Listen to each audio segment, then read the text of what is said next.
Alrighty, I'm just getting set up here.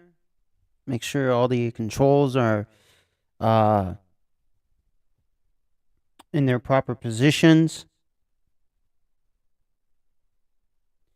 Got my phone on so I can see people in the chat.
Alrighty. How we all doing today?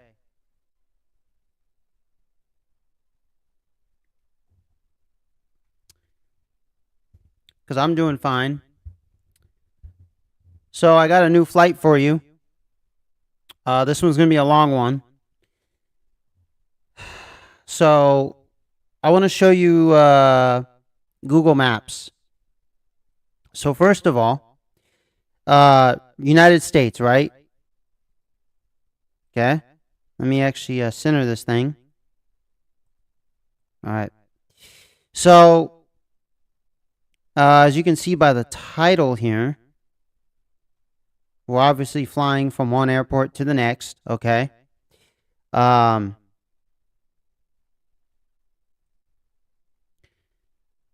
Actually, let me do this. Let me move this over here real quick. I have all these things open because I'm freaking I'm downloading a bunch of shit.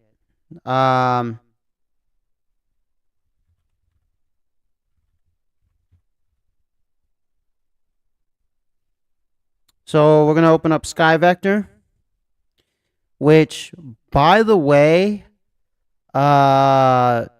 if you have Space Desk on your phone and you have it on your computer, you can have SkyVector be on your phone, and you can kind of click around and use SkyVector. When I get a new tablet or possibly a new screen or something for my flight sim. I'm going to basically have Space Desk open for multiple screens, so I can have my flight sim on one screen and then have like a sky vector on the other screen, and stuff like that. Even though I always use the GPS in the game, still, I would like for you guys to see essentially what's going on here. So first, let's go to FSX, okay? Steam Edition, all right? So we're going to go to Flight Planner. Now, we're starting off from Dodge City Regional, KDCC, gate P1. Okay, it's a small gate, all right? And we're going to Camilo Daza International, SKCC. This one is in Kansas, and this other one is in Colombia, okay? I know it says Kansas here, but that's because I didn't switch over to Colombia. So if we go down to where it says Colombia, okay,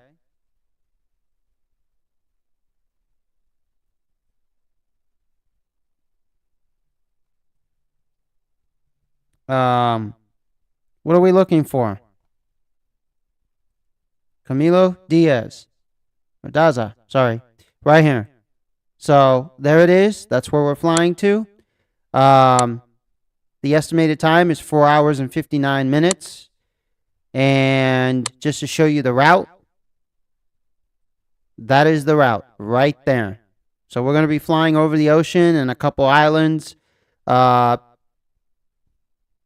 Cuba, like just the tip of Cuba right here. And then, yeah, so the weather is user-defined weather. So I made my own weather. I put my own inputs, and then, yeah, so we'll see how that works.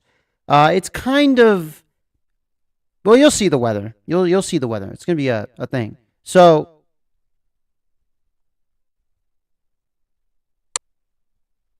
oops. So, remember, Dodge City, Kansas, right? Okay. So if we go here, go to Kansas.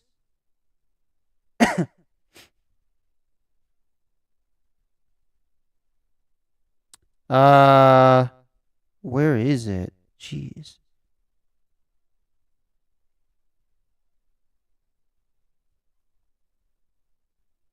Huh.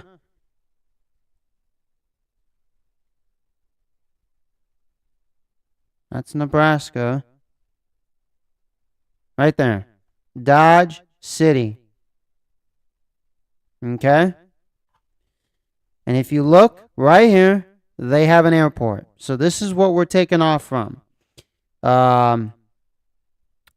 This is a new picture, I guess. But yeah, more or less in the game, it's more or less the same. I don't think they did anything new to it. Let's see. Can we click on it? Yes, we can. There we go. Regional airport. So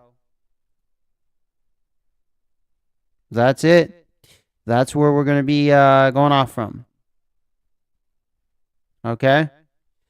And I just want to show you Sky Vector.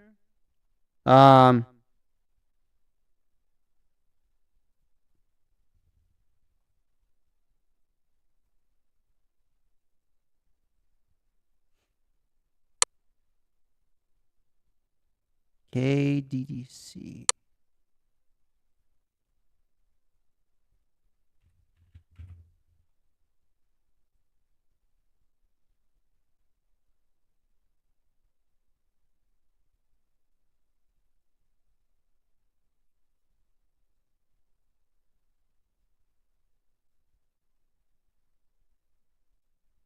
Here it is on Sky Vector. For those of you who like to use Sky Vector, if we click on it, Dodge City right there.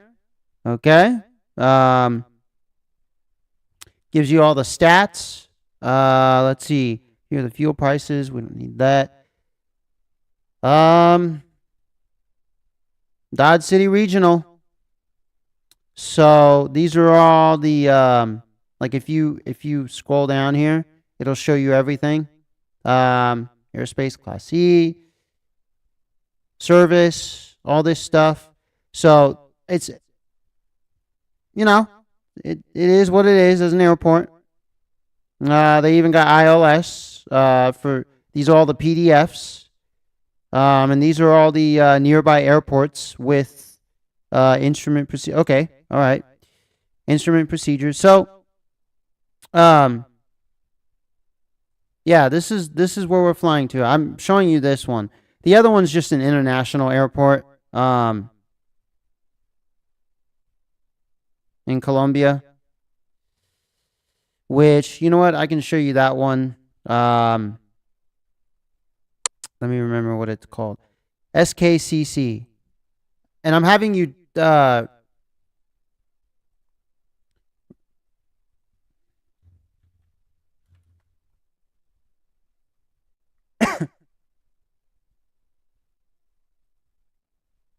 right?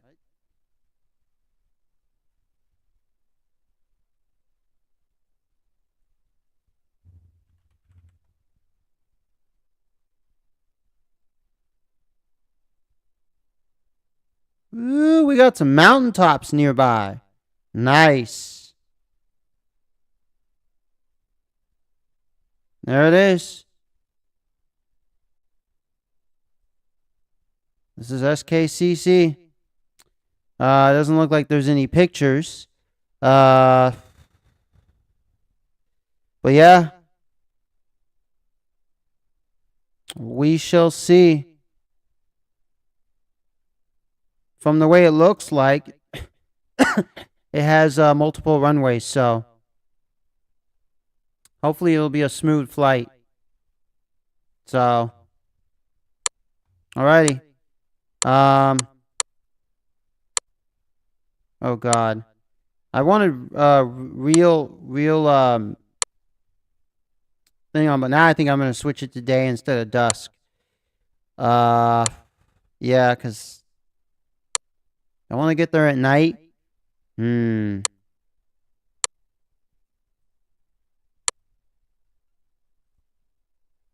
do a day flight. The last flight I did, I crashed as I was flying. I was literally like,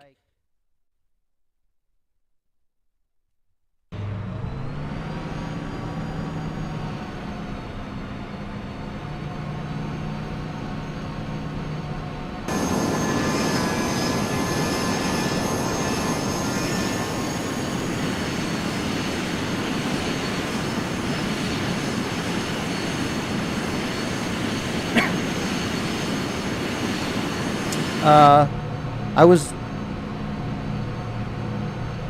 was literally like, I think probably 15 minutes out from the airport, and I was descending and I crashed on my descent because I forgot to throttle down a bit, so I wasn't basically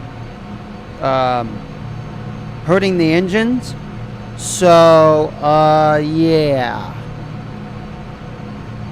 Now, I got this airplane a few days ago, and it's a really good model. It's Canadian regional. Yes, we're not starting in Canada. So I know it's not proper, but, you know, we're not. I mean, if I wanted proper, I do have planes like for America, like I have American Airlines, U.S. Airways, Delta. I have all that stuff, you know. But this one, I want to try it out. I want to fly it. It's a dual engine airplane, and yeah, it's a Bombardier CRJ 900, and I really like this plane. I mean CRJ, my bad. It says right there. I always want to say CJR. So yeah, this is the 900 series. So yeah, I'm just showcasing the plane before we take off. By the way, I figured out how, like, now I'm forgetting, but I watched a video on how to have all this stuff move around and stuff to make it look more realistic, to open the doors and stuff like that. So we'll be doing that in some flights, but for now I just want pushback and ATC and, you know, just to get to the runway. And I figured out how to go left and right, how pushback can take you left and right. Now I forgot the button. I might, let me see here. I might go back and rewatch that video real quick. Just so I don't screw this up.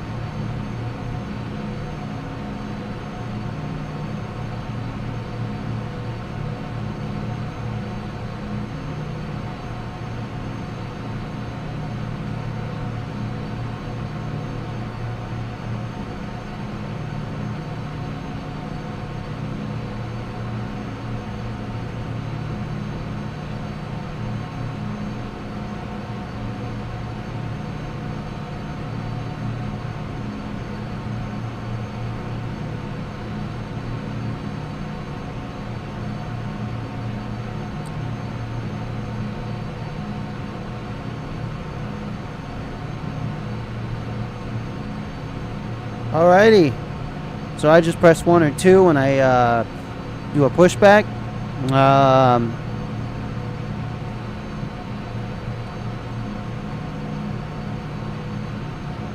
One goes left, 2 goes right, and we're gonna leave this airplane on like this. Like, you know, I don't know how to turn this airplane on. I don't know all the procedures yet.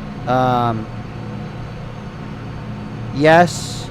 They are here in this, actually there's no flight checklist, by the way.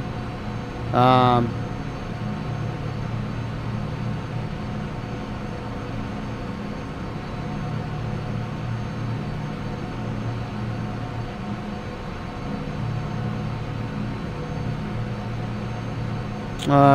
looking here for anything I may need.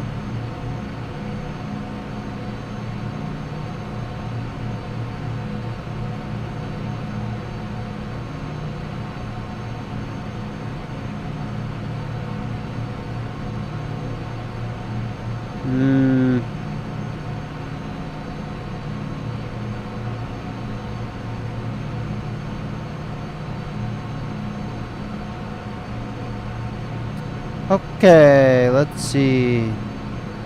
Capture screenshot. V. I don't want V.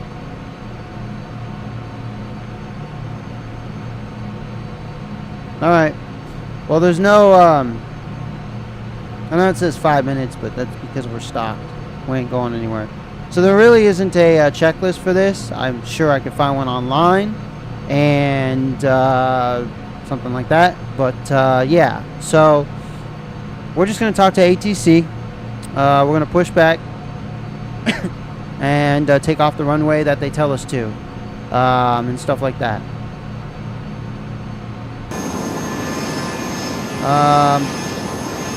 I don't know if you can see the skies, but yeah, there's a few clouds. Visibility is there's some fog, some fog, but you know, nothing that will hurt this flight.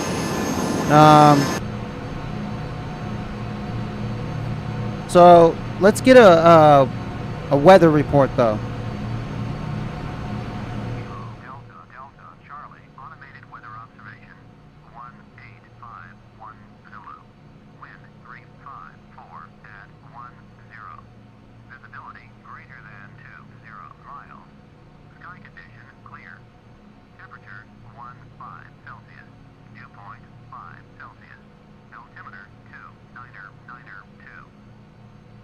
All right. There's the weather. Oh, okay.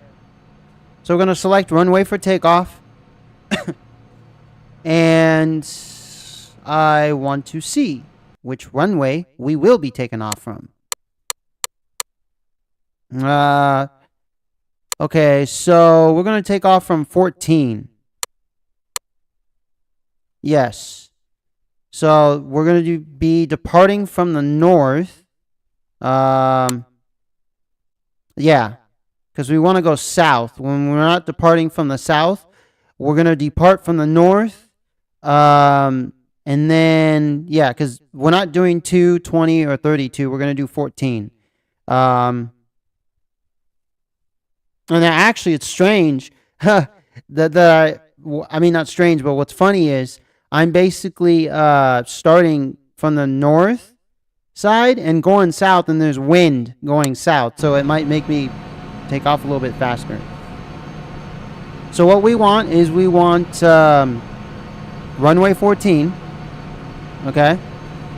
And we're going to announce taxi. We're not going to announce clear of runway like I did the other flight, which was horrible. We want to do this the proper way. Kilo Delta Delta Charlie, traffic, Canadian 040 is taxiing to runway 14. All right. We can go ahead and release.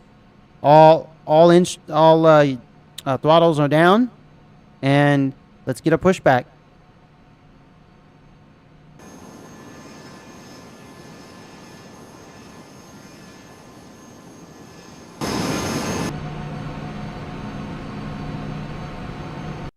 Oh, okay, so when we push back, I want it to go, see, we're pushing back this way. I want it to go right. Yes, right, so that way I can move up onto 14.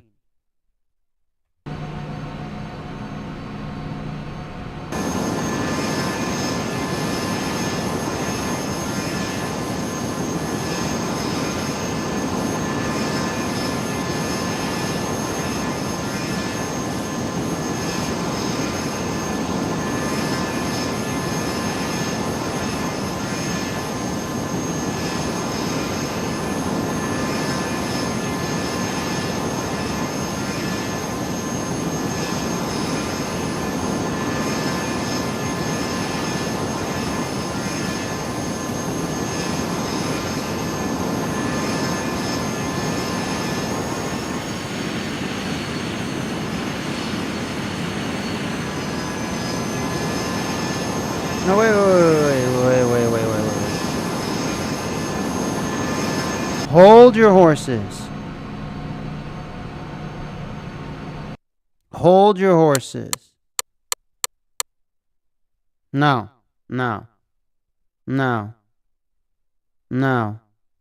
Wrong way.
All right.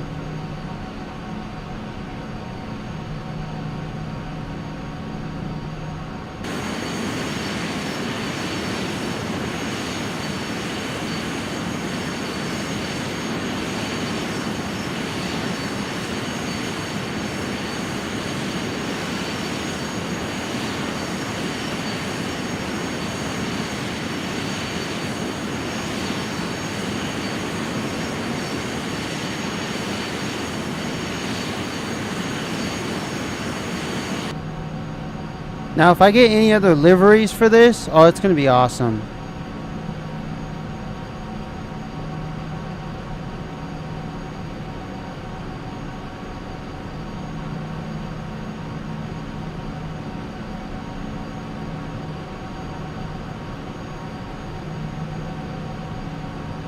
Alright, there's 14 and 32 right there. So we're going to taxi.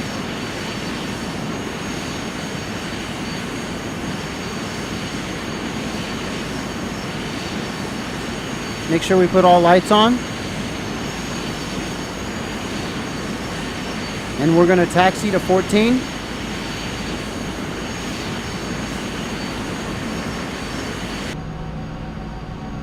And I hope you guys enjoyed this flight today. We have drinks, food. We're going to be featuring a film, or possibly 2 films, or maybe some TV shows.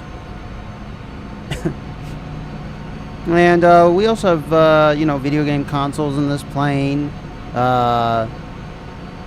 computers, Wi-Fi.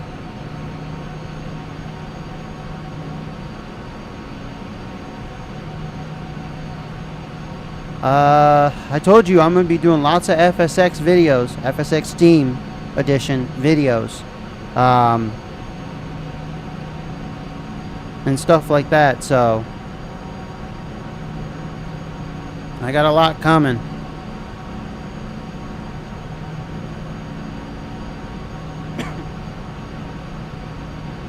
Just let me know down in the live chat or comment section, whatever, if you like these videos. Like, subscribe, share, thumbs up, thumbs down, hit that bell notification, and yeah, just give me your input.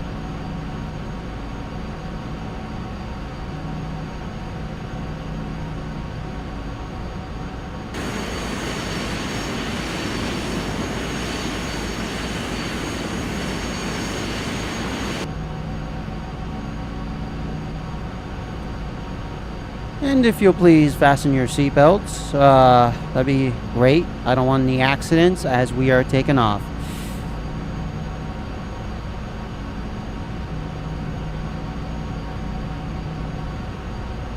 And there are 2 pilots today, not just one.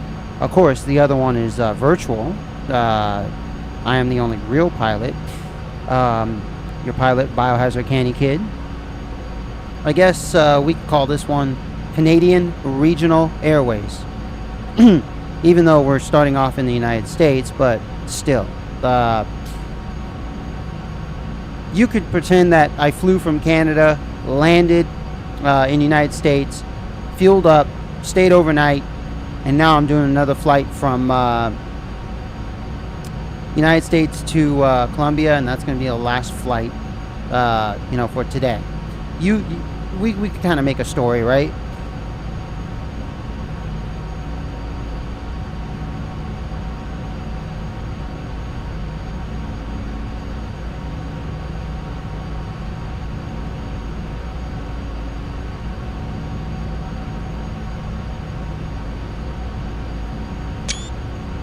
Oh, I took a picture again. Damn it.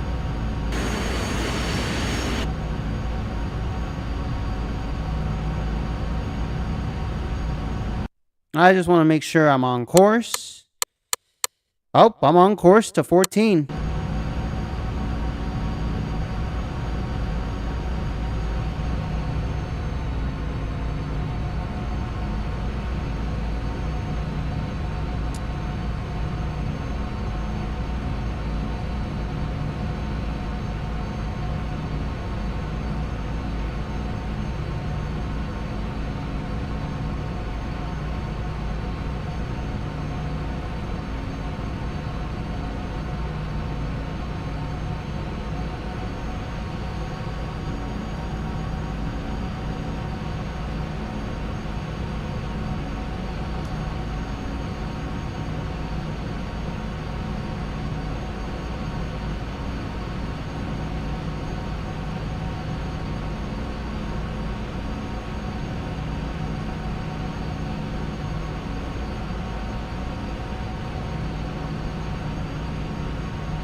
Alrighty, we're just about there.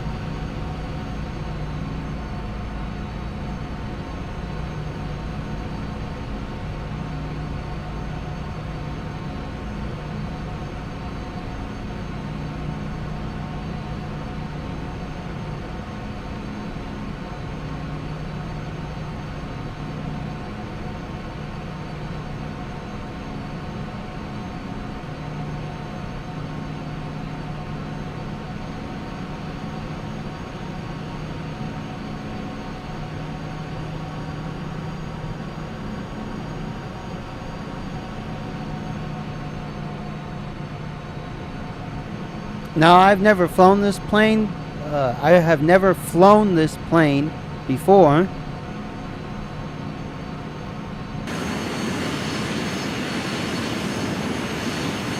Alright, let's check to see if anyone's landing. Alright, we're good. We are secure. Make sure runway is clear. Nobody's there. Alright.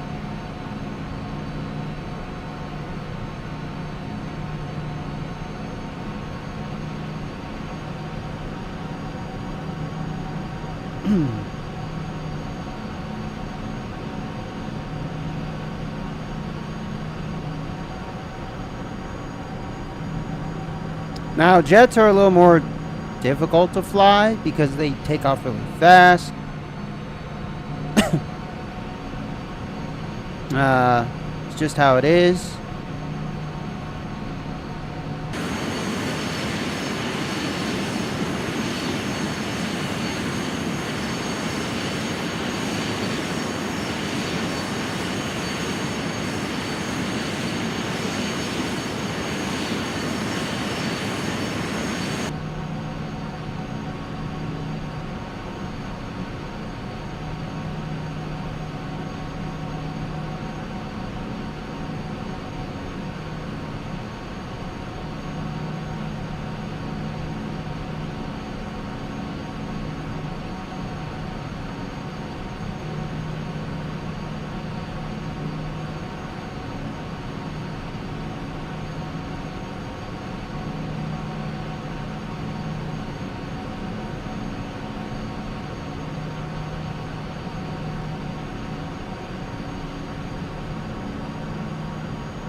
Alrighty.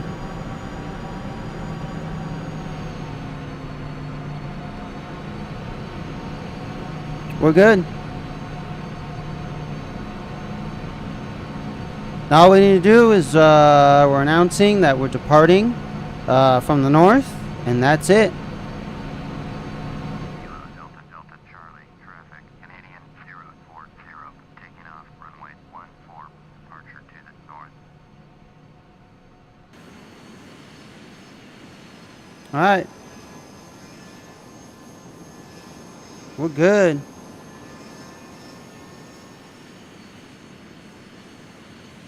Alright, please put all luggage away. Please turn off any electronics, even though that does not do anything, but still, we have to tell you that. And also, please fasten your seatbelt and enjoy the flight. And we will be starting the instructions video here shortly after takeoff. Alright? Alrighty. Thank you for flying with us. We hope to see you on the next flight. And may the skies be with you.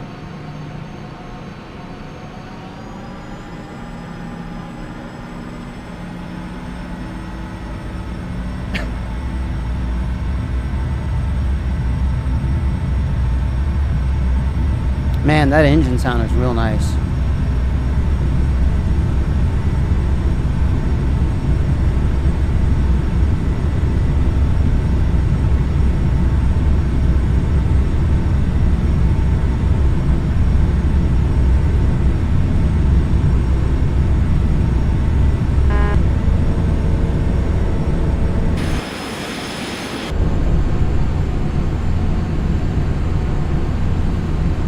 If you hear a ticking noise,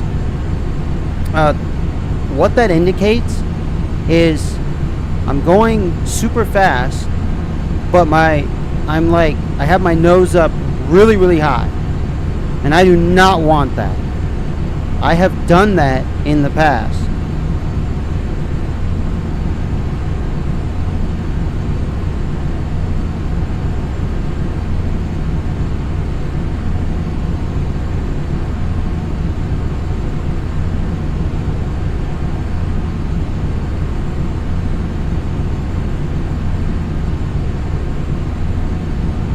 And I'm gonna have to set autopilot.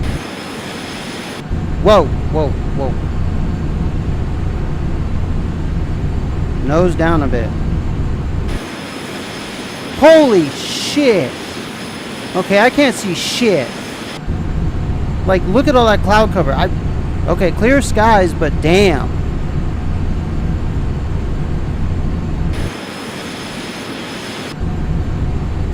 Okay, we're gonna try. Here's autopilot. So this is all the autopilot stuff.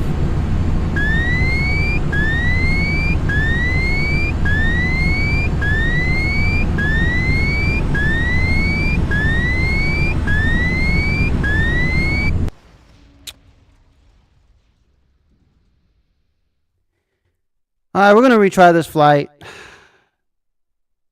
Damn it. I knew it.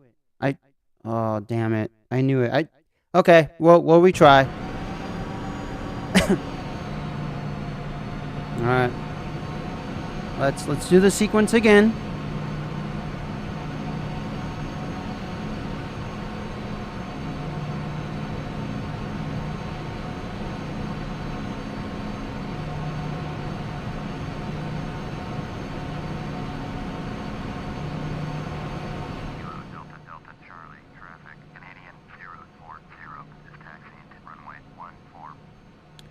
Sorry you guys had to see that. We can restart. Alright? We don't have to do anything else, alright? It's my fault.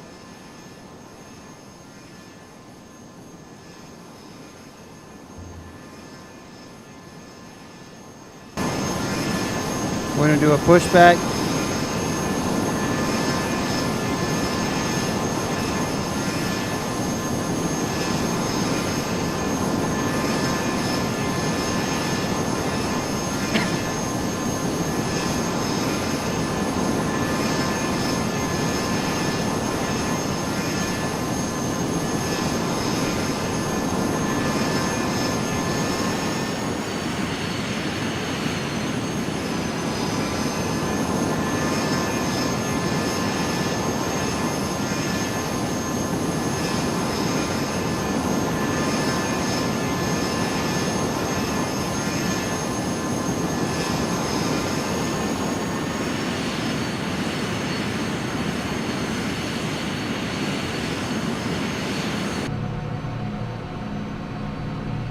I gotta wait until that pushback vehicle goes.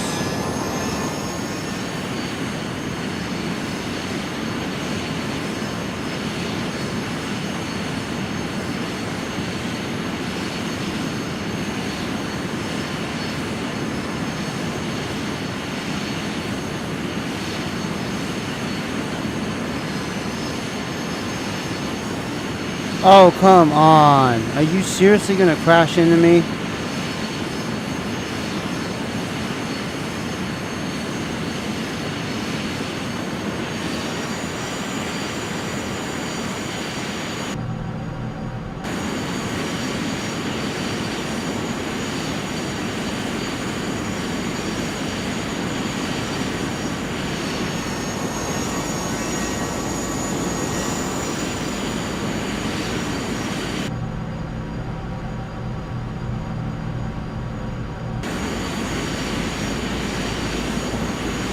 What a flight, guys. What a flight.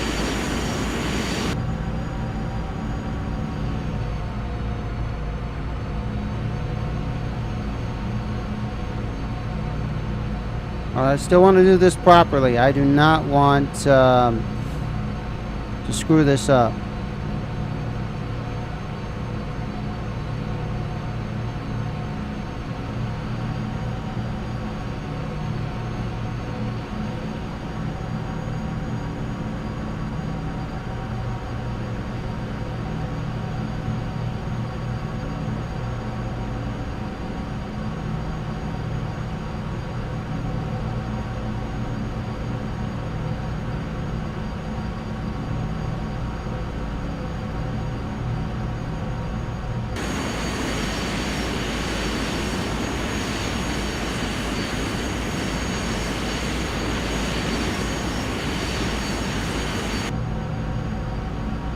Be moving along.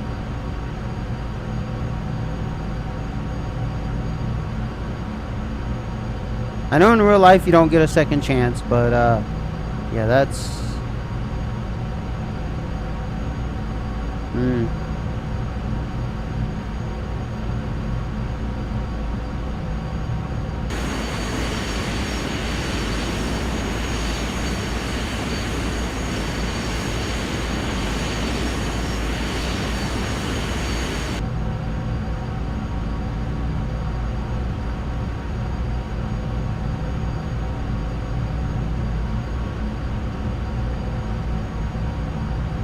alright. I need to watch my airspeed.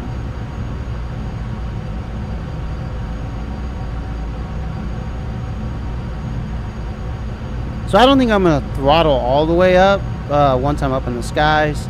I'm just gonna keep it down low.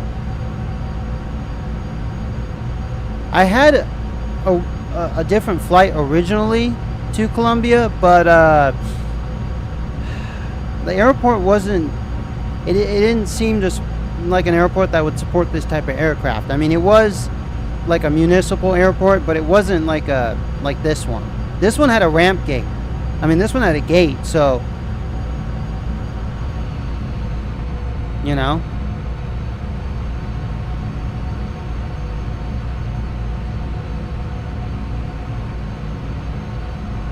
This one seemed much cooler than the last one.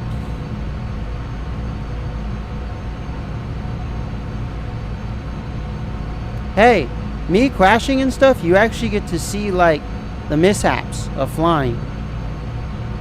Whereas other simmers, they'll edit that out. I'm not editing shit out. I want you to see the real deal.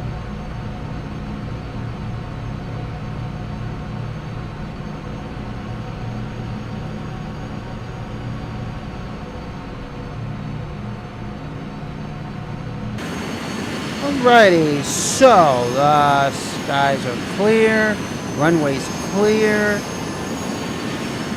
Alrighty. Now you all didn't die in that crash, only I did.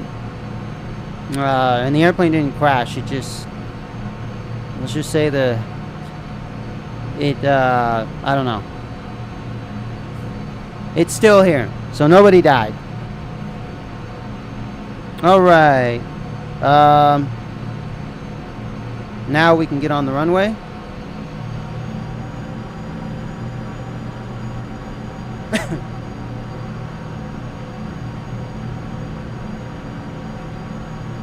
Yeah, watch an airplane lands right as I'm like right here. Like it just goes ooh, conk. And the pilot goes, "Nice going, bro." And it's like, I checked, ATC told me.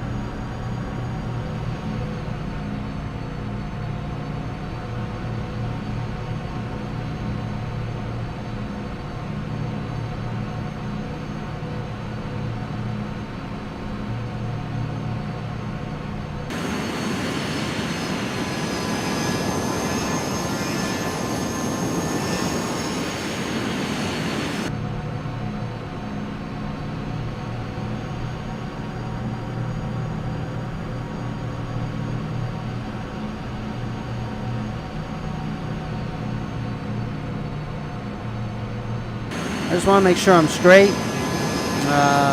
Yeah, I'm good.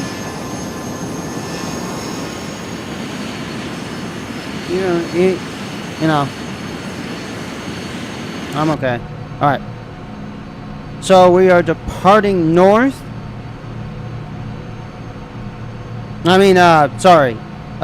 Yeah. Departing from the north. Kilo Delta Delta Charlie, traffic, Canadian 040, taking off, runway 14, departure to the north. Oh, wait. Oh, shit.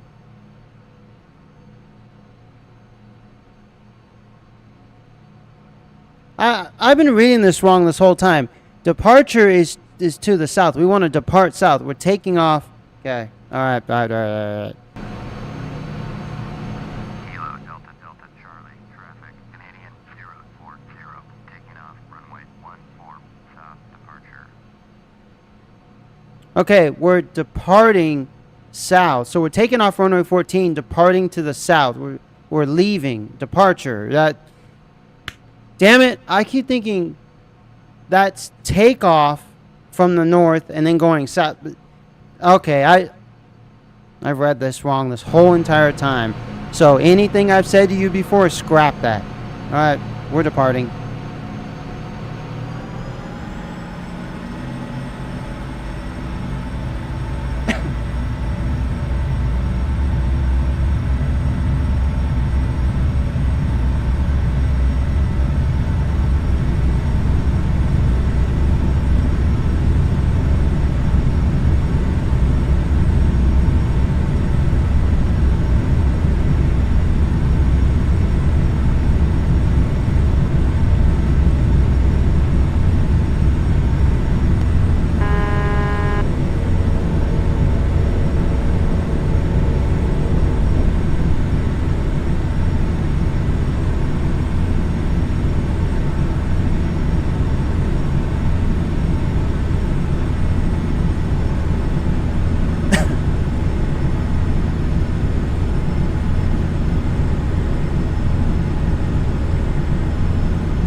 Alright, I kind of throttled down a bit.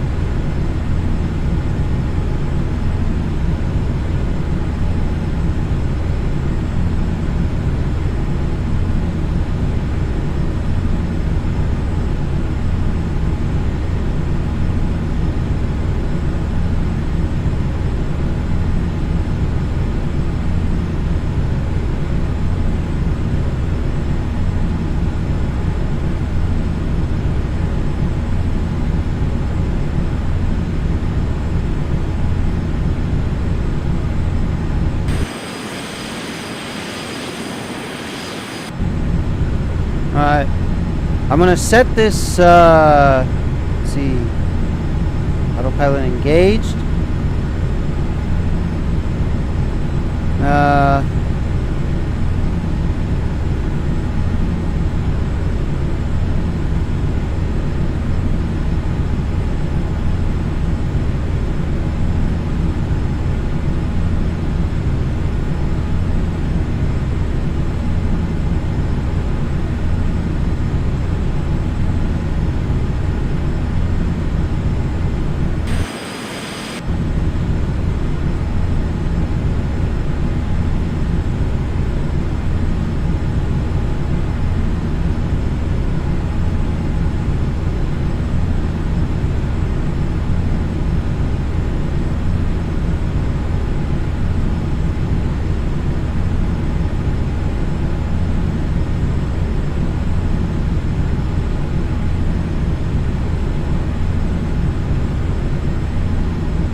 Yeah, we were flying too low. Way too low. But we're doing a lot better.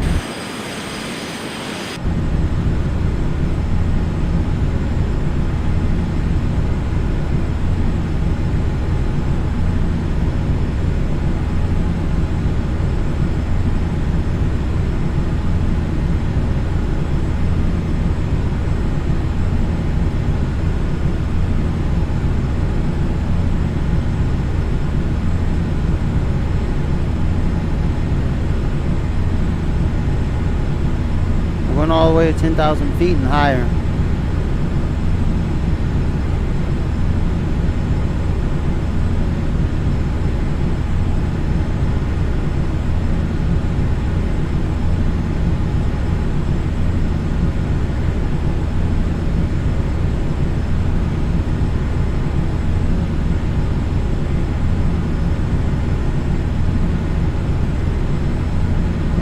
And we cannot slow down. Like, we have to slow down like 2 hours in advance. This is a jet aircraft. It's fast. You really have to slow down way before you even see the airport. I want you guys to know that. This is not flying a prop plane. In case you guys are wondering.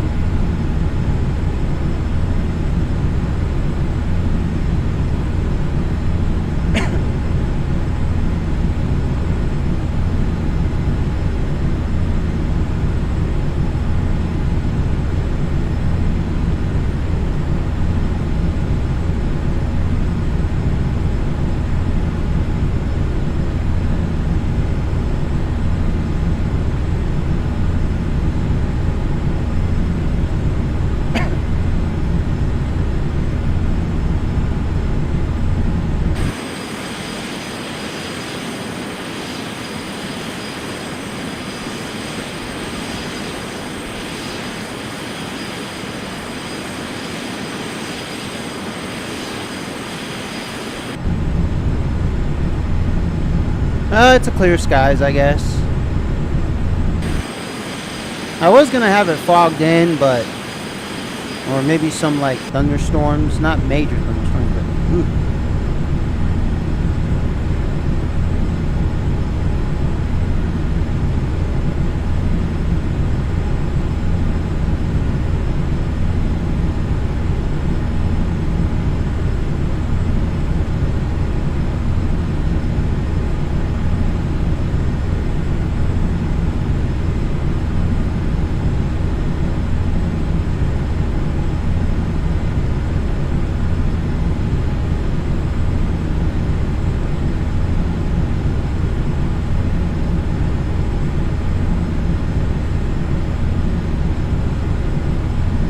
There was a message.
Jeez, we're not even at the 20,000 mark.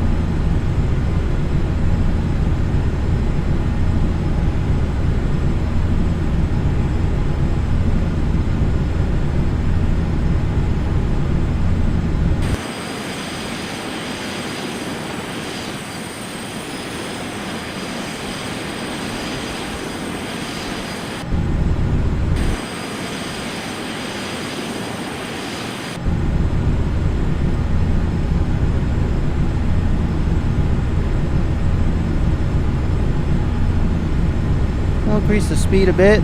You can see that the speed is here. So, oh, we got a message. Let's see, less than, all right, inside airspace. All right. We'll keep this map, like right there, I guess.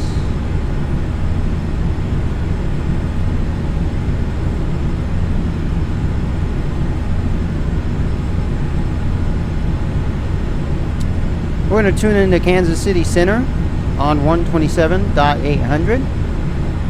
So we can let them know we're in the skies. And so other airplanes know we're in the skies. Kansas City Center, Canadian 040 is type Bombardier 7 miles northwest of Oscar Kilo 54. Request flight following. Canadian 040, Kansas City Center, squawk 0616. Squawk 0616, Canadian 040. Canadian 040, radar contact 6 miles north of Oscar Kilo 54, 11,500, altimeter 2992. Copy, Canadian 040. Yep, radar contact 6 miles north of OK54.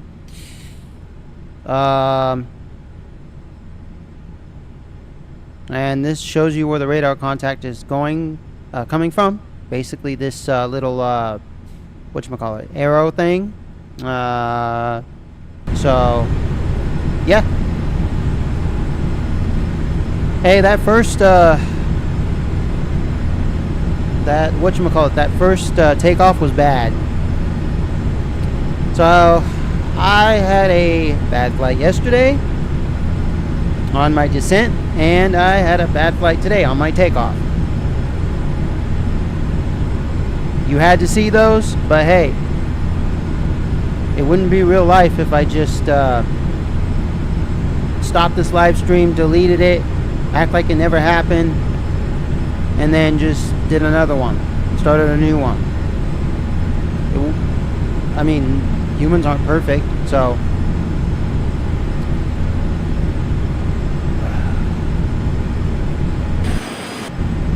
that's not the estimated time. That's only because we are climbing. So 7 hours and 50 minutes is not correct. Because as you see here, as I'm going to this, we go to the nav log. It's basically 5 hours. Oh, well, it says it's 6 something. So I guess it's whatever. Oh, it's yeah, 4:59, right? You know what? No, I forgot. Yeah, 4 hours and 59. Yeah, I was right.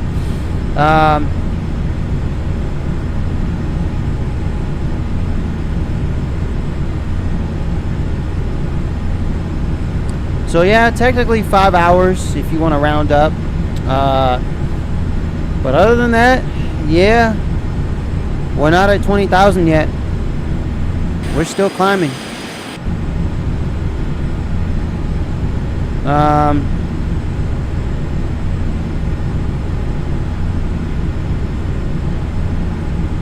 Oh, so I can have this in and out. I can have this in and out. I can have that in and out. Just in case you guys are wondering, there's the time. We don't need to press any of these buttons. Might say failure, failure, failure, crash, crash, crash.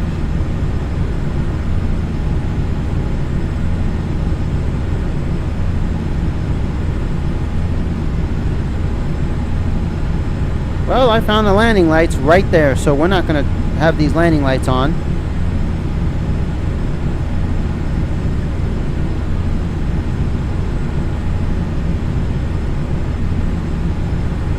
And we have all the functional lights on that we need. Beacon, nav, strobe.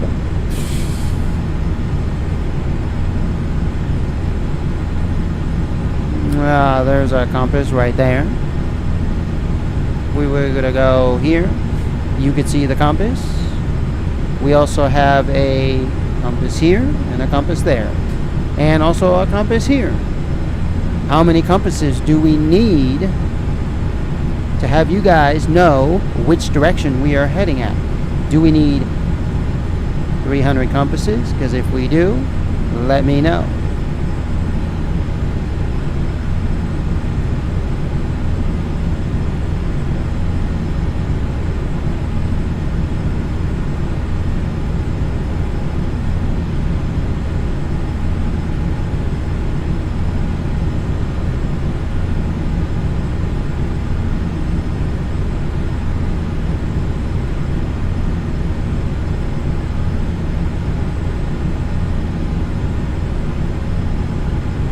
I'm just getting to 2,000 right now, but we're going to cruise at about, I'd say, 2,000 feet.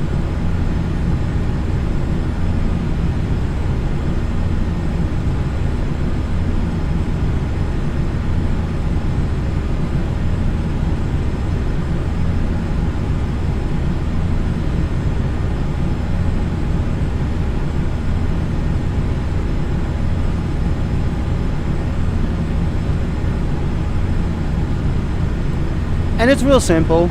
Once you set your autopilot, you don't really have to do much. All you have to do is just make sure that you adjust for whatever you need to adjust for.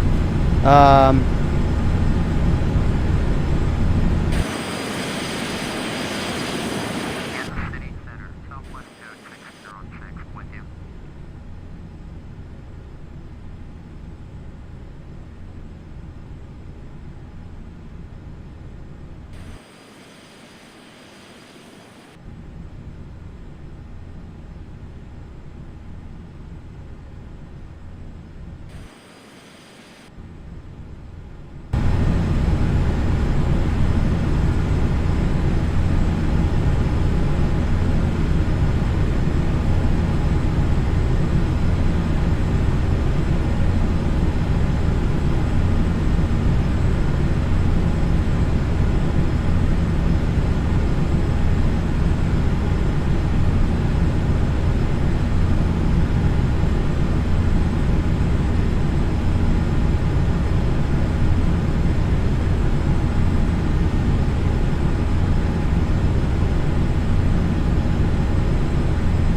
Whoopsies.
already. Sorry about that.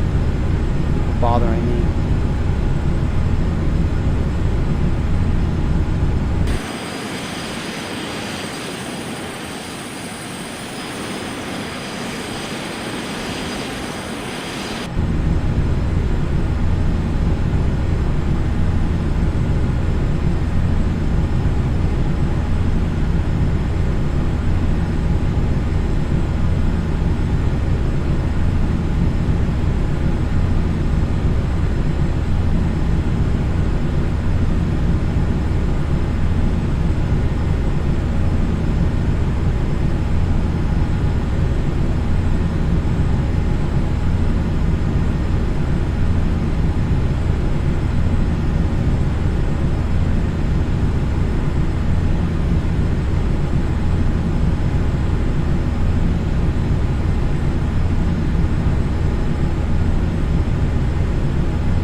I don't know why I'm still climbing. I should be straight. I'm trying to figure this out. I mean, we're en route, so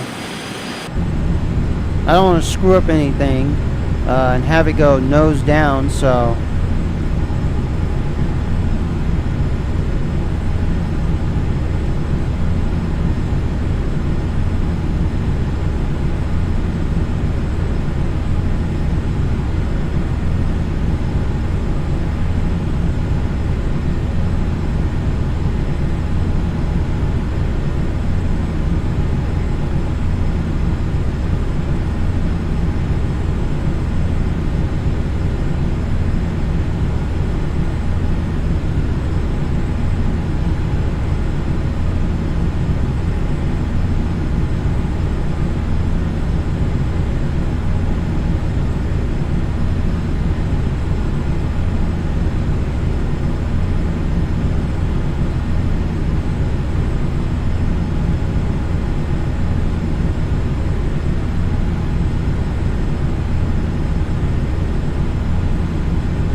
Alright, alright.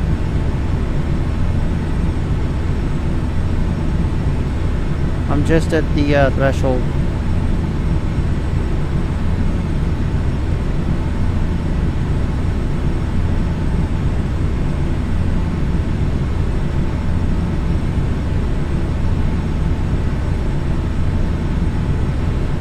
Canadian 040, contact Kansas City Center on 128.3.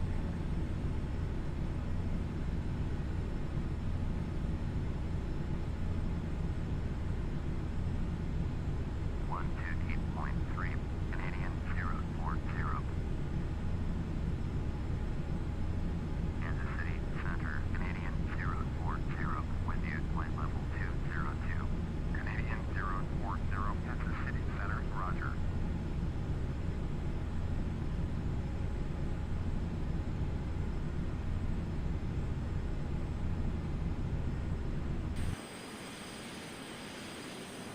Now I'm climbing perfectly. I'm not, yeah.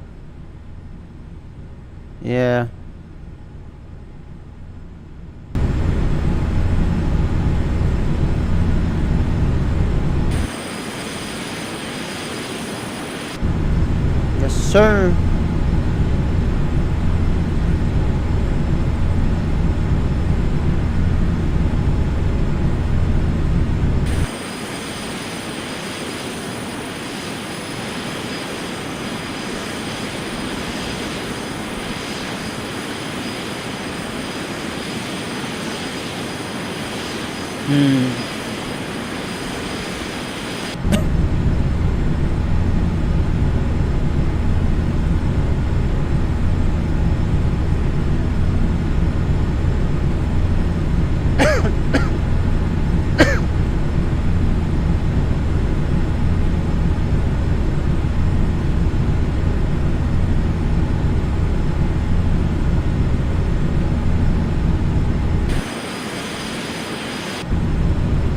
We're gonna go to 3,000 feet. Or actually, I think 25, yeah, 25,000 feet. And, I think we'll park it. I know I can go higher.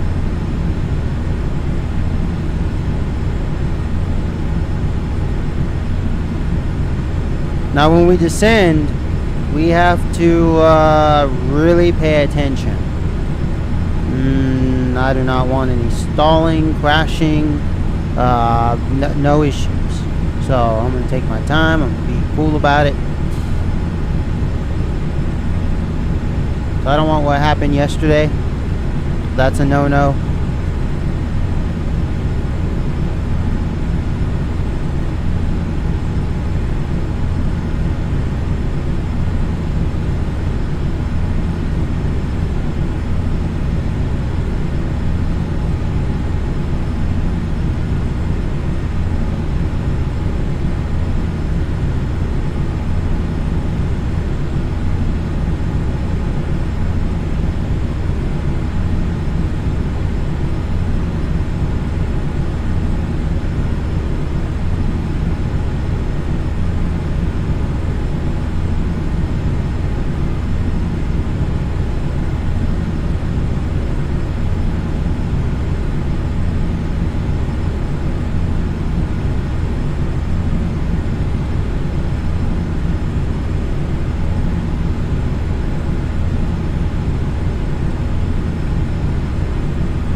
So, yeah. We're going to be climbing to 3,000 now. Canadian 040, contact Fort Worth Center on 132.2. Going to 132.2, Canadian 040. Fort Worth Center, Canadian 040, with you. Canadian 040, Fort Worth Center, roger.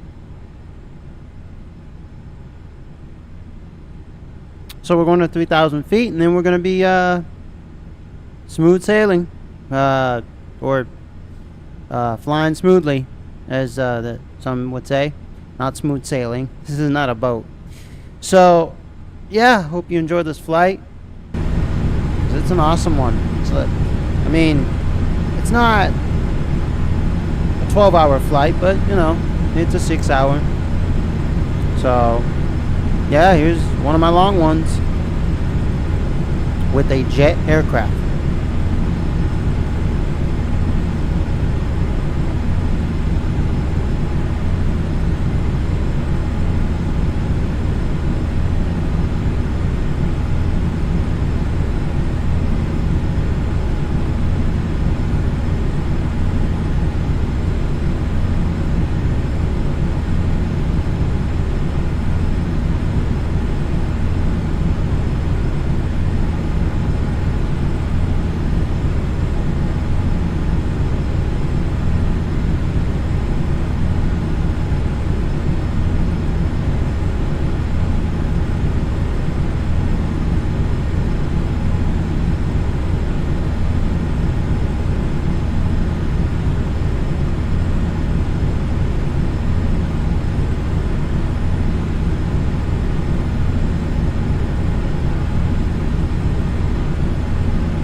Pilot's always got to take a bathroom break.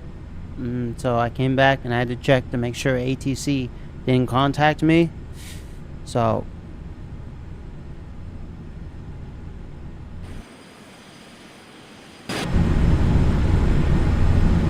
let's check where we are. Oh, okay. We're still climbing. Descend and maintain 14,000. Descend and maintain 14,000. Delta 1788.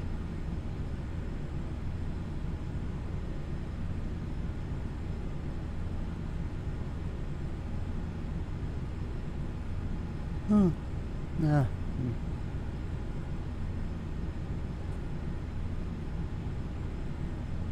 And then after this, ooh boy. 6 hours? Jeez, I'm gonna go into the night here. I didn't realize it was 8 p.m. here.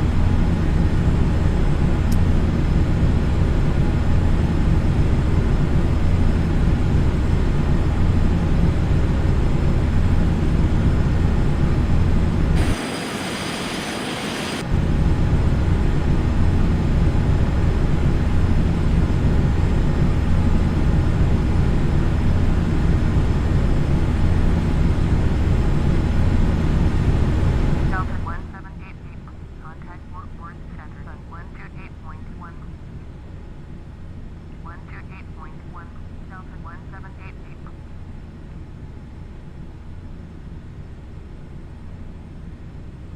Wow.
Alrighty.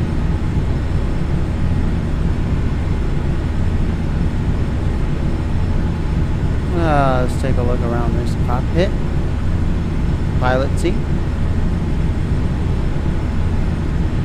It's a nice, lovely airplane, actually. It's a good model. I like it.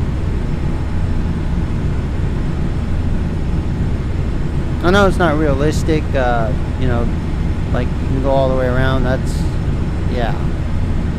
So, but yeah.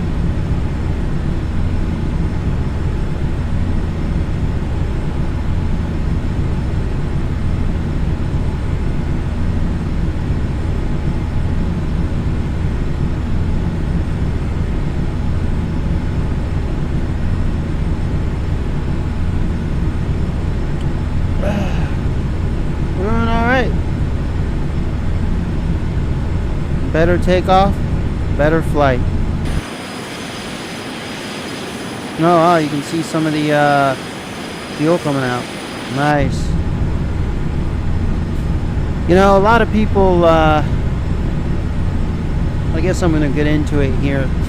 A lot of people, you know, these days are talking about climate change, right? I know it's a stupid topic. I know it's dumb. We should forget about it. There's more to it than meets the eye, than what is said. But since I'm flying an aircraft here, man has always dreamt of flying. And so when we create an aircraft like that uses oil, gas, whatever, you know, type of liquid we use, you know, jet fuel, whatever, it all comes from oil. Basically, like, when we invented an aircraft that used the type of oil, we were like, hey, look, this thing is getting us from point A to point B. And immediately it was used for war too, because the Wright brothers, they secured a contract with the U.S. military, right? And then here come these people that are like, oh, this is bad, it's dangerous, climate change, blah, blah, blah, blah, blah. I hear you. Okay, alright. So let's get into it.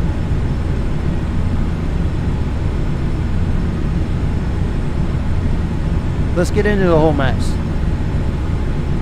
I'm going to start from this point. In the 1800s, we had steam locomotives. What's his name?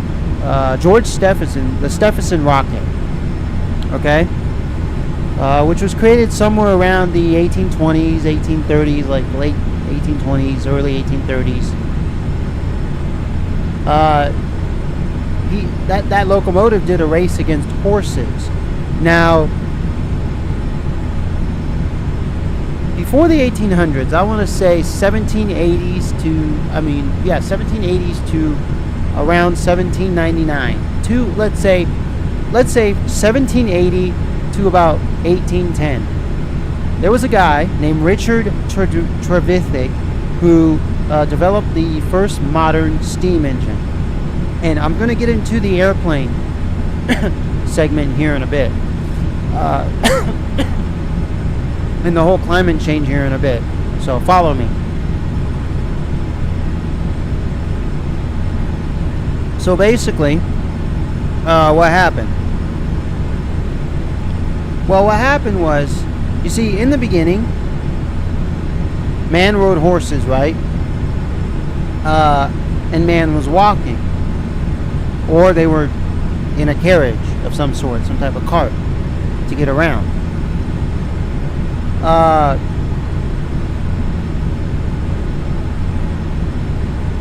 And everything was natural. As soon as Richard Trevithick came on the scene, he basically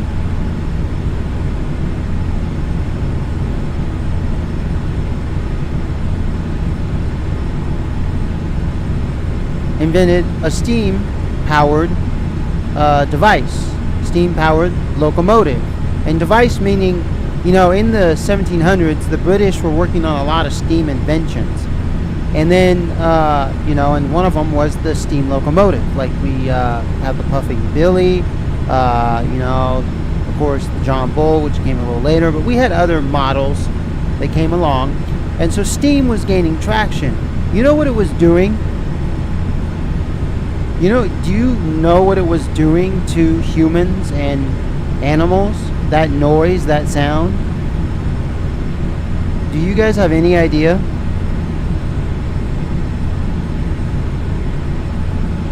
It was actually having a negative effect. Even the whistles on the steam locomotive in the early days had a negative effect on the human brain and animals. Horses were scared of them. They were. Horses were scared of them. So you get to the 1820s, 1830s, and you had basically races against horses using steam locomotives just to show that, hey, look, this thing's faster than a horse. A horse in a carriage, a horse in a buggy, a horse in whatever.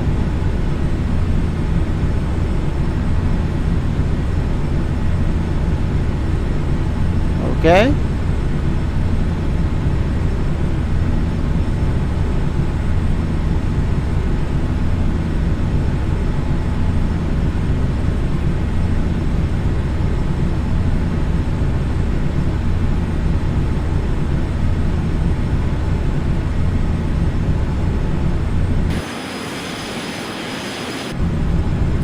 And so basically,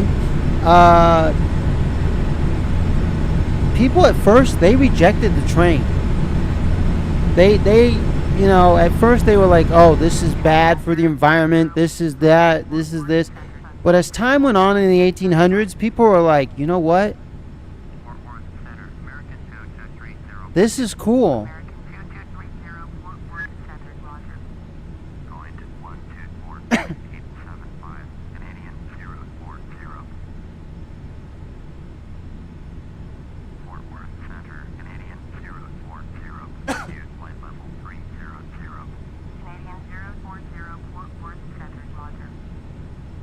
Like, people thought it was cool over time in the 1800s.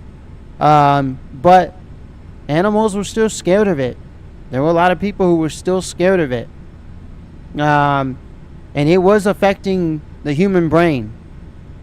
There were things that people started to notice. You know, humans having different habits.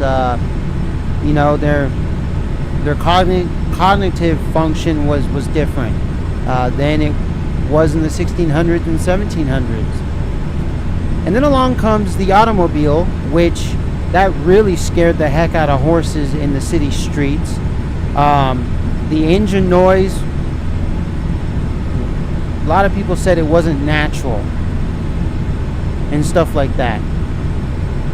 And now you get people saying, hey, you're not supposed to listen to that. You're not supposed to hear the sound of an engine.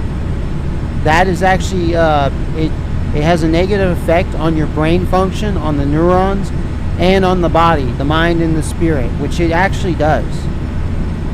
So when these whole climate things, you know, people talk about, you know, airplanes and jet fuel and it's destroying the environment, I get it. But starting from the 1700s, how much of this stuff is actually destroying the environment and is actually destroying humans? How much of it? 3%? Not 300? 3%? Is that how much? That's what it seems like to me. It seems like 3% is literally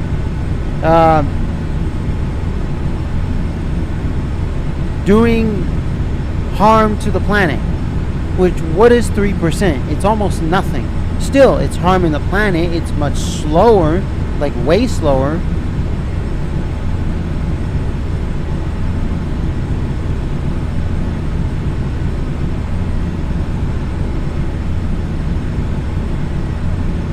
But it's almost nothing.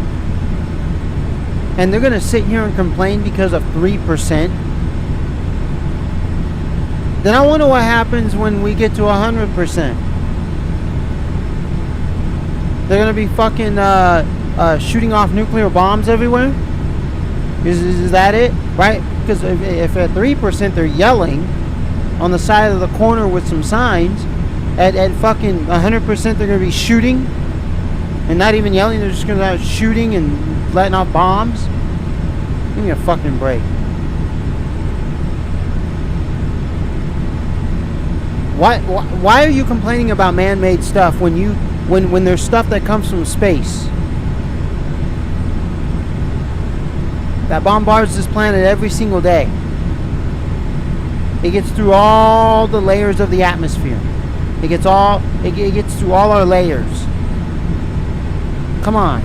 And you want to sit here and complain about airplanes? And I can't say without an airplane, you know, blah blah blah, whatever, like you wouldn't be going anywhere, or you know, business wouldn't happen, or all this. Yes, because we can walk. But I am going to say that because, really, without an airplane, without a boat of any kind, an airplane of any kind, without anything, and you just walking around, you wouldn't cross that ocean. I'd like to see you swim across the Pacific Ocean. Go ahead. Go to Japan. Start from you know, Los Angeles, California. Go west. Go to Japan. Go end up in Tokyo. See if you make it across swimming. You wouldn't even you can't even swim in your own swimming pool in your own backyard. I don't care if you're fat, skinny, big, tall, doesn't matter size, weight. Nope. So shut the fuck up. Without all this airplanes and all this stuff, man, you'd be stuck right where you are. What? Oh, well, okay, we wouldn't have to go anywhere. Except our own little town and our own little country. Oh, I live in Russia. I could go to Europe because I can go on land. Yeah. And okay, and it's gonna take you how long? Because there's no cars, no trains, planes, none of this stuff. It's just you and a pair of shoes. Or you actually being barefoot, naked. You won't make it. You won't make it naked. That's just how it is. You will not make it naked.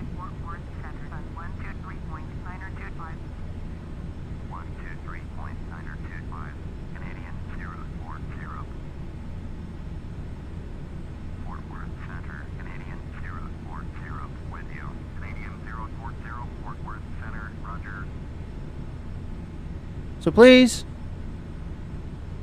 don't come and talk about climate shit. Don't talk about, just don't even, just shut the fuck up. Because a lot of you just want to get rid of all this stuff and you want the world to be naked. Yeah, I'd like to see the world actually continue on naked. I'd like to see that. Exactly, that's what I thought. No, we should just sit under a tree and not move. Get the fuck out of here. You do that, you die. And you die of... That's not a natural death. That's you that caused that death. Unnaturally. Because you just sat there.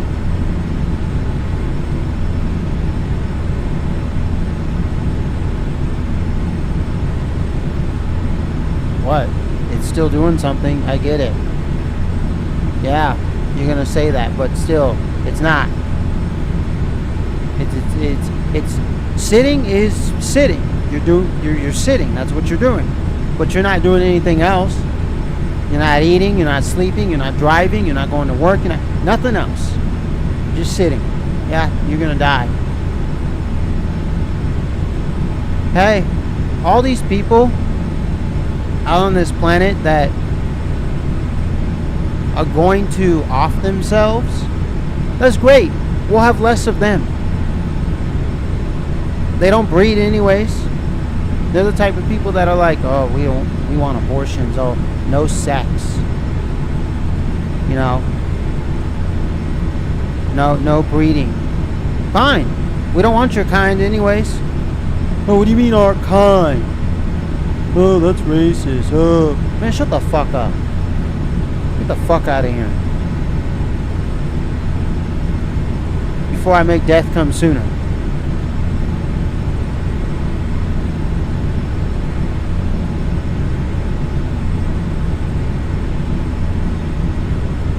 I'm gonna fly my airplane.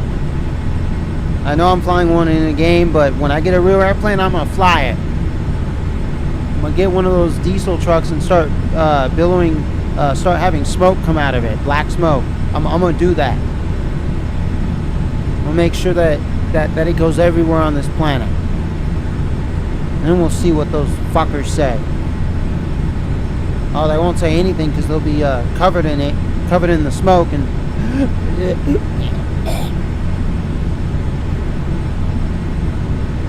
Hey, I'm all for cleaning up the environment. I'm all for, you know, not polluting the environment. I'm all for, you know, being healthy, cleaning up the environment, all that stuff. I'm all for it. But the natural way. Not the bullshit, fucked up, man-made way. And with the understanding that shit comes from space and you can't clean up 100%. So literally, like, plant trees. Not all one type of tree, plant different trees.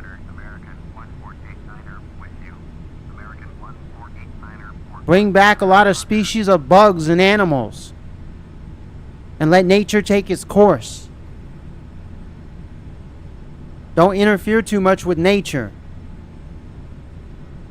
And stop polluting the waterways with all of these industrial chemicals.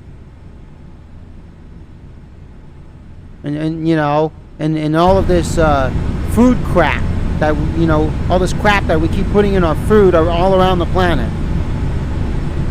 Oh, but here we don't do that. No, yes you do. It's all over the planet. The whole food system on this planet has been fucked since day one. Because man had to go and touch that seed and fuck with it. They had to, you know, the male had to whip it out and start fucking the seed and fucking with it.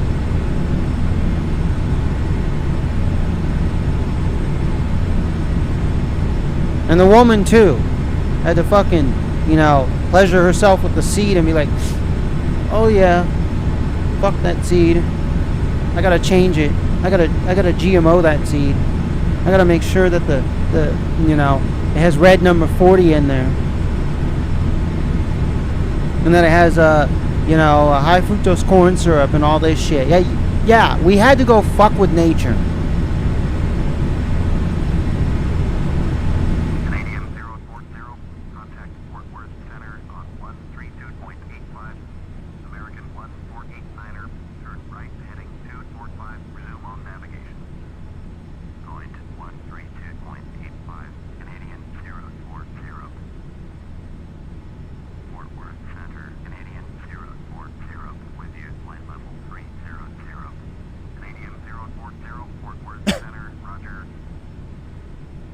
So seriously, hey,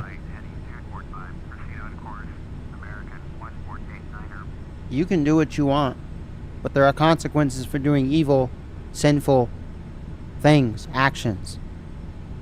So unless you want to, unless you want those consequences, don't do any of those things that are evil and that are a sin. Do not sin and do not do evil things. It's that simple. Mama told you not to cook. No, Mama told you not to steal from the cookie jar. If not, you'll get a spanking. So don't steal from the cookie jar. You steal from the cookie jar, you're getting a spanking. Do you want a spanking?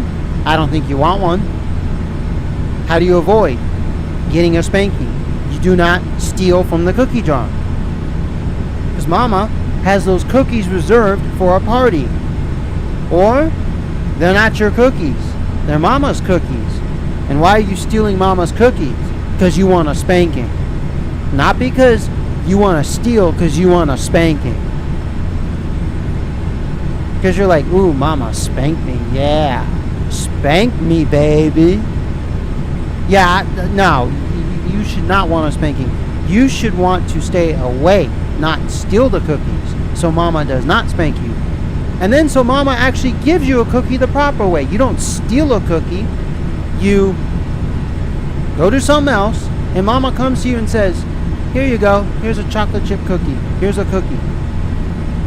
Not that you fucking go to the cookie jar and steal one.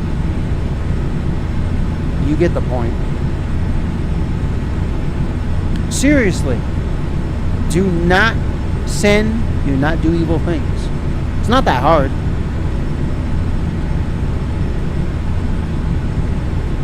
Oh, you must be perfect. I'm not perfect. I am not perfect. I am the least perfect person.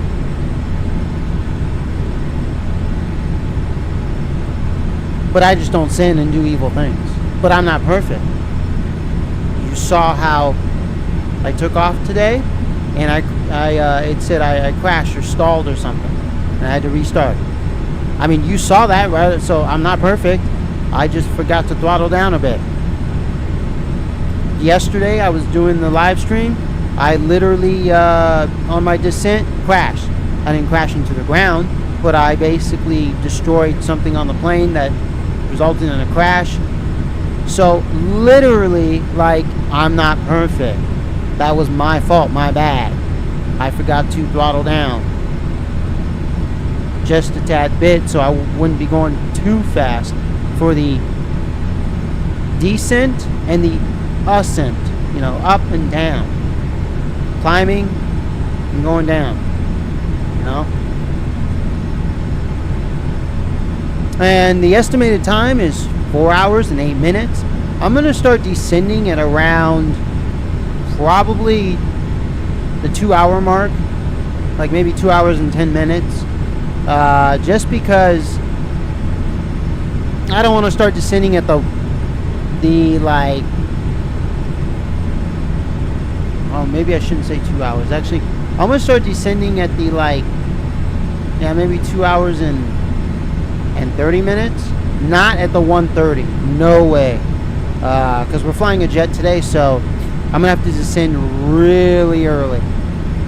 Not really late, not too late. Really early. Not too early, not right now, but somewhere around the 2 hour and 30 minute mark. I'm going to descend to 10,000 feet. Kind of see, you know, at 10,000 feet how I'm looking. Because I know there's some mountains coming up, so when we get to Colombia. So I do not want to run into the mountains. I don't want any issues. So, yeah. And we gotta really throttle down on our speed. Put the flaps down at least 10 degrees. And, yeah. We should be good.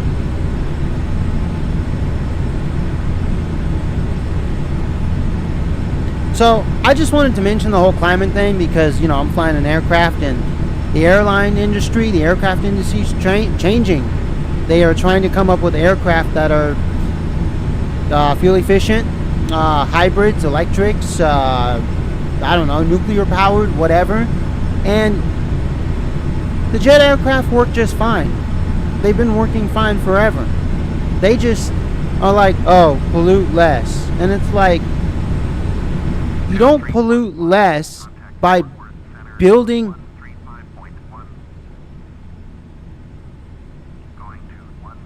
You don't pollute less by building an aircraft that pollutes less out of a factory that pollutes more. That's not how this works. They're using the same factories that pollute a lot to basically build aircraft that are hybrids, electrics, or whatever other type of fuel, you know, there is. Like it doesn't make sense. It just does not make sense. So I just thought I'd throw that out there for conversation as we're doing this flight, so it's not so boring. Well, I mean, it's never boring. Oh, hey, look, there's a pin there. That's nice. I got my little checklist. Sweet.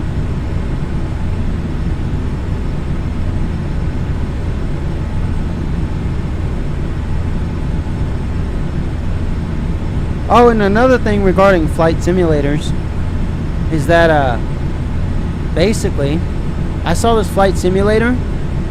I'm not sure if it was X-Plane 12, but basically it was, oh, what was it? I can't remember the name of it, but it was a cool flight simulator. Now, okay, before I talk about this one, actually, let me say something here.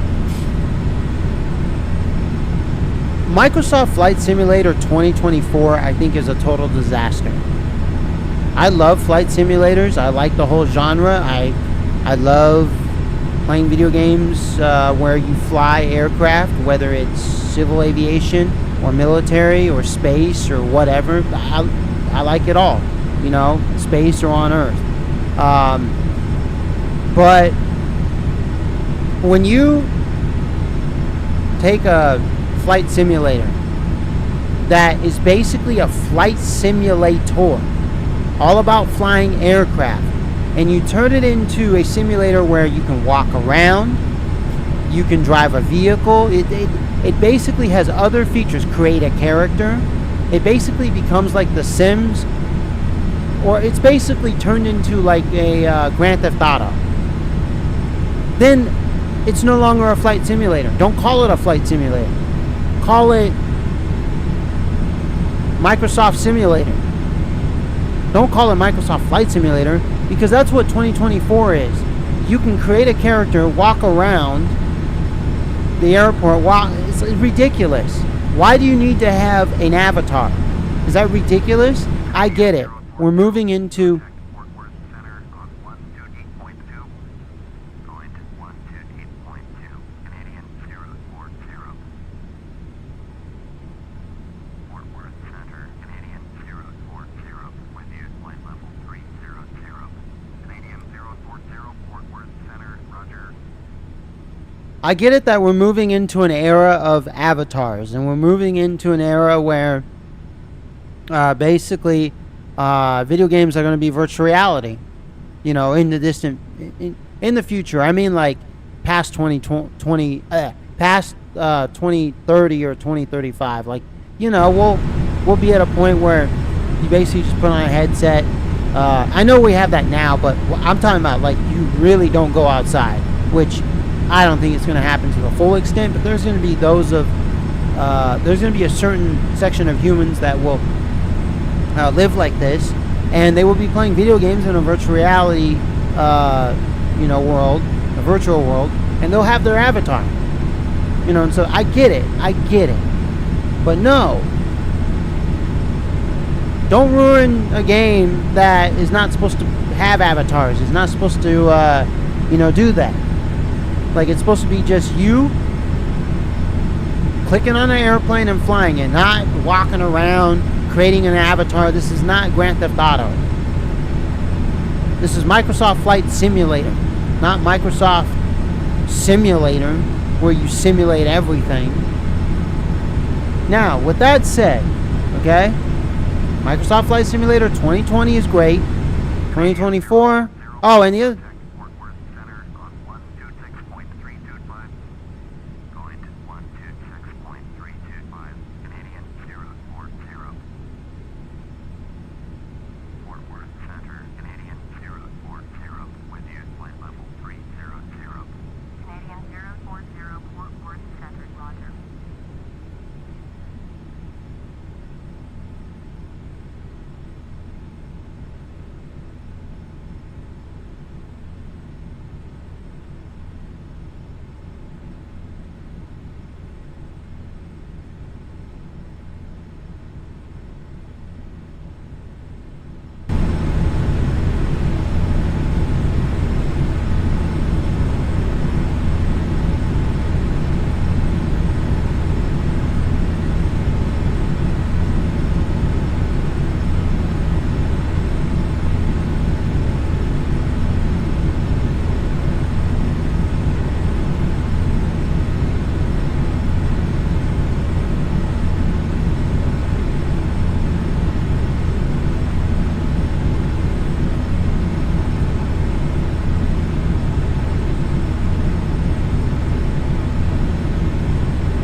So I get it. But like, oh, so the other thing I wanted to say about Flight Simulator 2024 is now they have jobs. Like, what the heck? Like, I just want to fly from one airport to the next. I don't want jobs. I don't want campaigns. I don't want any of that shit. Now, I can say, just create a different Microsoft Flight Simulator and just make it to where it's all about jobs and it's all about creating an avatar, and it has nothing to do with flying from one airport to the next. It's solely just a campaign type of game. Okay, sweet. But not that you create Microsoft Flight Simulator 2024 as a simulator like this one, and then you incorporate jobs, avatars, buttholes, penises, pussies, all that shit. Like, come on. What the fuck is this? X-Plane 12 didn't do that. Prepared 3D didn't do that. DCS doesn't do that.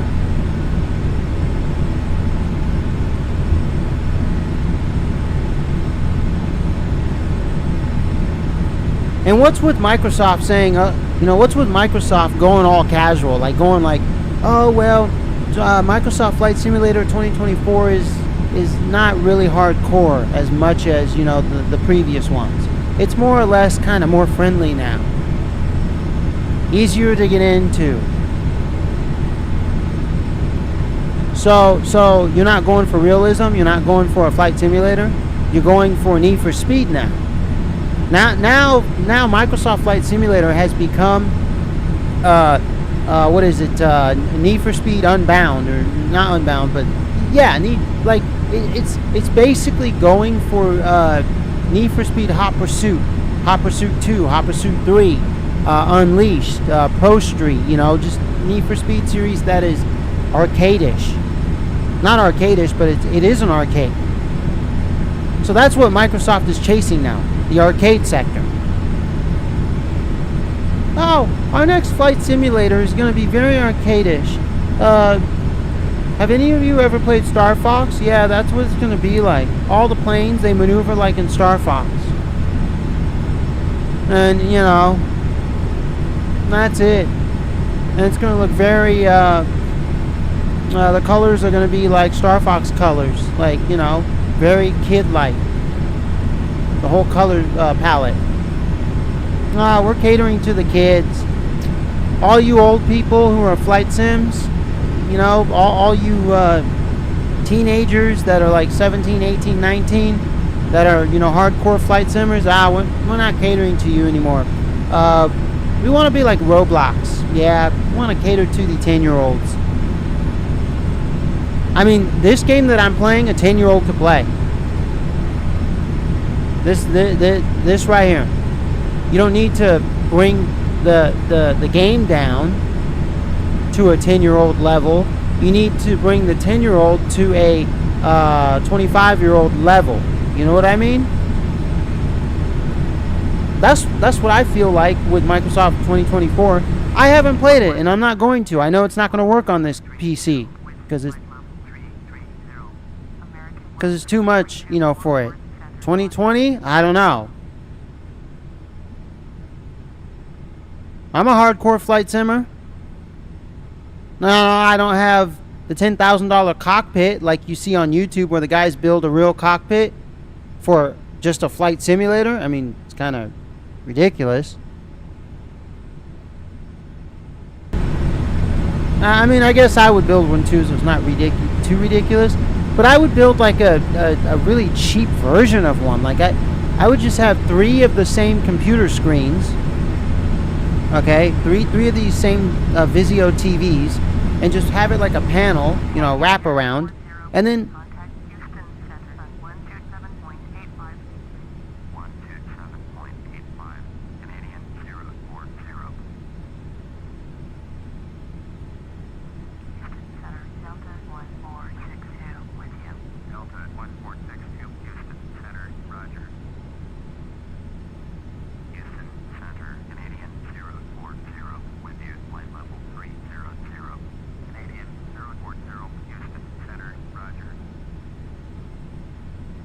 Alright. I'm almost going to start descending. Right at the 2 hours and 30 mark. Probably. I'll descend really slowly. So we're at 3 hours and 54 minutes. So, yeah.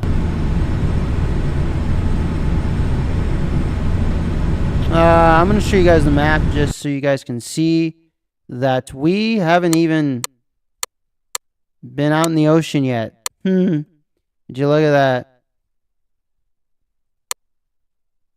Well, we still got a long ways to go. Yeah. Louisiana, I think.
Oh, man.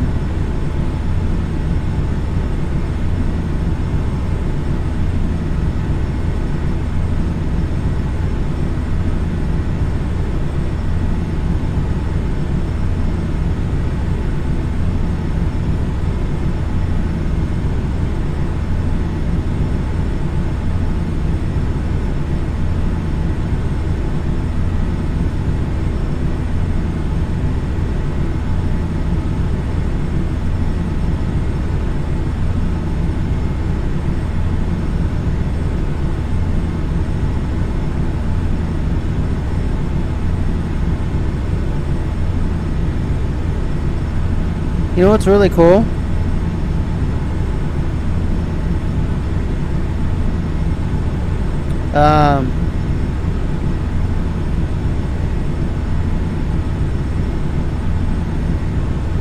Is within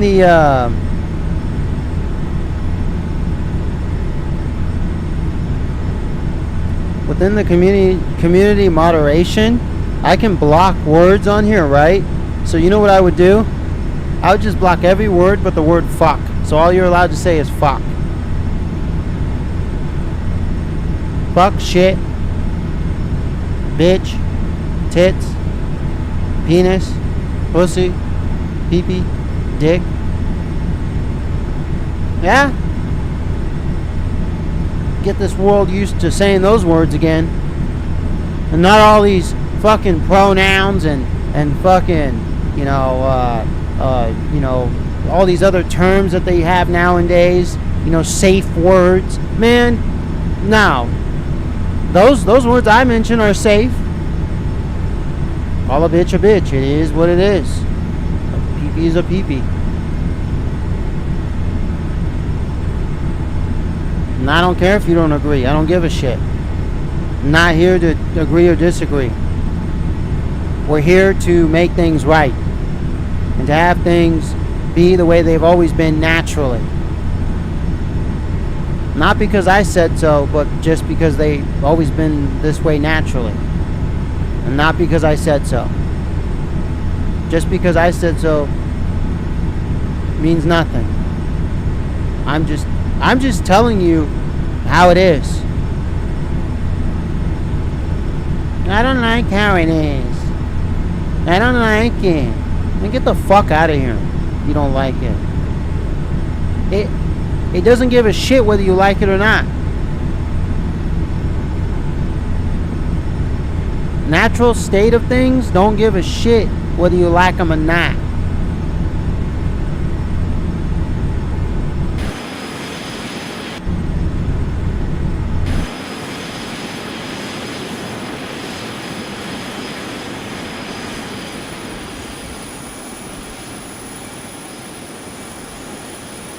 Oh, well, we got a white trail of smoke. Nice. That's a nice touch to this plane.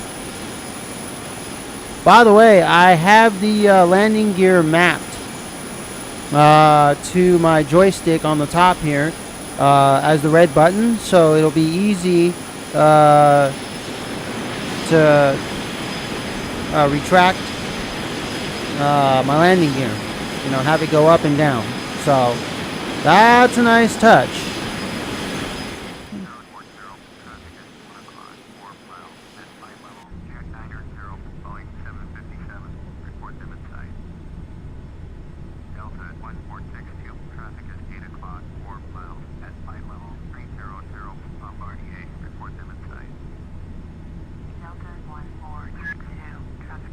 That's them right there. Canadian 040, after Boeing 757 in sight. That's it. Boeing 757 Alpha India. Or what is it? Alpha Nevada? Yeah, Alpha India. Wow, look at that. We're crossing paths. I'm at his flight level. Look at that. What is he at? Oh, wow. He's almost at 30,000 feet. Sweet. Nice to be with you up in the skies, bro.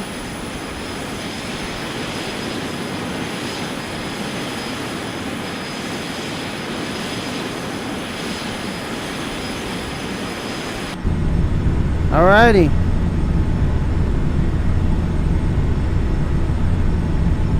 Yeah, I think I'm gonna start descending at 2. I don't even know. 2 hours and 30 minutes. Oof. I better just start descending. Like, I don't want to say quickly, but all right.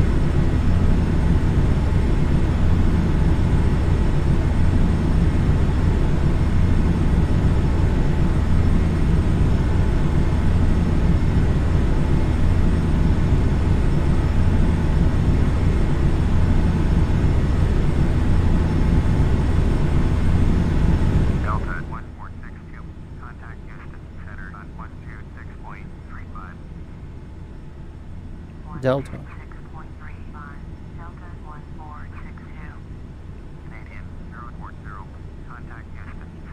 How did I know I was up next?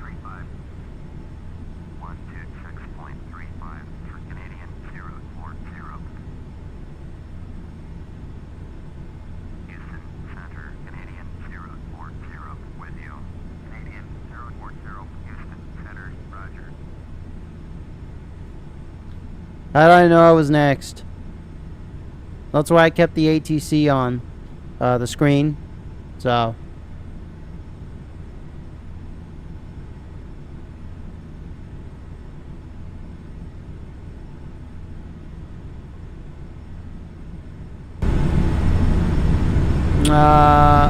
so when we get to the airport, since I reinstalled this game on my computer, fresh and new, and all the things are working, basically,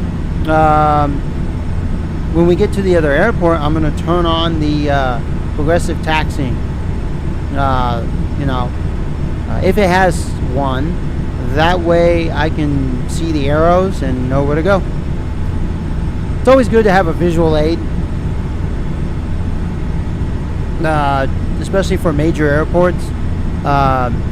It's just before with this computer, that thing wasn't working. It would show them like trying to. Well, okay, so that progressive taxiing, what it would do is I would press it, and then it would show that it's on, but they'd be glitching in and out. American 1959er, you are 38 miles west, turn left heading 0905, descend and maintain 17,000, expect vector ILS, runway 28, approach. Turn left heading 0905, descend and maintain 17,000, expect vector ILS, runway 28, approach. American 1959er.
Alrighty.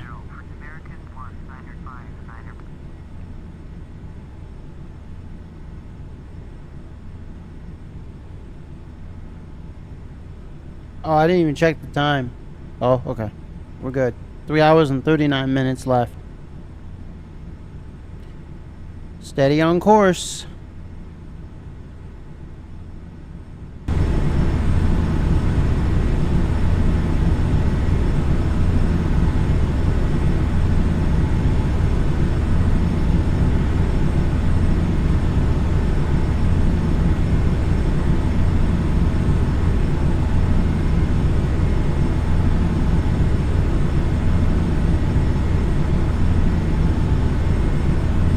I think I'm going to try to do a flight one of these days where I don't leave this camera view, the 3D cockpit view. I might try that. Delta 1462, contact Houston Center on 133.5. 133.5 for Delta 1462.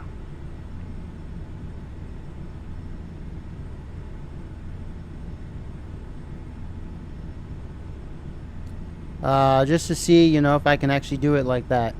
Well, I'll go to this cockpit view, but I won't go on the outside cam view. But I'm gonna do that in a small aircraft. And it'll be like a short flight or something. 1 hour. 1 hour and 30. And then we'll go from there.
So I hope you guys enjoyed our movie.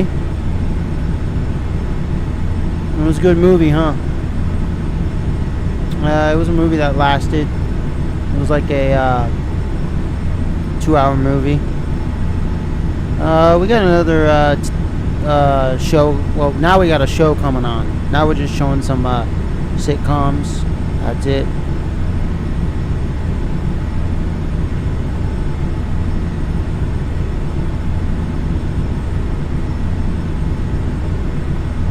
The movie we showed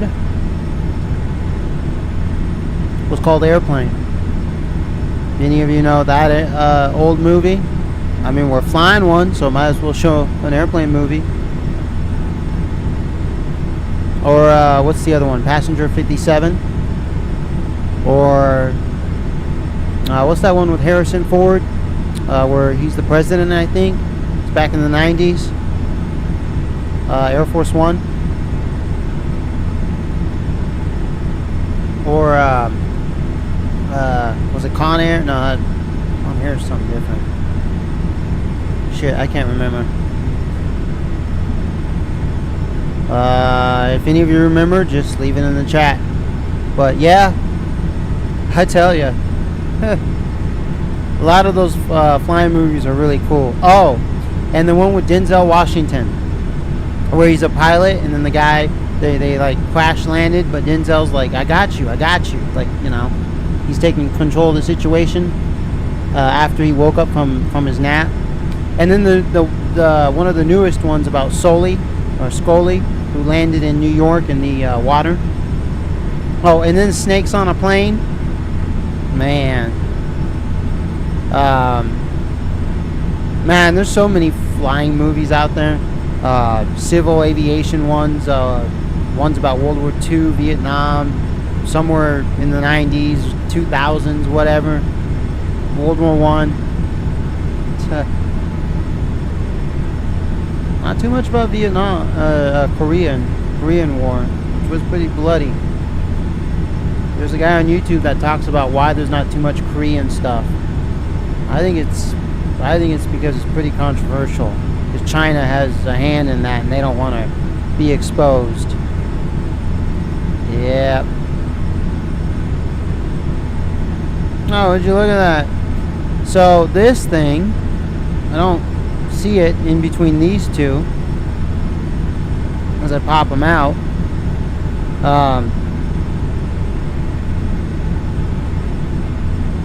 What?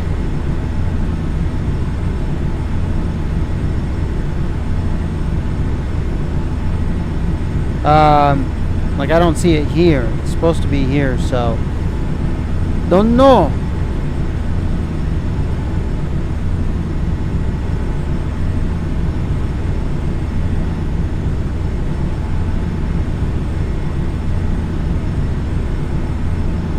Well, in case you guys are wondering, there's the ocean.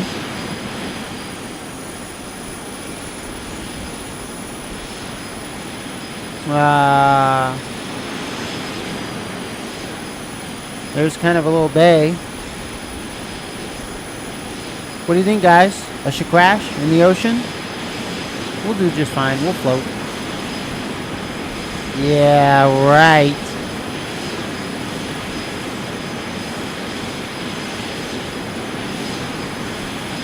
We ain't doing that.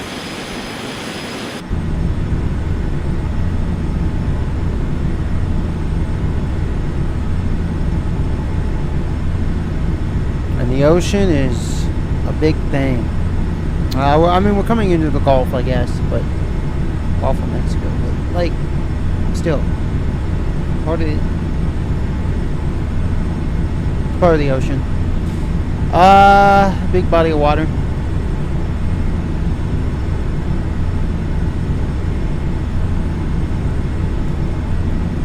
What time is it here? 9:08. And how much time do I have left on here? Ooh, we're at 3 hours and 31 minutes.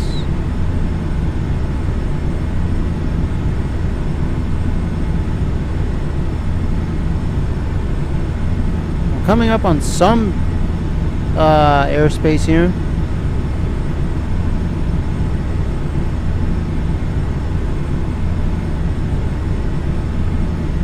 Oh, too bad it doesn't. Ham.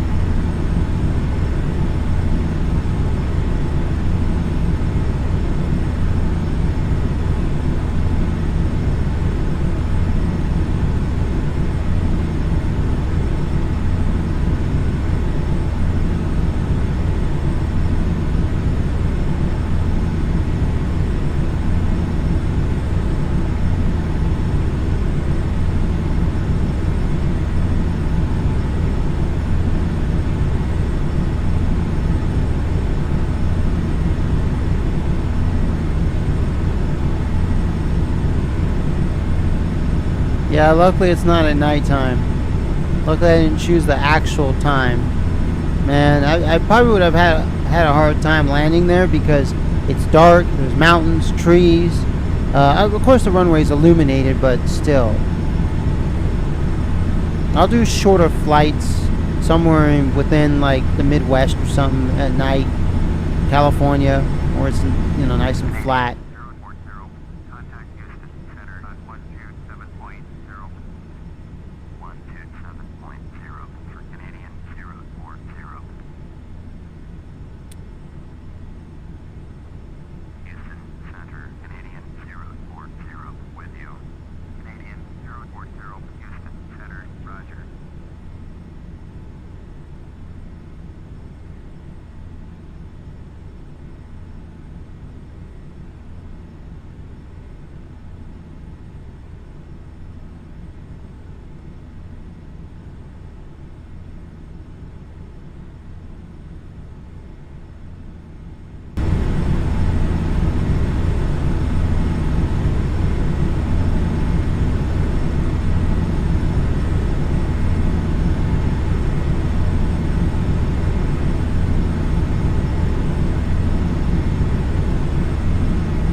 This is a nice flight.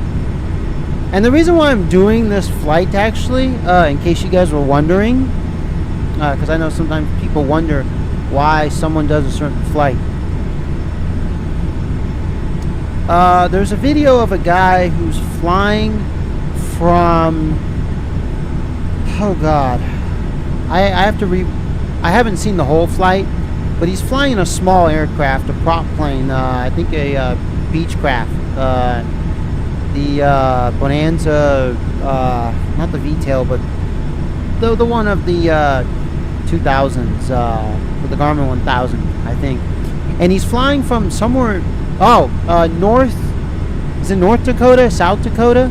And he's going all the way down to, I think, Bahamas or something.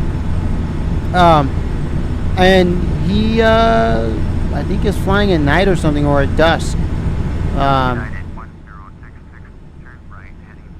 And it's really cool. You know, the first part of the video looks really cool. So I decided, hey, why don't I do a flight like that somewhere in the United States and go down to like South America? You know, but use a jet, not a prop plane, not a small prop plane, because that would take like a long time. I'd have to start early in the morning here. So I thought of doing that, and I was just like, you know, mapping out things, seeing, you know, where in the Midwest I wanted to fly from. So I have some others to the same airport, but they're at different, like, so I already have some other flights that are from different locations in the Midwest, and I think different state, but they go to the same airport, you know, in Colombia, but they were not like international or major airports. They were smaller than the one I took off at today. So yeah, I didn't want to do those. Now I might delete them or maybe do them with like a small aircraft if I'm going to take off with a small aircraft from there. But because they only had one runway with 2 numbers on it, so that's why I didn't want to do it. Like, they didn't have a long enough runway for even this type of aircraft. But for 40, proceed on course. United but for 10, this type of aircraft, I needed something with a longer runway. Uh, sure, it wasn't an international airport, but it was big enough. It had a gate. It said it had a gate instead of a ramp gate. You know? Well, I mean, it had ramp gates, but instead of just ramp gates, it also had a gate. And I was like, wow, Dodge City actually has one gate. Wow. contact Houston Center on 120.35. All right, just double checking here. Yep, see, I'm next, right here. Center on 134.9er. Going to 134.9er. Canadian 040. Houston Center, active 828 with you, flight level 310. Active 828, Houston Center, roger. Houston Center, Canadian 040 with you. Canadian 040, Houston Center, roger.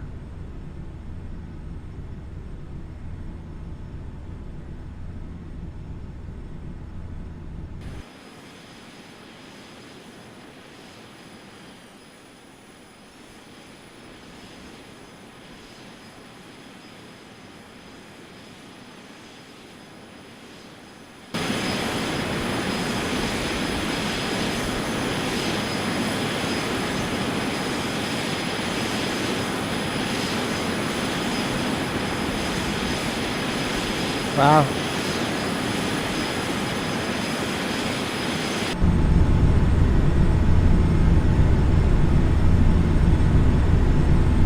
Now we're entering the waterways.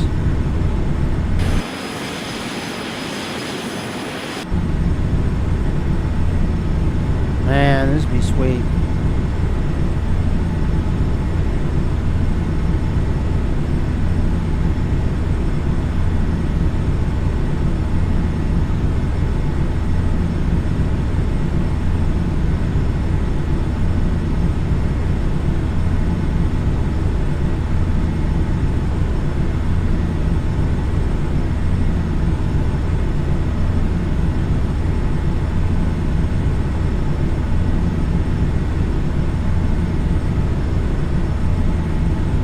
I gotta make some dinner soon.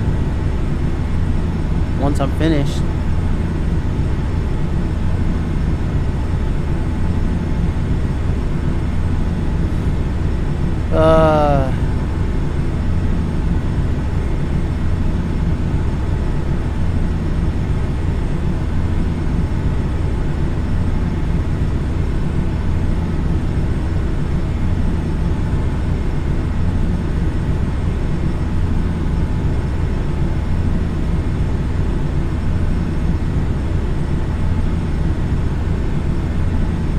Sweet as moonshine. Do any of you know where that's from?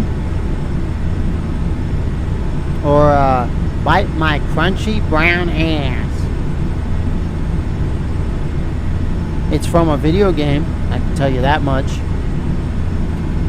It's actually from a video game series which is, I think, the best video game series on the planet, called Time Splitters, which it released for the PlayStation 2 and for the Nintendo GameCube. Yes, it was also on Nintendo GameCube. I had a friend who had Time Splitters, the original one, on the PlayStation 2. And then one year I saw he got a GameCube, and he got Time Splitters on the GameCube, and I was like, what? This is for GameCube? It was pretty cool. I have Time Splitters. I own all three for the PlayStation 2. All original copies. None of them are greatest hits or anything. They're just regular Time Splitters. Which I hope they bring the series back. And I hope they port it to PC. That'd be nice. Maybe put some online play. Keep it original. I know the people who worked on it are still out on this planet, so they could get back together and make the game. I love Time Splitters. It's got the best multiplayer. out of any game ever. Like, it's basically 007 on steroids. A bunch of characters, lots of maps, create your own map, put any type of weapon in there from any era, mix match. Oh, it's awesome. And number 3 is the best. With every new Time Splitters, it just got better. 1 was good, great, awesome.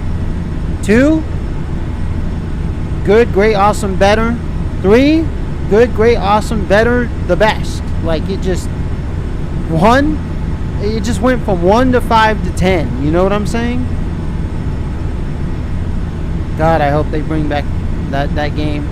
If they bring it back for PC, I'm downloading it immediately. Fortnite, Roblox, all the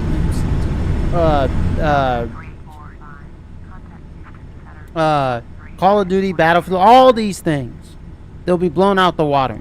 Sure, not Arma 3, not Operation Harsh Doorstop,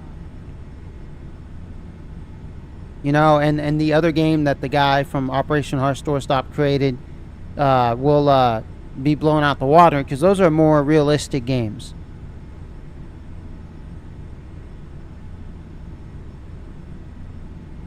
What the hell's going on? Oh. It almost sounded like the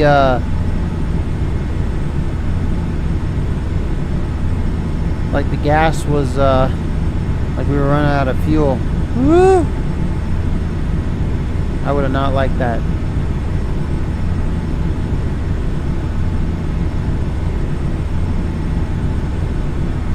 So yeah, I like Time Splitters. It's a good series. I'm gonna get back into playing it. I know there's emulations for it, for the PlayStation 2 emulator, but and I wonder if the PlayStation 3 emulator can actually play PlayStation 2 games. That'd be something. And I don't know if the PlayStation 3 emulator has online.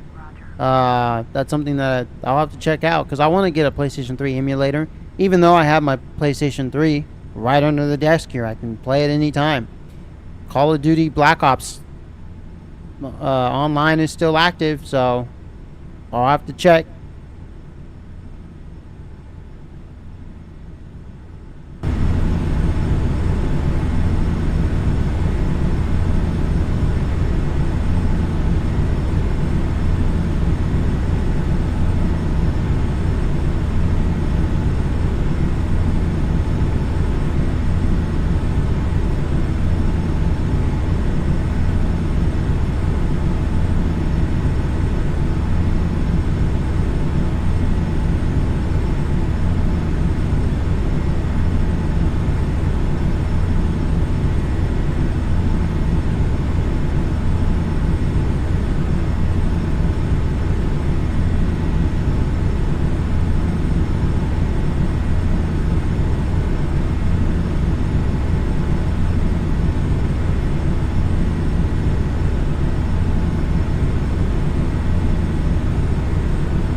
There's a flight I'm gonna do that I used to do. It's from Fresno to Las Vegas. It's a very nice flight. You just got to go over the mountain ranges. So I'll set that up one of these days. I might fly this airplane to get there, because the airplane I used to fly to get there I don't have. It was an Airbus, like a really, really small one. It was like a short, like a really small, short Airbus aircraft. It was a jet. It was like an old one from like early 2000s, late 90s. I can't remember the name of it, but it was like the 300 series. I can't remember. But Cactus. Oh, that's funny. They call it Cactus 828.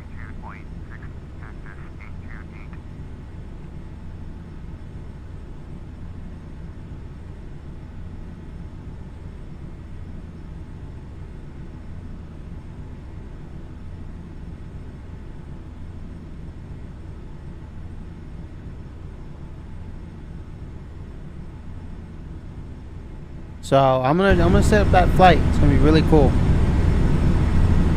Fresno, California to Las Vegas, Nevada. Basically, Fresno International Airport to the Las Vegas International Airport.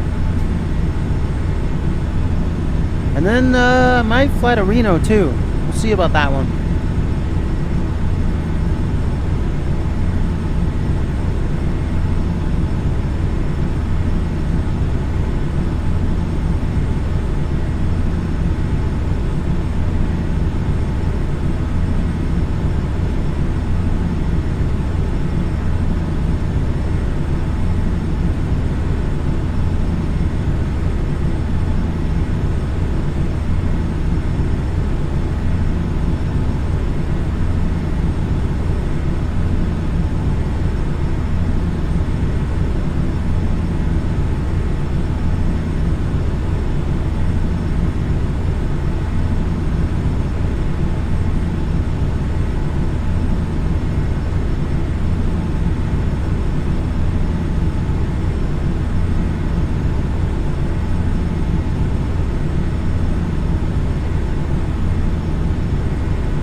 I'm just showing you guys the map.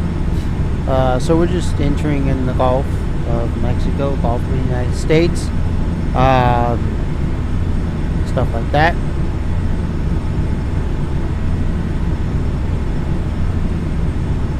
I'd say once we're right close to Cuba, I mean we're at halfway point now because, well, yeah. Because it was what, 5 minutes? Because it was 4:59, 5 minutes. So right at 3, I guess. We'll say we're at halfway point. 3 hours exact, not 3 minutes. Yeah, because it was 5 hours.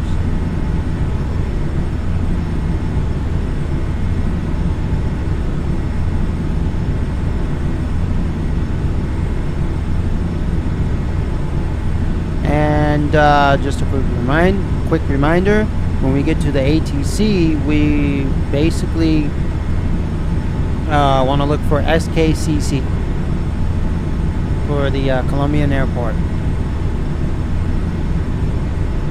And depending on how tricky it may be, we definitely need to check it out on the map. Now, as you can see, it's clear skies. Okay, whatever. I was trying to make it to where there was clouds, like, even at this level and stuff.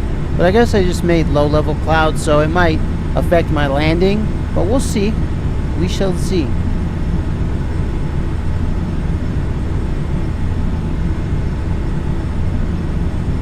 I guess I should put another cloud layer. I'll probably have to do that.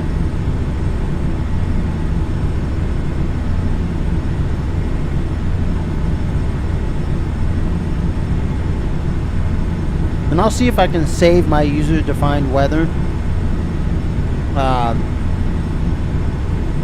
Stuff like that.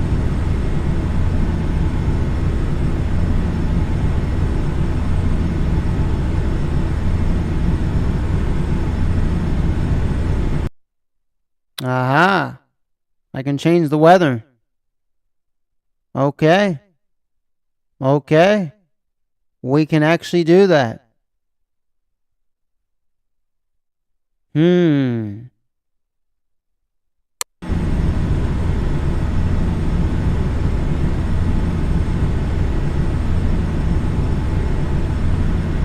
So I can basically change the weather within FSX as I'm flying. I just hope it doesn't crash the game. That's what I'm hoping. So I don't want to mess with that.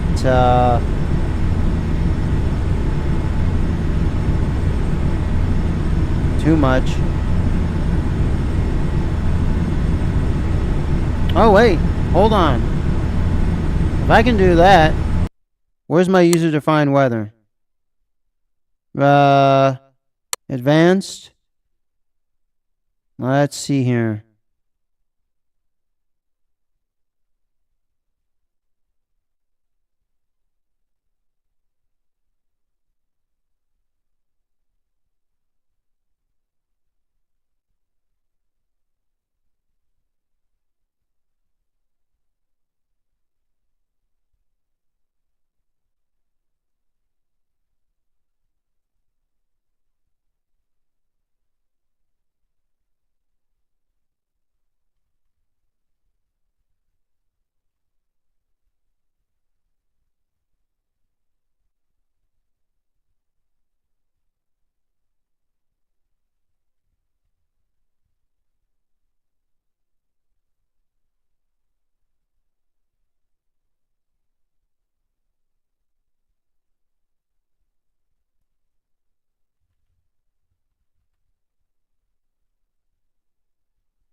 Yeah, we got some clouds here. Let's just say some clouds rolled in.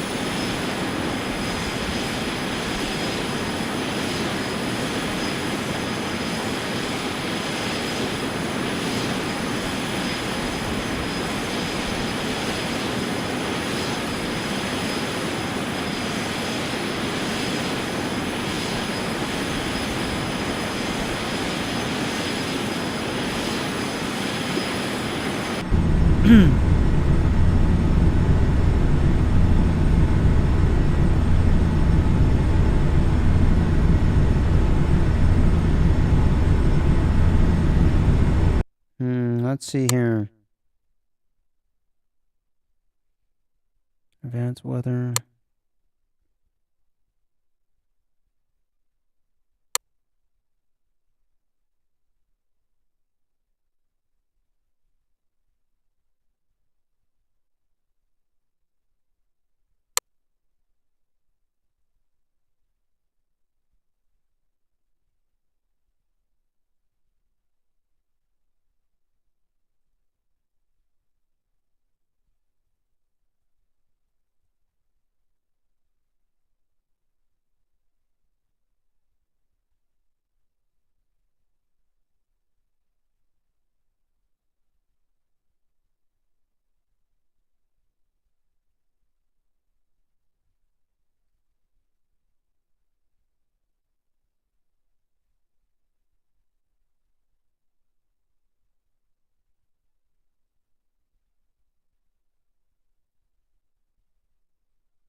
Woo!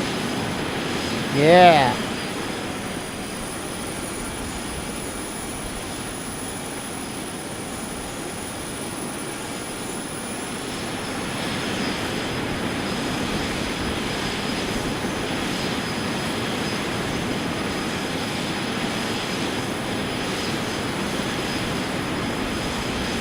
Alright, let's leave it alone now.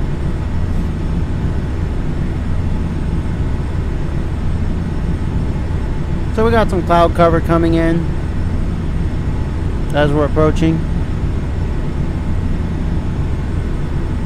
Maybe some icing, like light icing.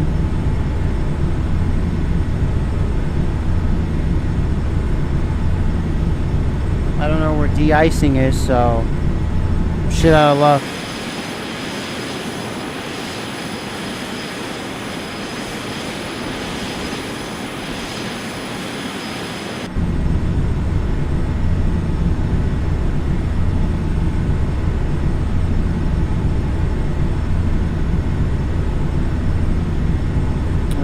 Okay, we're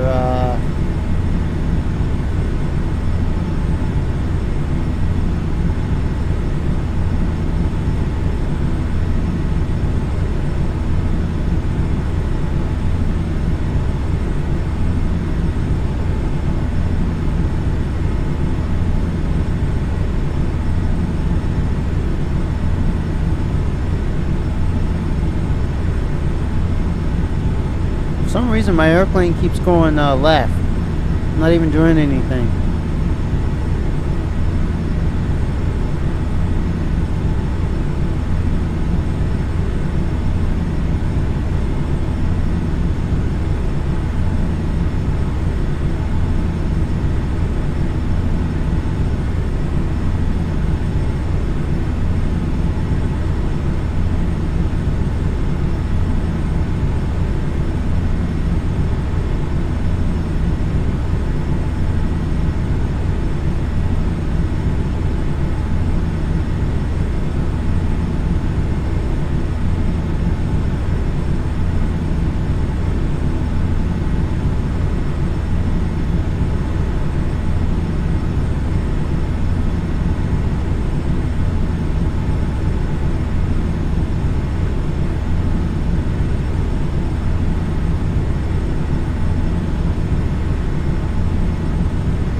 wanted some clouds.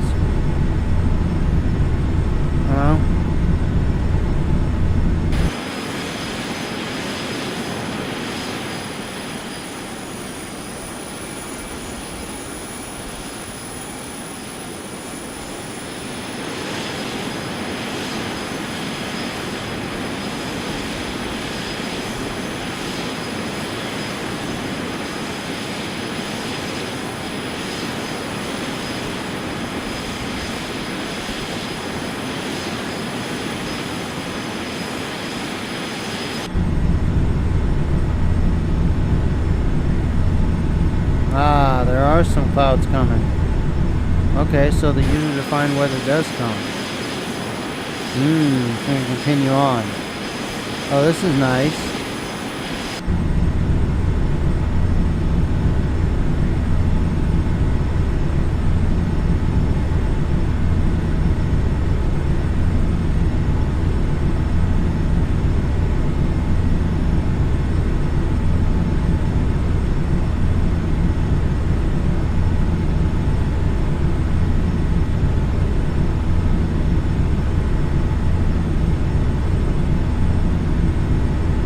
And once we get closer, it's going to be raining over there.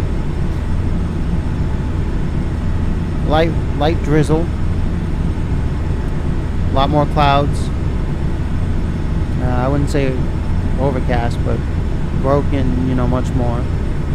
I mean, you know, I'm going to set it to broken, but a little less broken.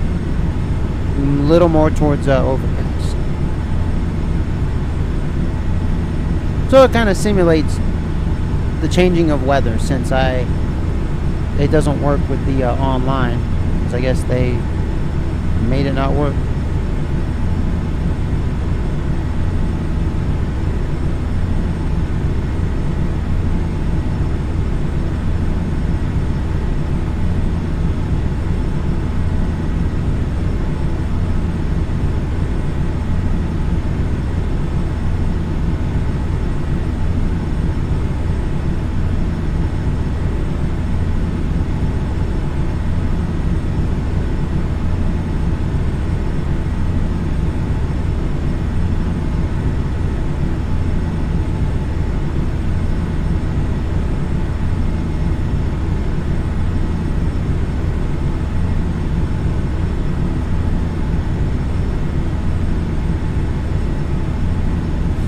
And yes, I know that Microsoft Flight Simulator 2024 and 2025, and Microsoft Flight Simulator 2020 and 2024 and X-Plane 12, I know they can draw the clouds like accurate, you know, I wouldn't say too accurate, but pretty much like accurate, like pretty accurate. I mean, not too much, but hey, this does a great job too, and so does X-Plane 11. When you do real weather, you know, instead of user defined. So yeah.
think this is showing the flight levels here. I'm kind of reading them.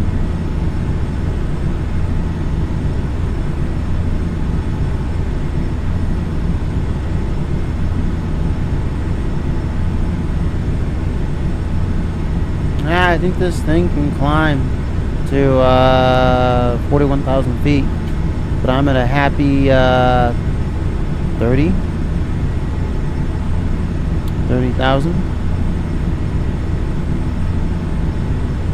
Aha.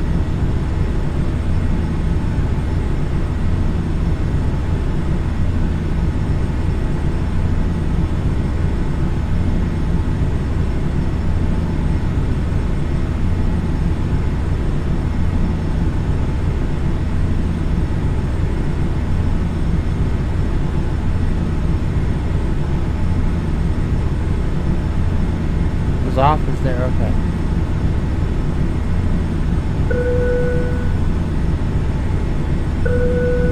Ah, I didn't even know there was seatbelts in here. You see? You see? I haven't learned this aircraft. Next time I fly this aircraft, I'm gonna do a lot better. But let's land safely. Oh, there's the engines, okay. There's the electrical power, there's the fuel pump. Which, if I'm not mistaken, if I was in this mode, yeah, it's all this right here. Alright. Alrighty. There's that. Nice, nice, nice.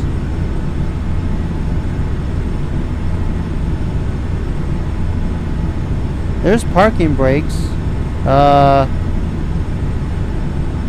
These are flaps. Now, I know on an aircraft there's also air brakes. Spoiler.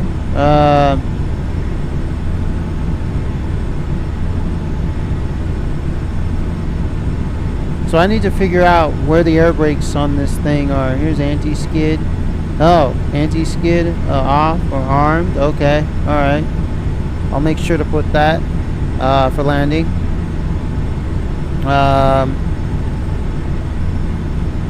What? Yeah, flaps. I got flaps controlled. I'll just yeah.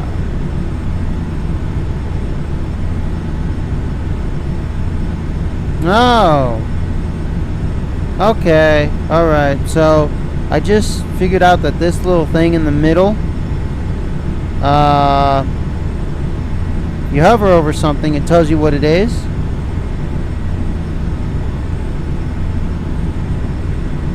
So that's a backup primary flight display. I guess if mine was to fail over here. Nope, and there's the altimeter calibration. So, alright. I just found out some new things about this plane. So, I'm going to learn this panel. See what it takes to turn this on. And I'm going to watch videos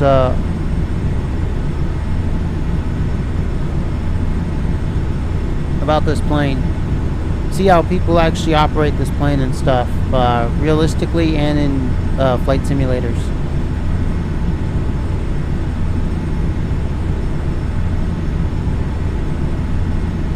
Because I don't have any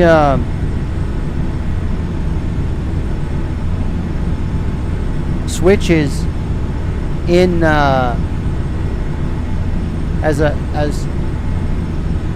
since I don't have any switches on my desk right here for all this stuff, I'll have to do this in game.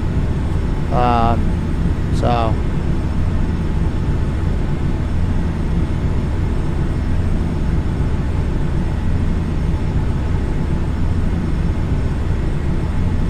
no worries. I figured out this aircraft a bit. Enough to get me off the ground and fly. Let's see here.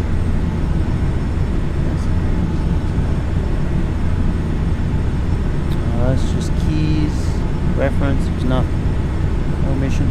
I mean, there are missions here, I guess, but like it's not like in the new Microsoft Flight Simulator where 2024, where you do jobs. You can do firefighting or fly, I guess, a police helicopter, or I don't know, pick up a stranded person out in the ocean, or find a lost survivor, a lost person in the woods. Like, what the heck? Like, bro, if I want to do that, I'll play Simcopter.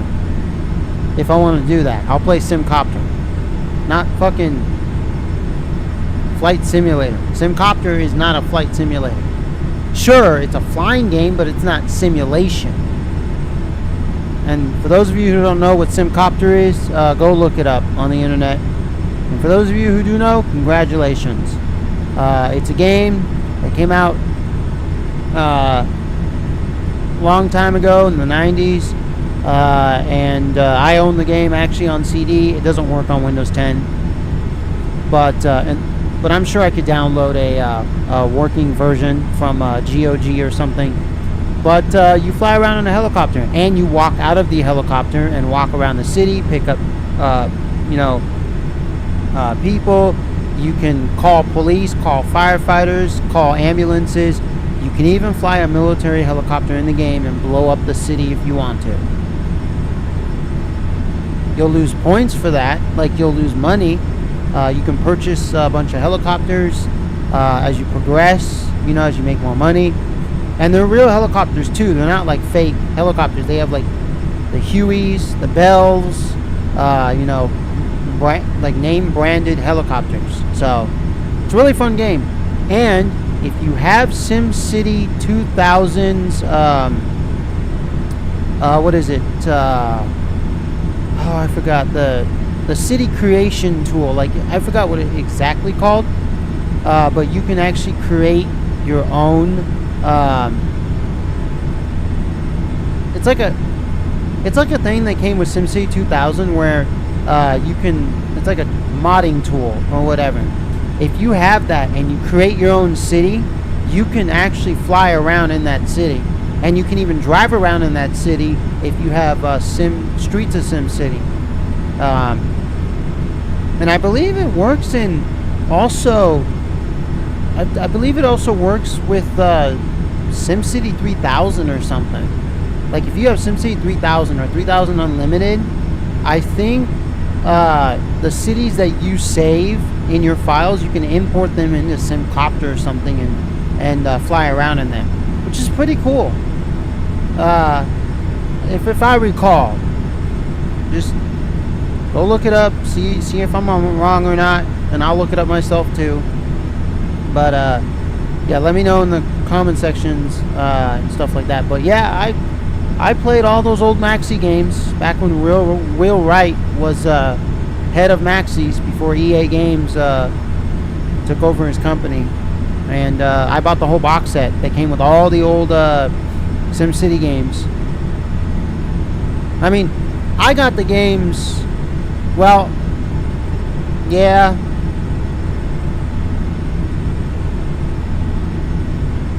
Wait, when did I get that box set? Was it early 2000s? I think EA Games, because I mean I've been playing Maxi games before EA bought them. It's just I bought all his like sim games, like SimCity, Sim Safari, Sim Isles, Simcopter, stuff like that. I bought the box set from Best Buy, and I think it was like $19 bucks, $15 or something. But yeah, I played that stuff on Windows XP. But I had played those previously. Like I had played I can't remember. No, I played Sim Ant and Sim Farm before, and then yeah, because my cousin had those. Fun games. Oh, the other thing is that the SimCity 2000 Network Edition that I had, I gave it to one of my friends. I shouldn't have, but it probably wouldn't have worked on Windows XP anyways. I mean Windows 10. I know there was a free version that was given out through the Origin store. I think I got it when I had Origin. And I didn't know Origin was trying to compete with Steam, by the way. I didn't know it was like EA's kind of Steam store. But yeah.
Got some more clouds coming in.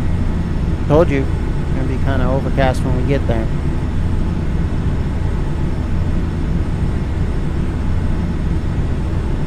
Sucks I have to do it this way, but like I told you, the real weather is not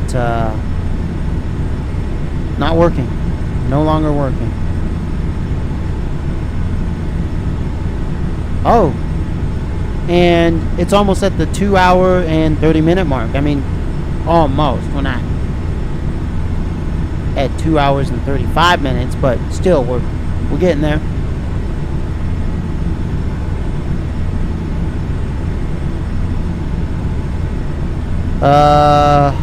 Yeah, so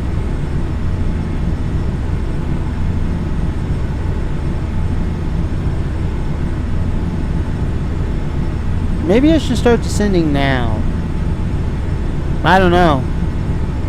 I just don't want to descend way too early and then be at a point where it's like, whoops, I'm like, I should have descended a little later. And I don't want to descend too late to where it's like, oh, I should have descended a little earlier. So I'm calculating.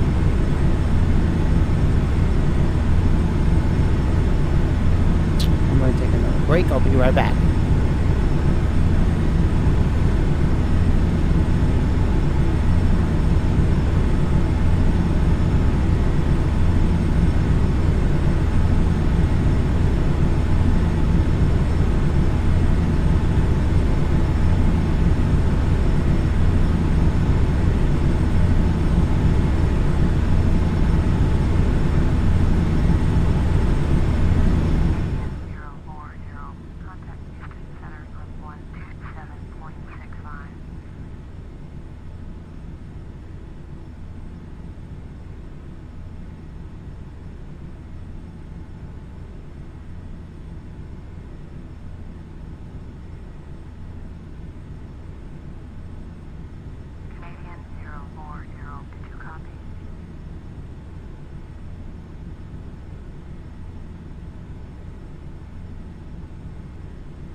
Alrighty guys, I'm back. How we looking? Looking good? Alright.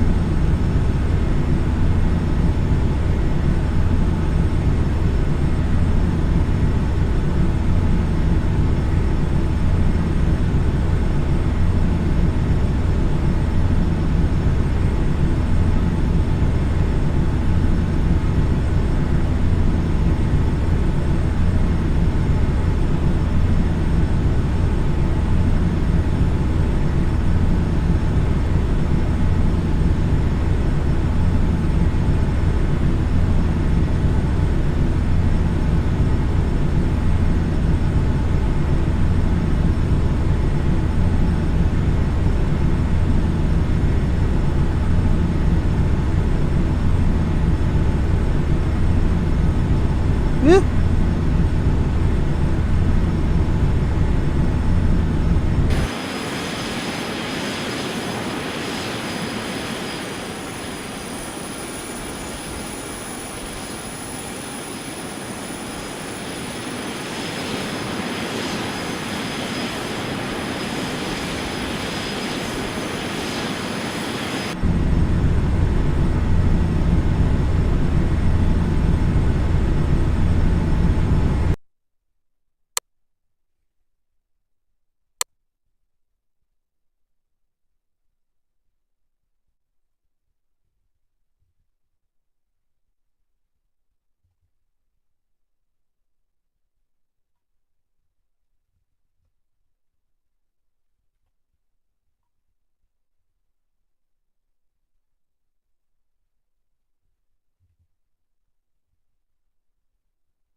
Alrighty.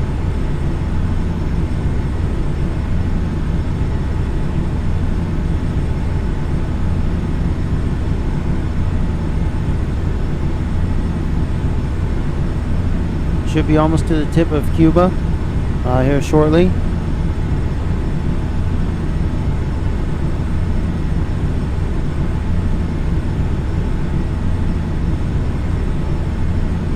Oh, we got some turbulence.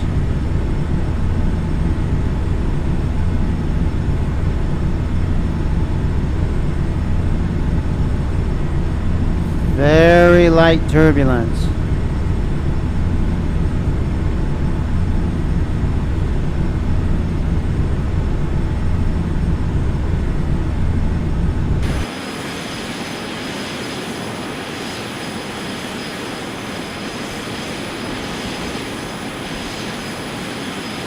Nothing to worry about. It's the type of weather we're flying in today, boys. It was clear skies for a while until we got way out in the ocean. Now, if you guys want to see, well, I already have some on my channel, but if you want to see more driving videos like racing sims, let me know. I mean, I'm going to do them anyways, but still, let me know. you know, yes or no, you know, even though I'm still going to do them. I have a few racing simulators, so yeah, and I got the good ones. The Dirt Rally Series, Assetto Corsa, the first one, and then R Factor 2. And I also have MotoGP, I think 21. So yeah, let me know. Let me know, man. Let me know, guys, girls.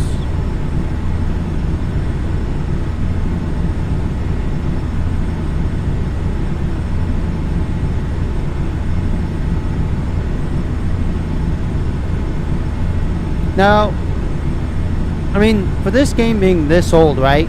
Well, at the time, people are still wondering, why do we have this view? I mean, we still have this kind of view in modern day, well, I shouldn't say modern day, newer flight simulators. So, it's just a view that works. I mean, why not have multiple views instead of just a 3D view?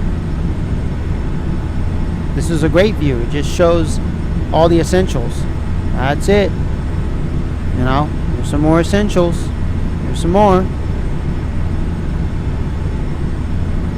Now, of course, that's too much, but you get the idea. Plus, with this GPS thing, the Garmin GPS 500. So,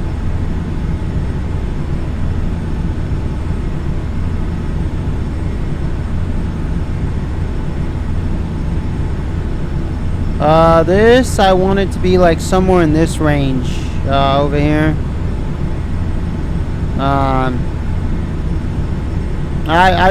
I start to figure this part out, what they all mean, but yeah, I'm gonna look this plane up on the internet and see.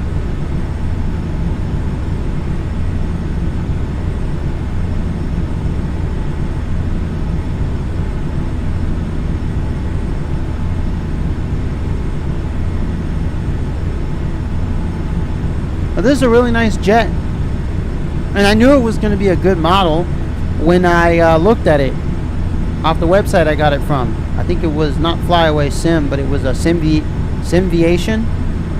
I knew this was going to be a great jet to fly, and I knew it was going to be an awesome model. It was just going to work. So I just wish there were other liveries for it. I'll have to look. If there are, I'll let you know.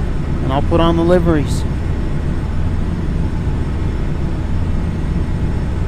I mean, what I mean is, if there are other liveries, I'll put them on, and then I will tell you about them, you know, when I start up my next flight.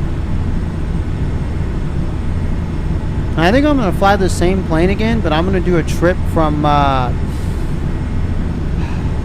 somewhere in the United States, maybe east, west, west, east, north, south, south, north, I don't know.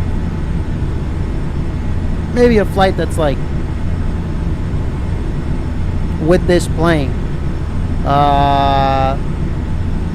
hours, 2 hours, 3 hours, 3 hours maybe.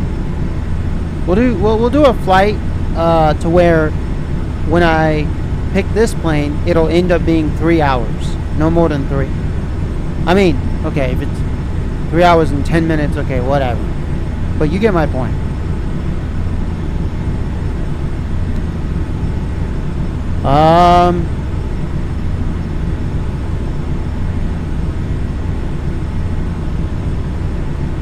Yeah.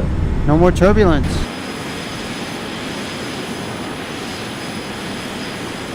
But there are still some clouds. Man, this is a really good model.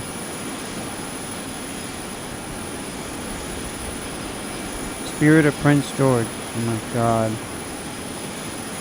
This is ridiculous.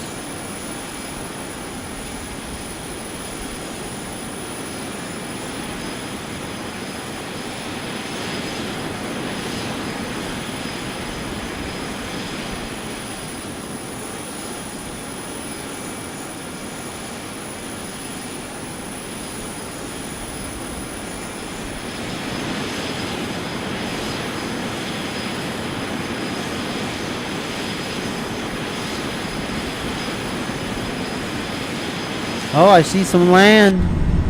We're approaching. Nice. Just look out at the event horizon. Hell yeah, buddy.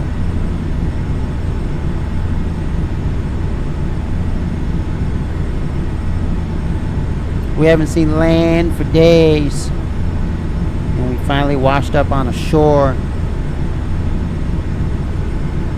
And we were like, land! Land ho! Right? Is it a gun ho? A land ho? Or, the guy from Star Wars, Lando Calrissian. No, Calrissian, I think is what you say his last name. Lando Calrissian. Yeah, he was cool.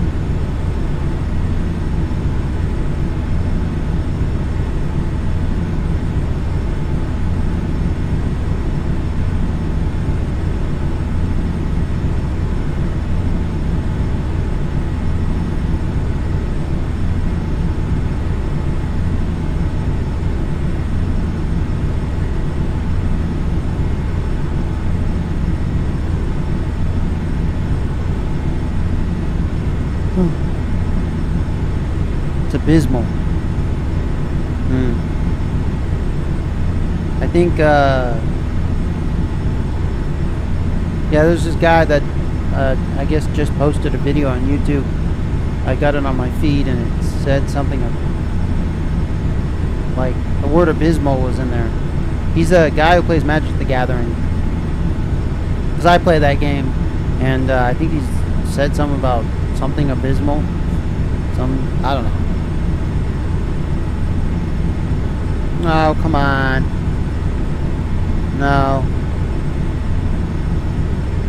Oh, that's Vic DB. Oh, okay. Yeah. Either drift is abysmal, but can I recoup $77 from... Okay. Wow. Wow, this is going to go down as one of the worst sets in Magic the Gathering's history. Huh? Yeah, Magic the Gathering is something else these days. If any of you play Magic the Gathering, yeah, it's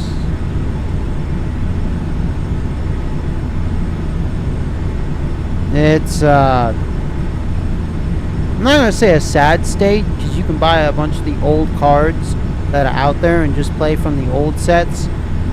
Even sets from like 2017. Sets from the 90s, 2003, 5, 8, you know. You don't have to buy the new sets. There's still a lot of cards, a lot of boxes and stuff that haven't been opened. You know, there's a lot of stuff out there from a long time ago that hasn't been opened. Still for sale. Nah, I get that, some people are just trying to keep the price high by having, unopened boxes with mint condition cards. I get it. I think that's stupid. The cards are meant to be touched and played with and used. I don't put value on my cards. And they're not free either. You can't buy them and you can't have them. They're not free.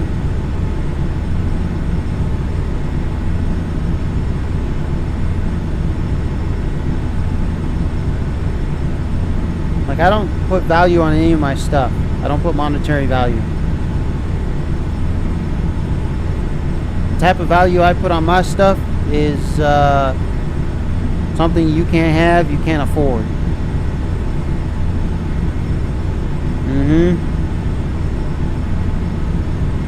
You basically have to be me to have my stuff. And if you kill me, that's not going to work, because you're still not me. You have to be me, my spirit. So, shit out of luck with that one.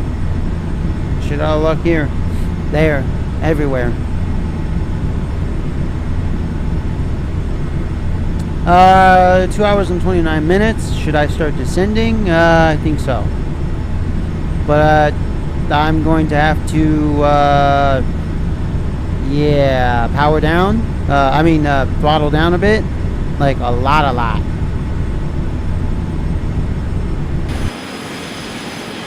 Yeah. Because I am at 30,000 feet, and that's pretty high. So let's...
Because I don't feel like having something happen to this airplane.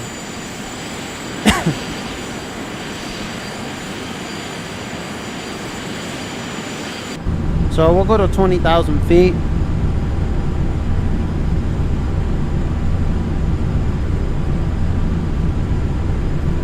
We'll do it safely. I throttle down a bit.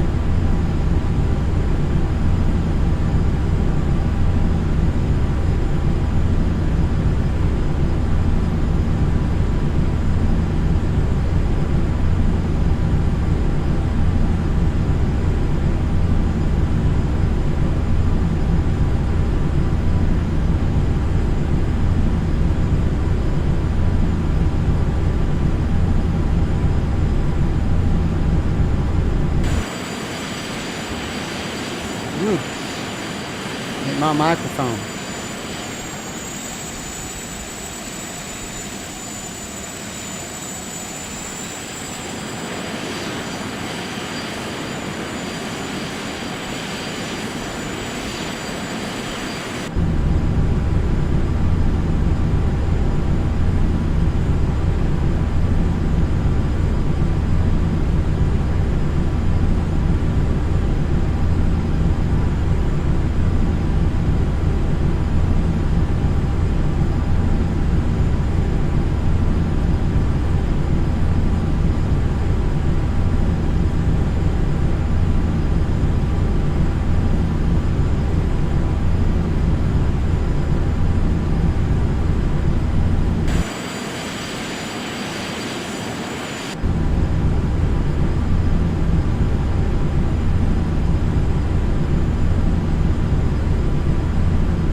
you look at that? That's like screwed up, that little mat part.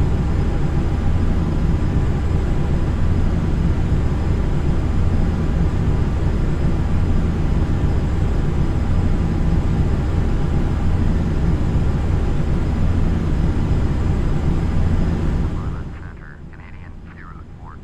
This type, Bombardier. Request flight following. Canadian 040, Savannah Center, squawk 4315. Squawk 4315. Canadian 040. Canadian 040, radar contact, flight level 252. Copy, Canadian 040.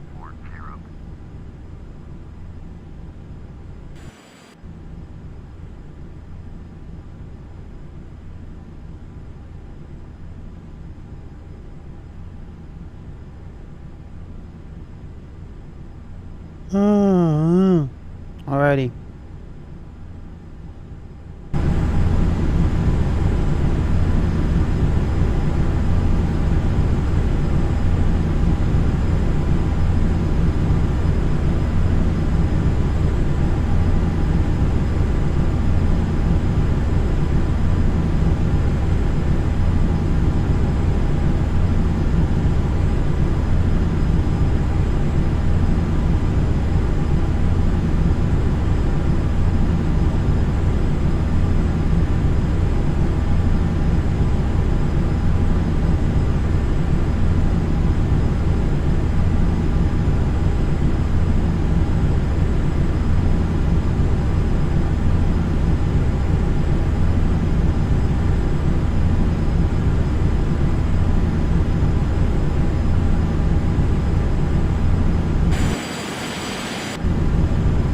Slow maneuvers.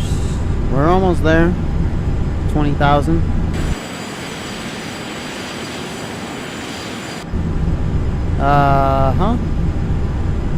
Once we're at 20,000, I'll throttle up.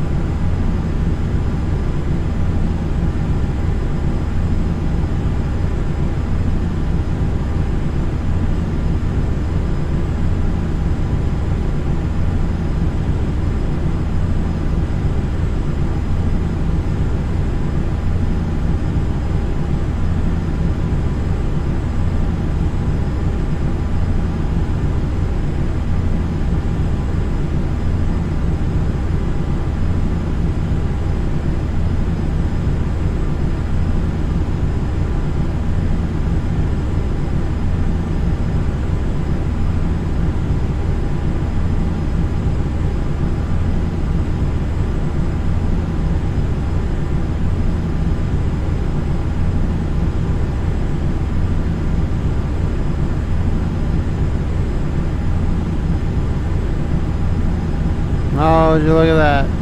Beautiful. We're almost there. Nice.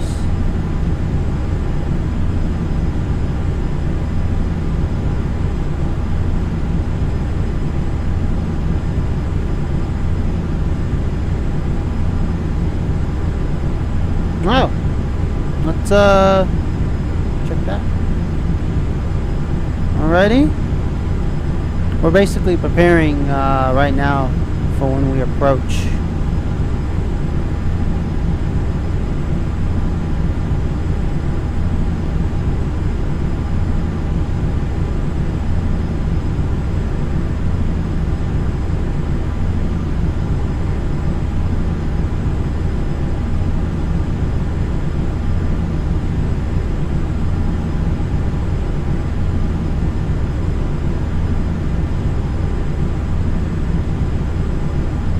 Alright, we're consistent. Yep, we're good.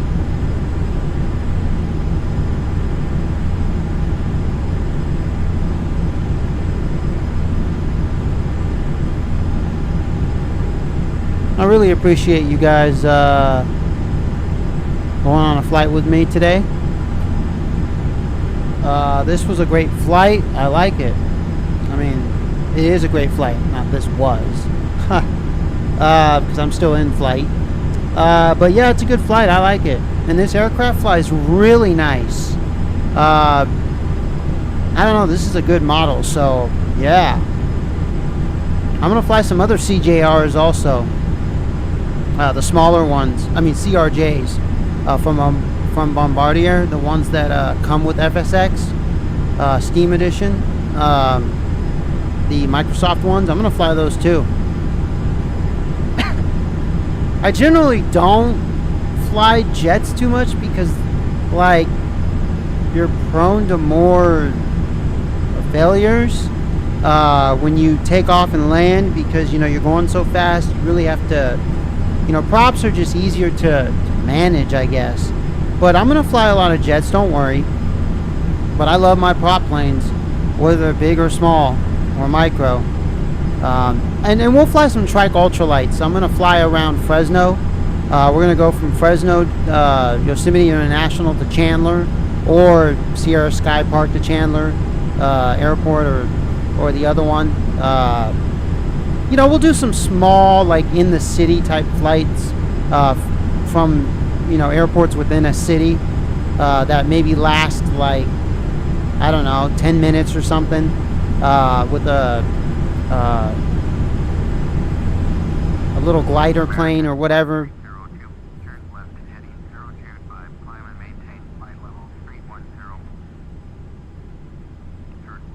With the trike ultralight and stuff. So yeah, we'll have some fun. Alright, just making sure it's not me. Oh yeah.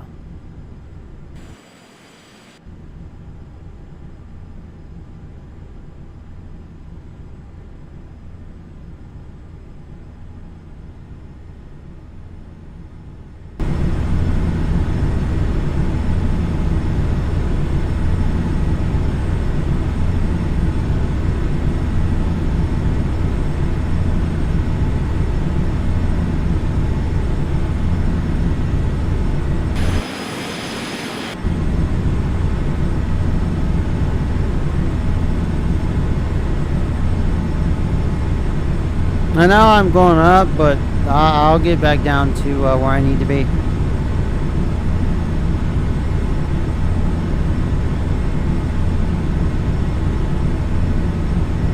Alright. See, the time's going down now.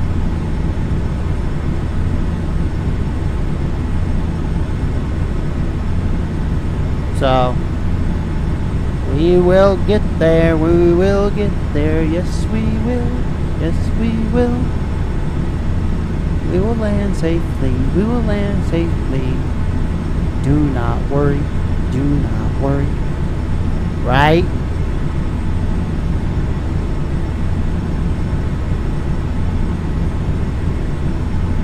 See, one more like 2 hours and... Ugh.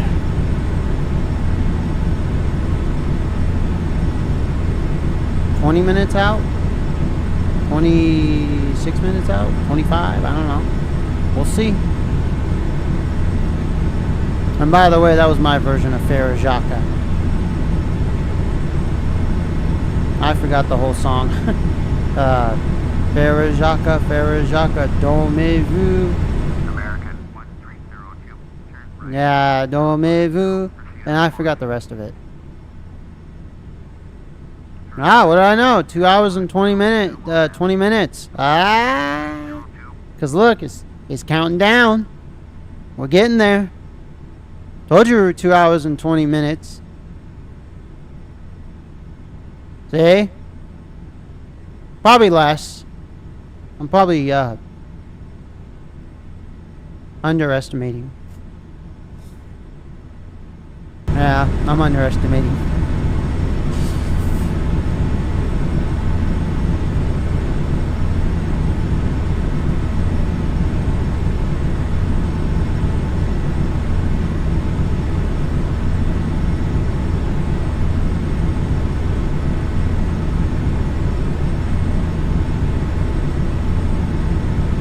Now, I know you can have autopilot do landings, but I don't like to do that. Because if autopilot fucks up, yeah, right at the last moment, yeah, I don't want to have to grab my joystick real quick and then correct it. And you know, I might maybe overcorrect it or undercorrect it and crash. tip over, whatever.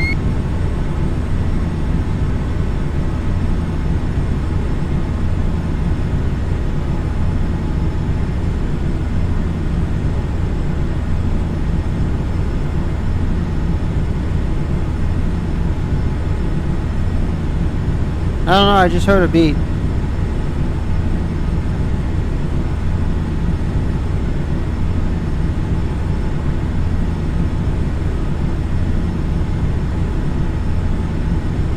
So I got kind of... Whoa.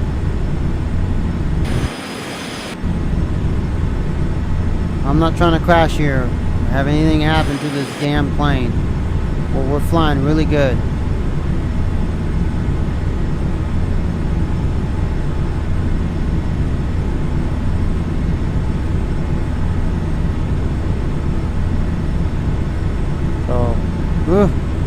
So I throttled down a little bit.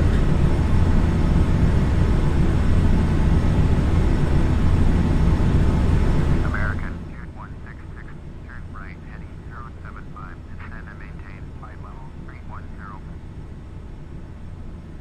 Turn right, heading 075, climb and maintain flight level 310. American 2166.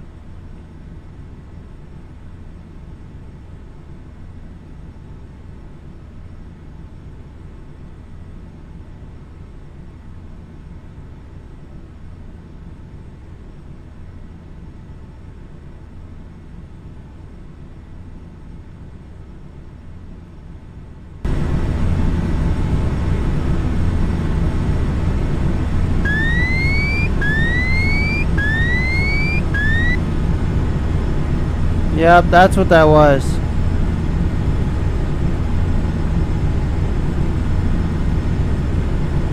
Yep, it was overspeed. Oh god. So I gotta be around the 95 mark, right around 94 mark. Yep. No, no, no. Turn right, heading 065, descend and maintain flight level 290. Turn right, heading 065. Woo! Overspeed. American 926.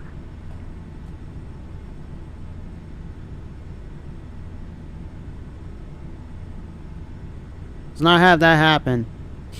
That's what that was before.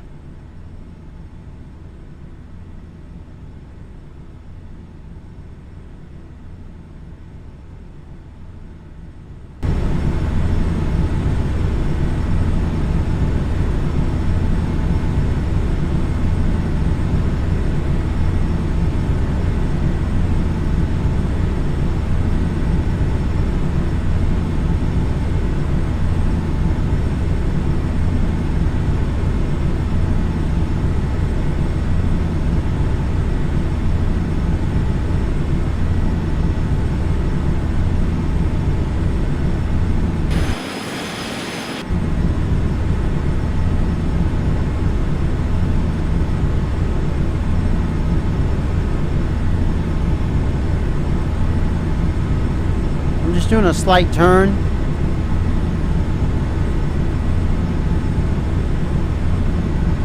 So that way I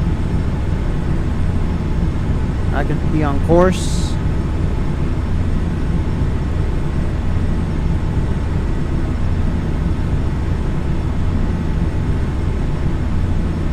No, there's a speed collector.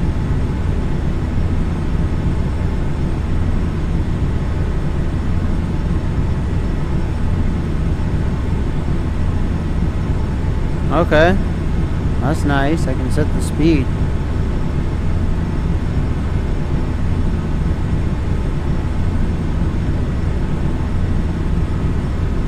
No, I'll have to mess with that myself. I don't want to do it now, but yeah.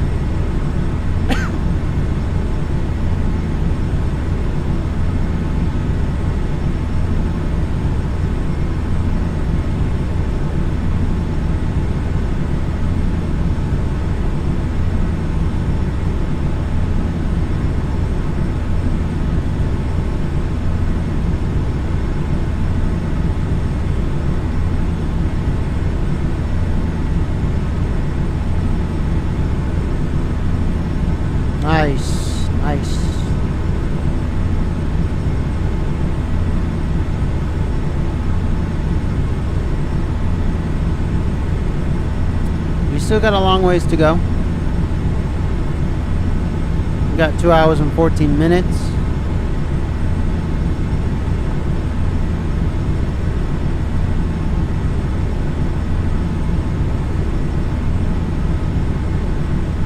Alright, there's anti-ice. So right now it's on. Because we are going to encounter some ice. So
yeah, we're getting there. See? Storms are brewing.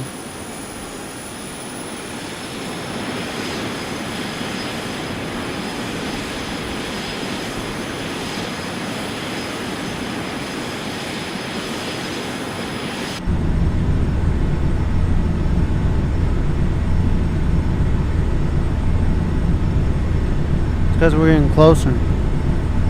Shit.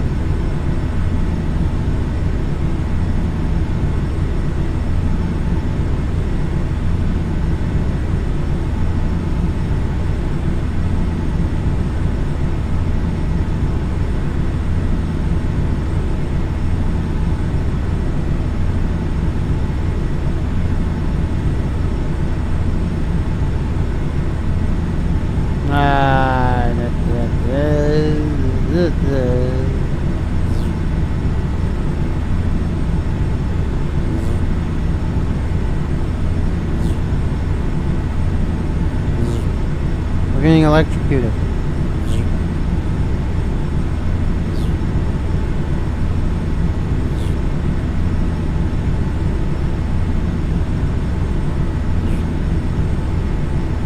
See, there's little electricals going on.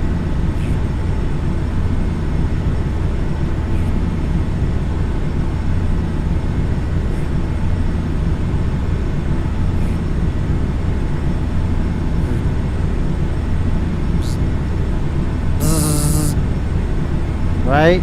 You get shocked. You're pretty safe in airplanes.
Ahead of us.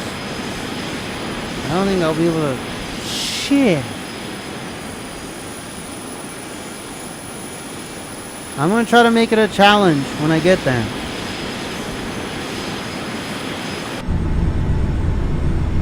Look at those tops. Man. I'm gonna fly straight into it, brothers. We're going in.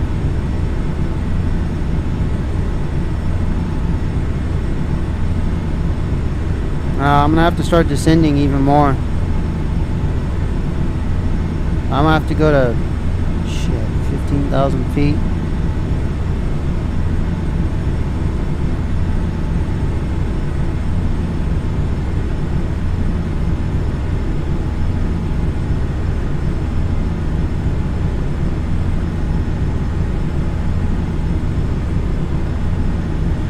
Watch, another airplane just comes right in front of me in the clouds and I don't even see it.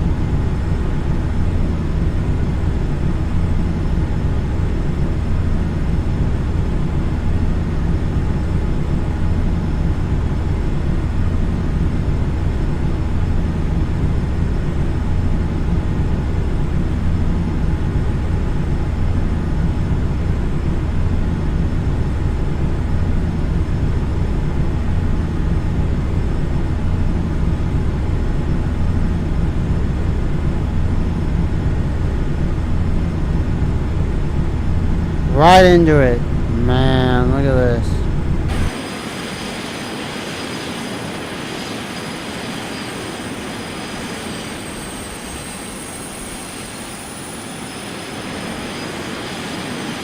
Imagine this, but landing. Nice, huh?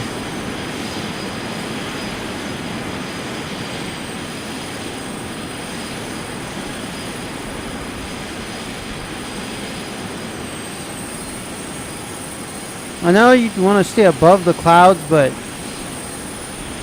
come on, guys. Sometimes shit happens in the real world. You can't, you know, make it a perfect flight every time.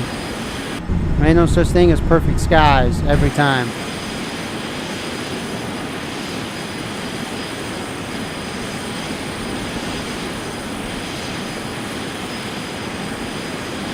Alright. Now I have to fly by instruments. This will be a great test. Fly by instruments. I'm not too good with instruments, but hey, I'm gonna make it. Didn't you guys see those all those airplane movies, even the B budget movies, where someone flies and they don't know too much about flying and they manage to land it? I mean, hey. Oh, okay, I'm out. We're good. It was just that big. Wow, that's.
Jeez.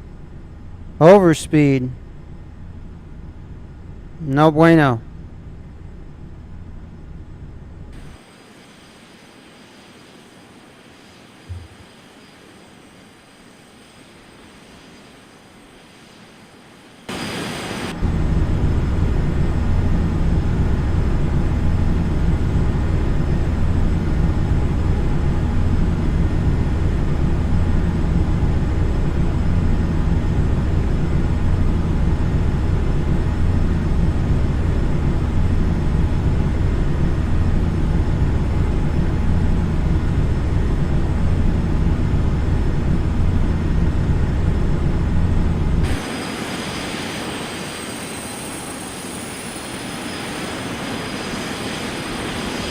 plus, this plane has good liveries too for some reason.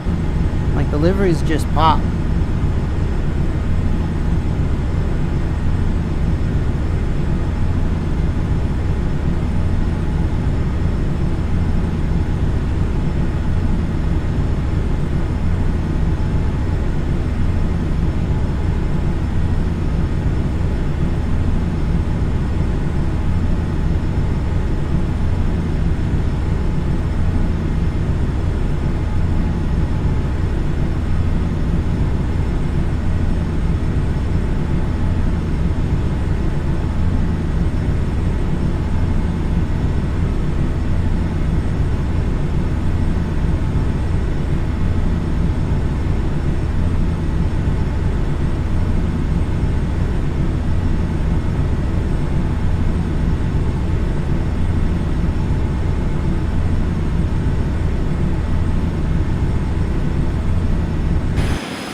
And look at all those clouds down there.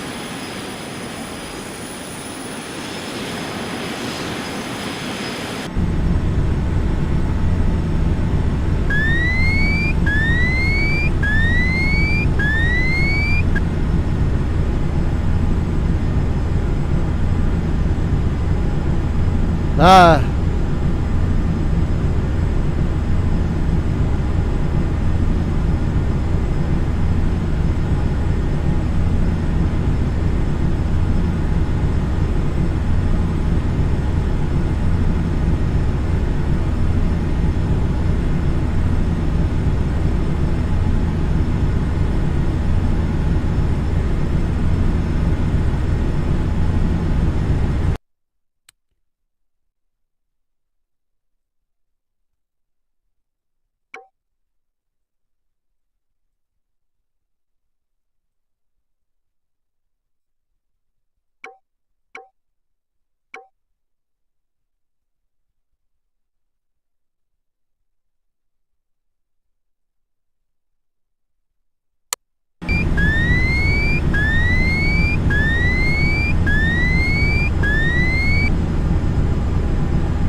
Okay,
get there.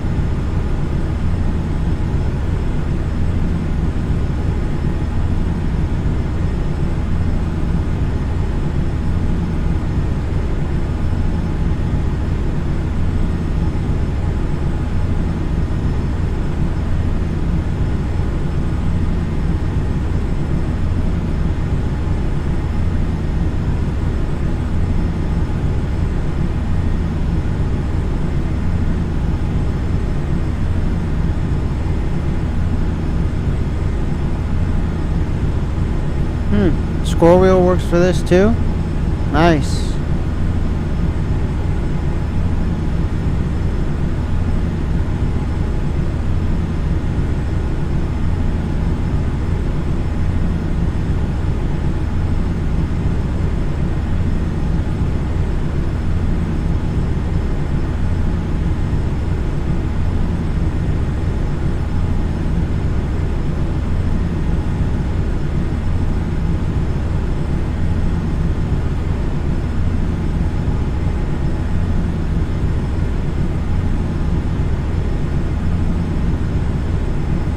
Yeah, I'm gonna leave the weather at gray and rainy. That's what I was doing earlier with the weather. I was trying to make it kind of look like it was gray and rainy, with some clouds high up, but because I didn't want thunderstorm. But yeah.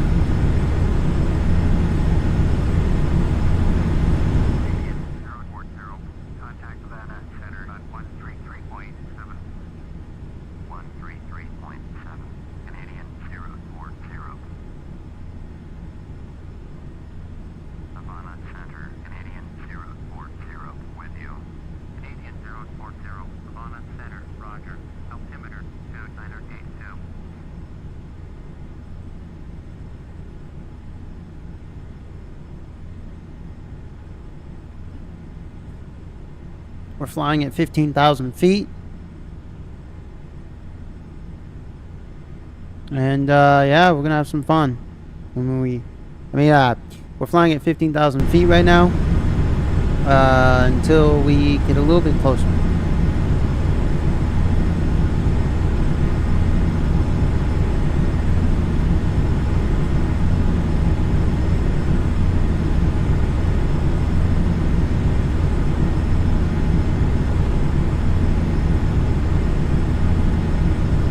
When they say descend and maintain, let's just say a number. Descend and maintain 20,000 feet. That means you descend to 20,000 feet and then you maintain the 20,000 feet until they tell you your next descend and maintain. When they tell you to ascend and maintain 20,000 feet, that means you go to 20,000 feet and maintain 20,000 feet. Just in case you guys were wondering, I thought I'd put that out there.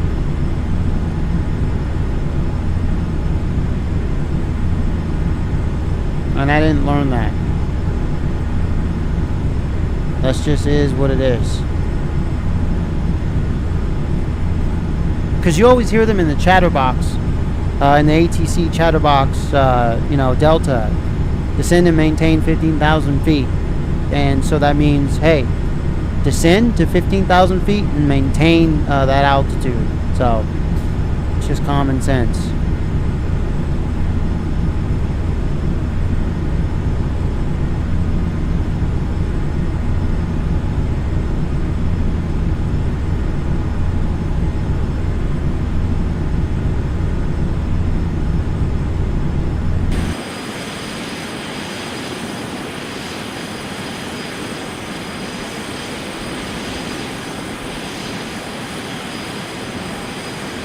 Man, it was a nice flight.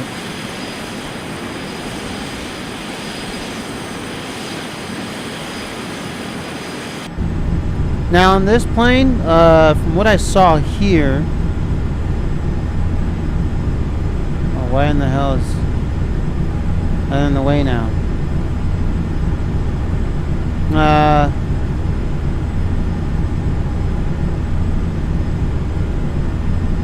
Oh, there's the radio. Alright. I didn't know what it looked like, so. But these anti-skids, and then I think this is. Oh, here's the speed brake lever. See, I need to figure out the speed brake button. Because if you go here, where it says keys, simulator commands, let's see. This doesn't show speed brake. Control surface commands. It's all by. Okay, these are spoilers. Okay, I don't need that. Engine commands. I need to go to S. There is none. General aircraft commands. Brakes. These are all brakes, but I'm looking for speed brakes. Okay, Shift P. I know that one. Smoke system, rotor. The extended manually. Okay. Light commands. Shift. 52468. Okay. Landing lights. CRTL. I'm looking for speed.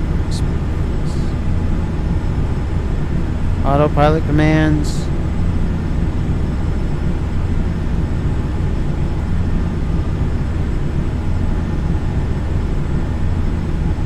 Okay, I think Z is to hold it off.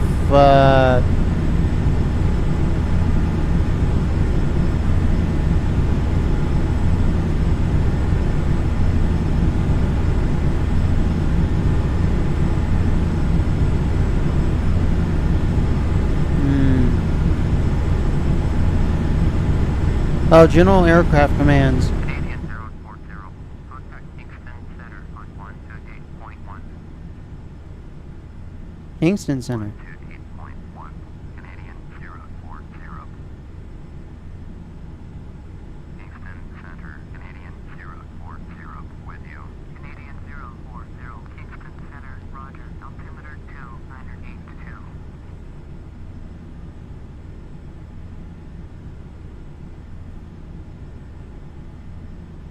Slew. I guess the speed brakes. I guess are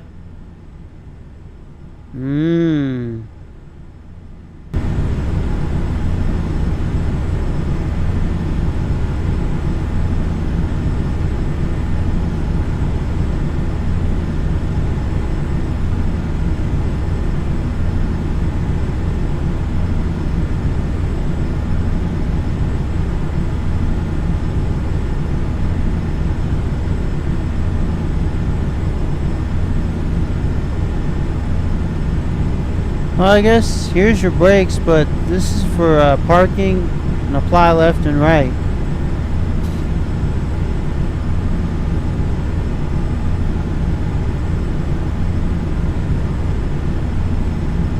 Nitrous.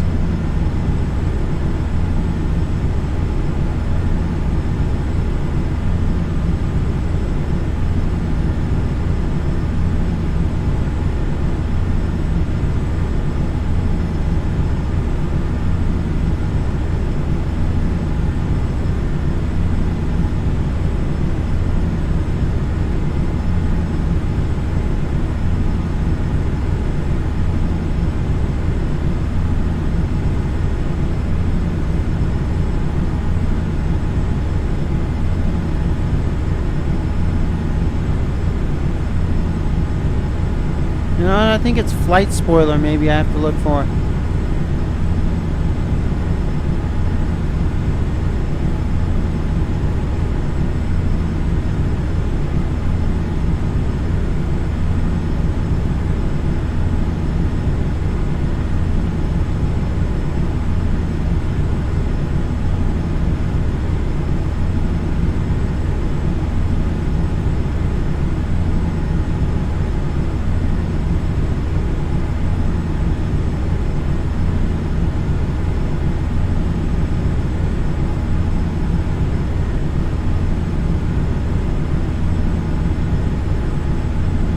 I don't know, but I'll press the speed brake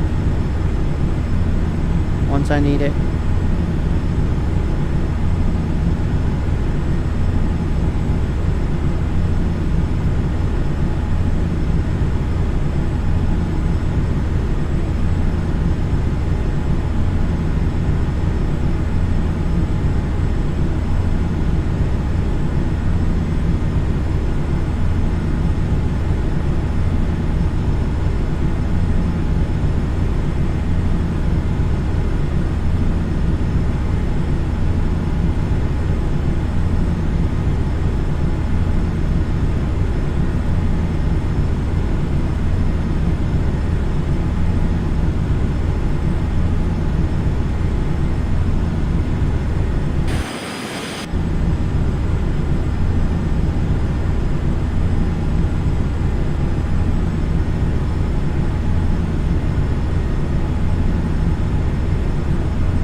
We're getting there.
Well, 825. I'm going 825.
I'll be right back.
Alrighty guys, I'm back.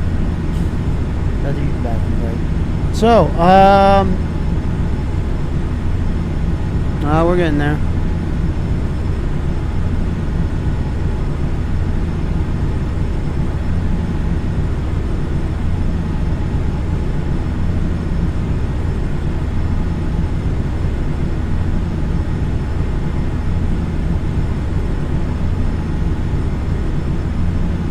Now, what was it? I think it was a X-Plane 11 or 12 of the new FSX. I mean, the new Microsoft Flight Simulator 2020. I think allows you to even walk around the airplane. Kind of a cool feature, I guess.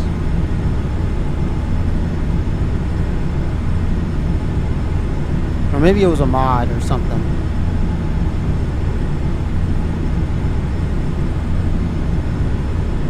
But yeah.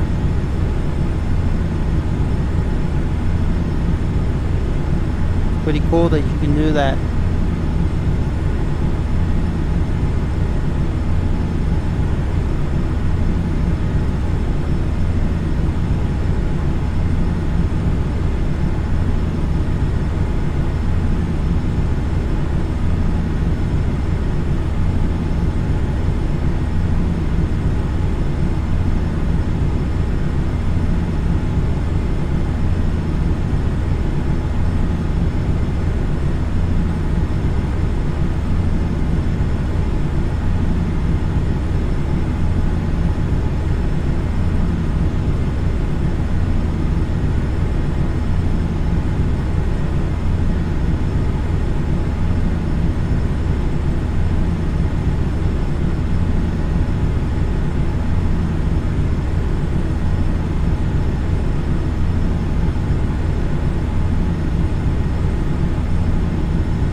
I'm gonna be back. I gotta get a snack.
Alrighty guys, pilot's back.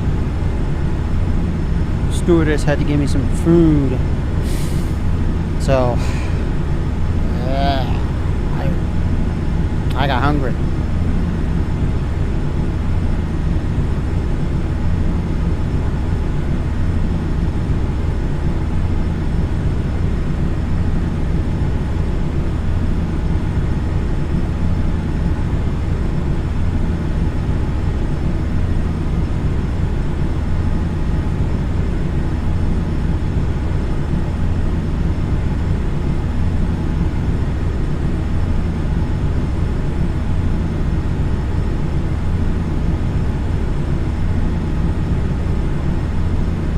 just eating some leftovers.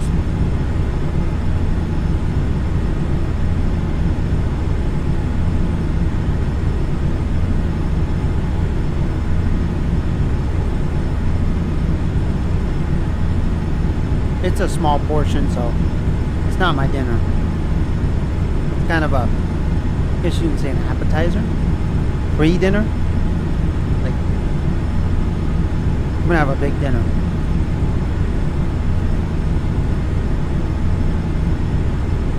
Big pilot needs big dinner. I'm hungry. Big pilot needs big dinner.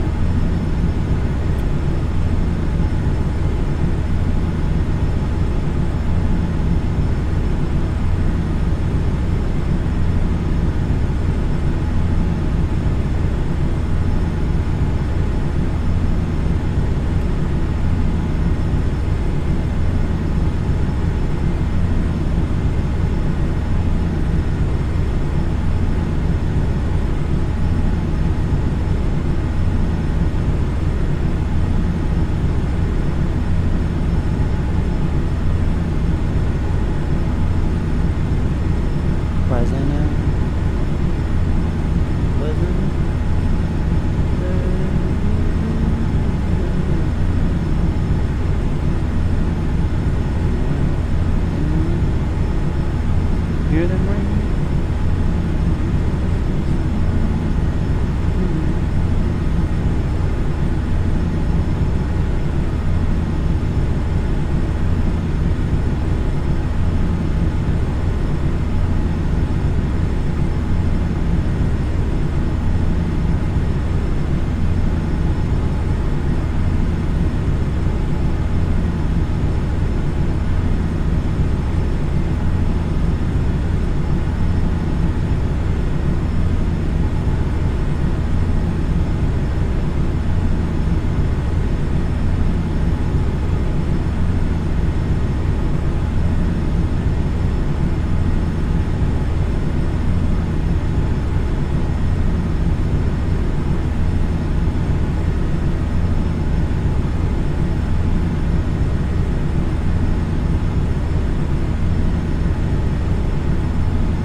I know there's nothing out here, but you never know. Always double check.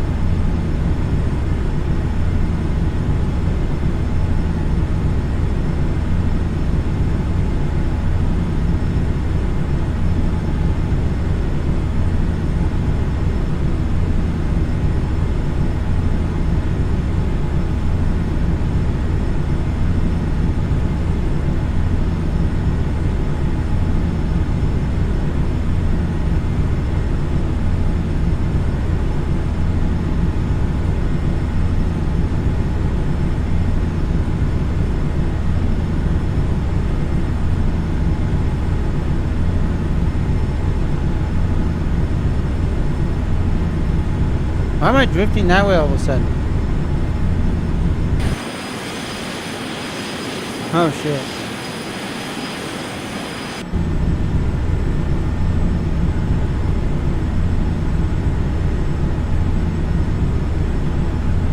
Get back on course. Stay on course.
we're at 15,000 feet still.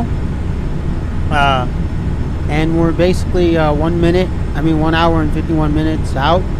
But I'll descend at about 1 hour and 45 minutes out.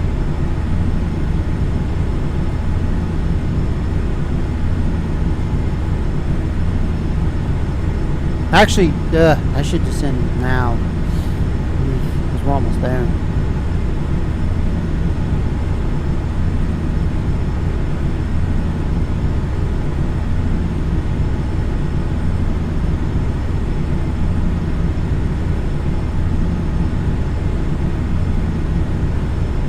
I'm gonna go to 10,000 feet.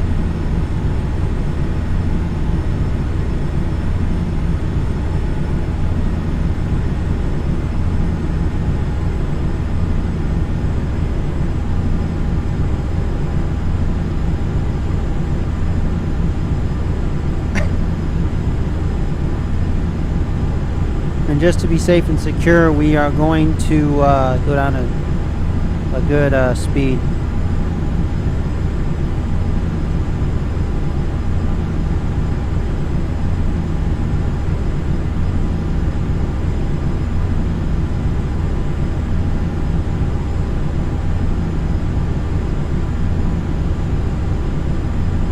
Let's take her down a notch in airspeed, so we're in the safe zone. Because you see how this indicator right here, this thing, it dipped. I can even bring the other one on. See how it dipped over here? So we went a little below.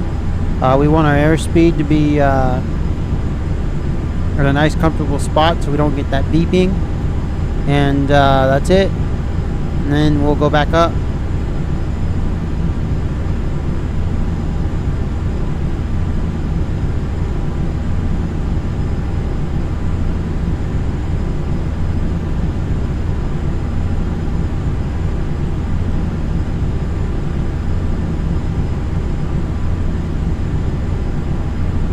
Out of curiosity, see what airports are out here. Alright. Well, actually, wait.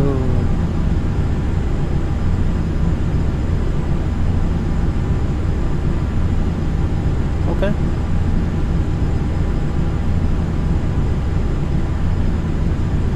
Because it says on the map we're like here, so I'm surprised we're not picking up any. No, that's probably not an airport. Yeah, not within the vicinity.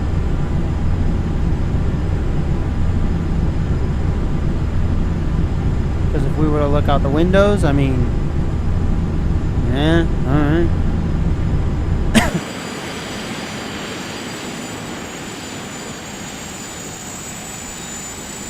Wow, you can't even see the landmass. But,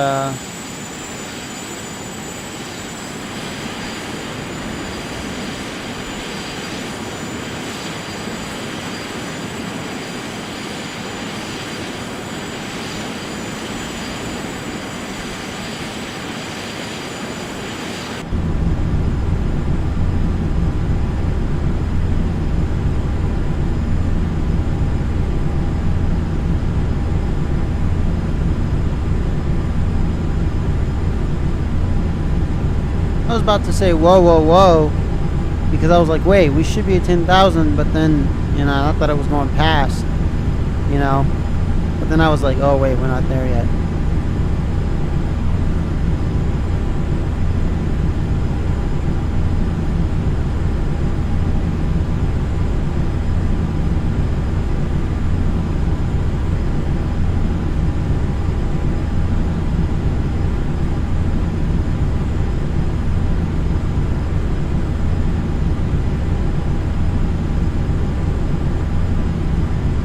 Slow.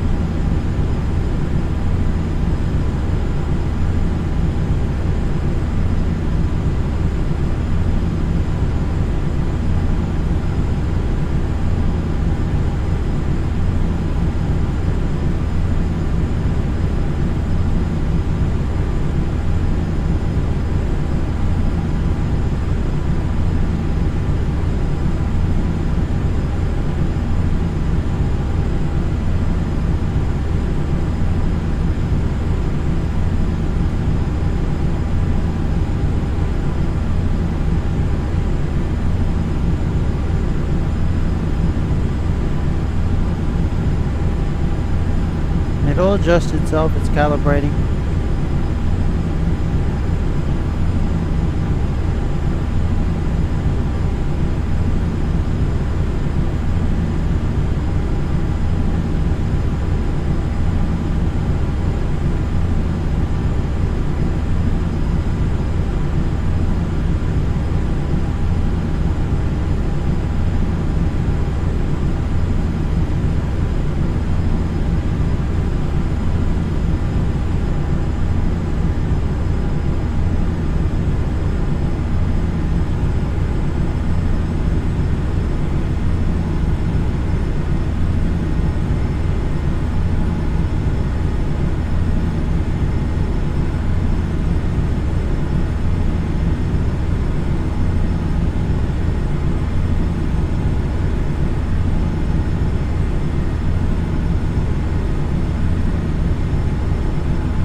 Yeah.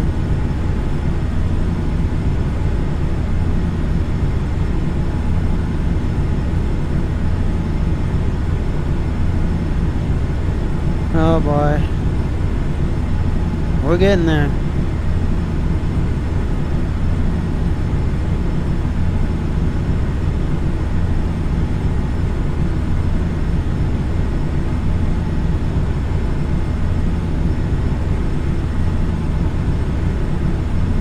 No, no, no.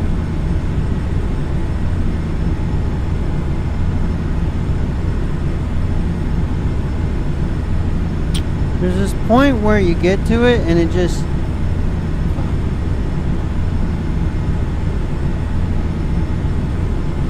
That's where I want to be, somewhere in the 8. Yeah.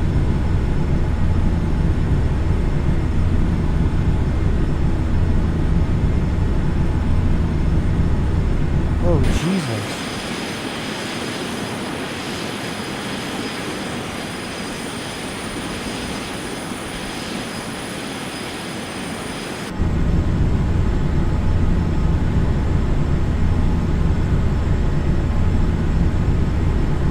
Wait, what did that say?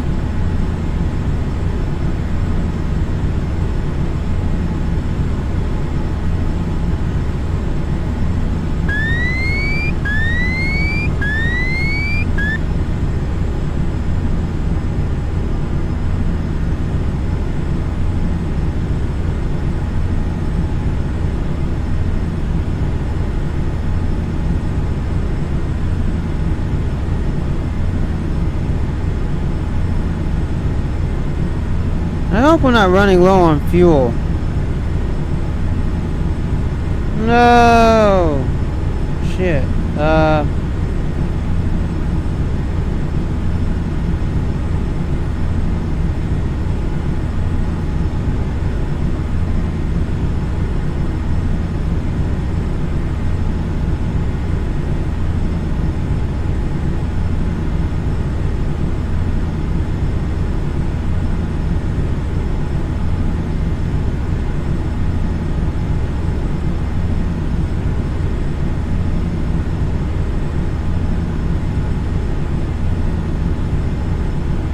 Kinda had me scared there.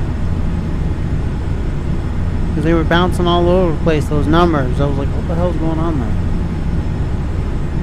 Shit.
What lovely weather.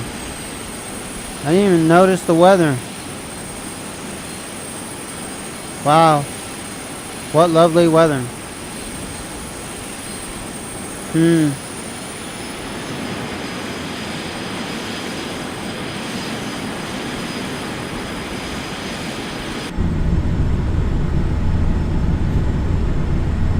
Man, oh man.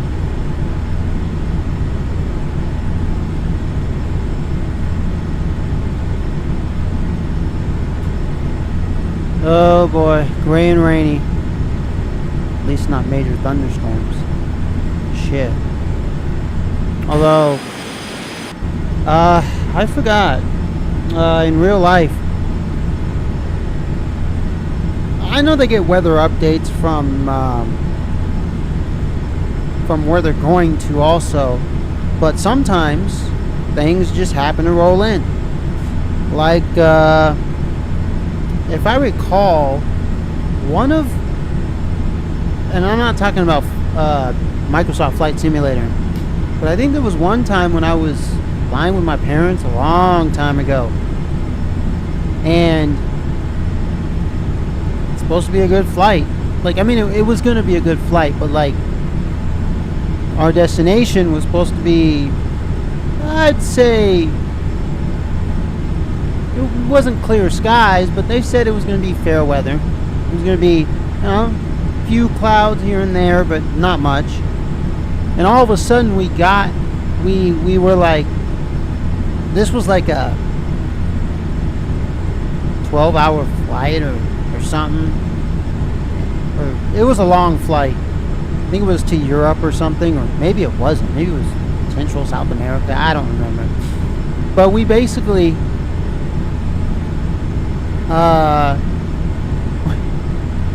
we were flying. We were in the aircraft, and all of a sudden, they got reports of like just rain just started to happen. You know, and it started to be a little overcast. It just happened. And it was supposed to be clear all the way through. It was supposed to be just light clouds all the way through. Nothing to worry about. We landed. What do you know? Thunderstorm happened. And we were already on the ground. Taxiing, I think. Or maybe we were parked already and just waiting for them to open the doors for us to leave. Or maybe we were still taxiing. I can't remember. But see, weather changes, so like, and we were already there practically, so they couldn't tell us, hey, circle around or do something. Like, nope.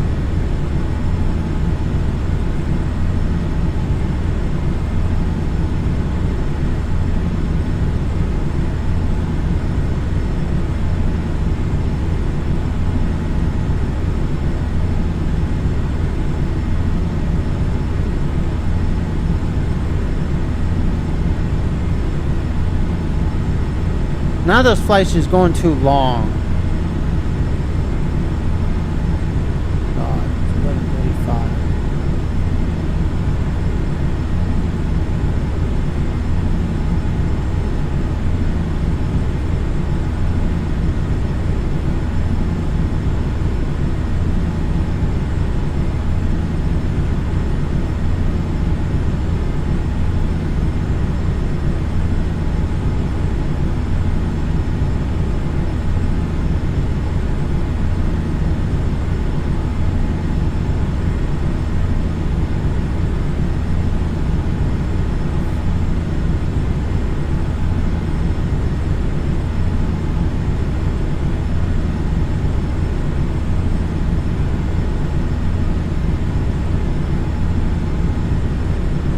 Huh? I'm not at 9,000 feet. That's incorrect. Jeez. Jesus crap.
want to go at 90. Bullshit.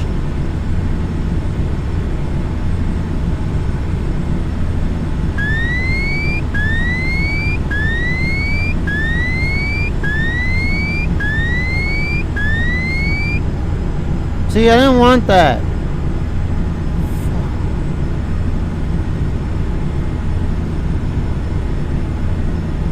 Whatever. Just be back at 80. Whatever. Bullshit.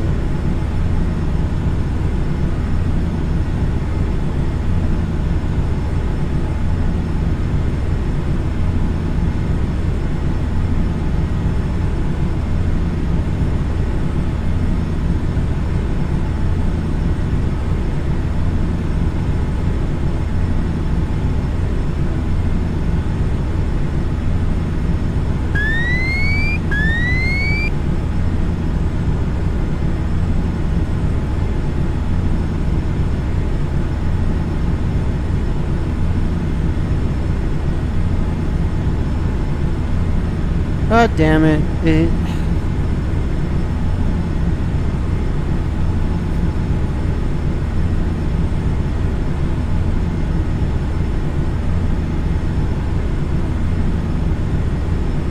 You can't go past like 88.0.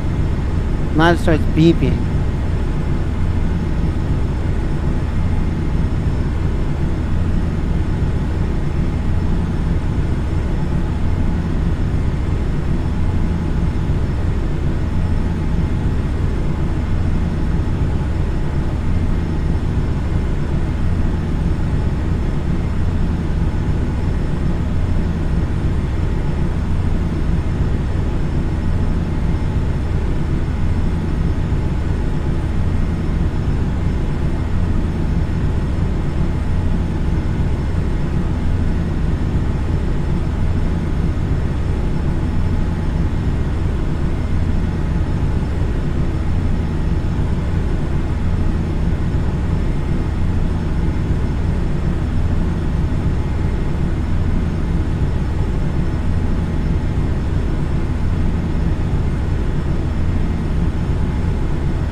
Not at fucking 9. Jesus Christ. That thing is inaccurate. See what the other one did. No.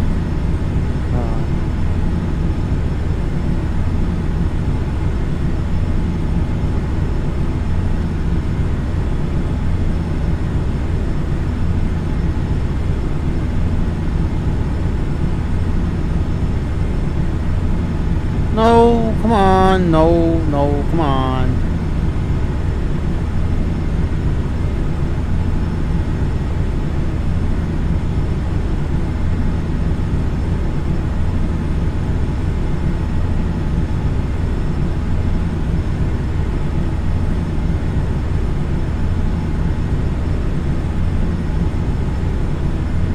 No, come on.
could practically go to sleep.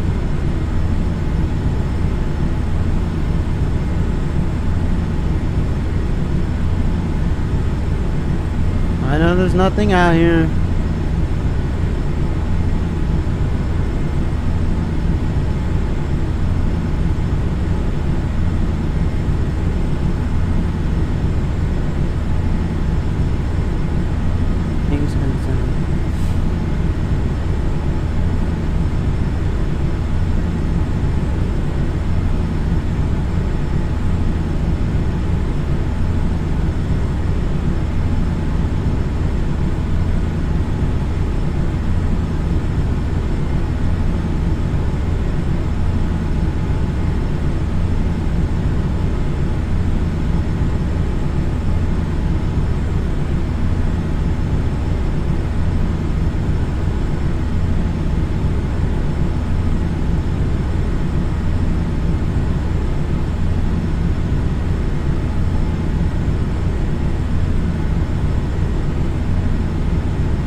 Wow, by the time I get there, shit, it's gonna be like dusk.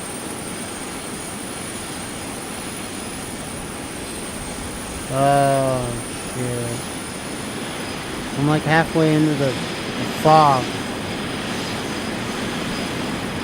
And I think it's closing in on me.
Alrighty, let's see here.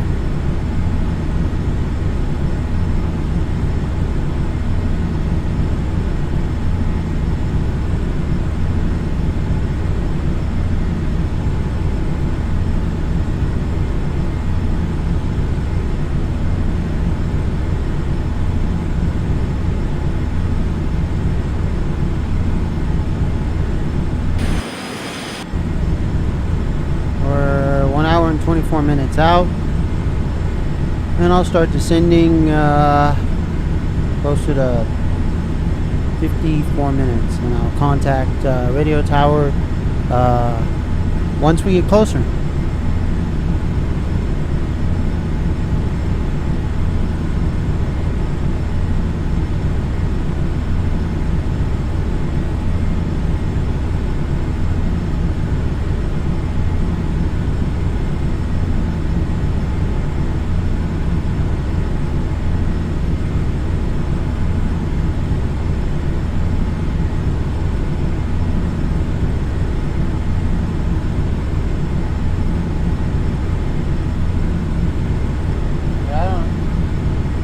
Yeah, I don't understand that clock. It's like military time. It's like clickers. But it's 6:06 p.m. in game. But where I'm at, it's 11:40. Jeez.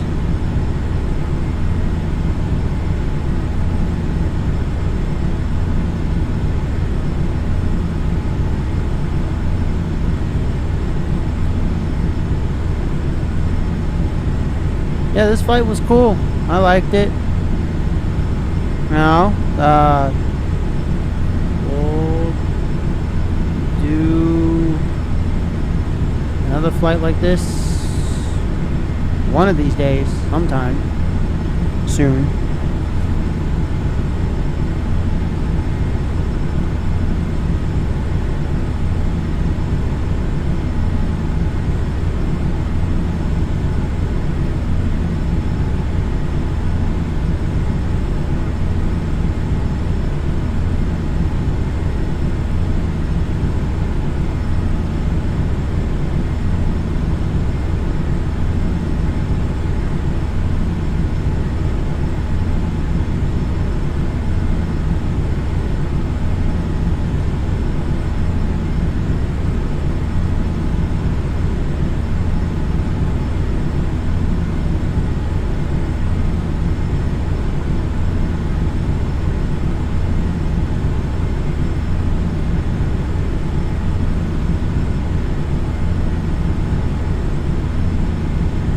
I will be back in shortly. Flight's still going though.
people these days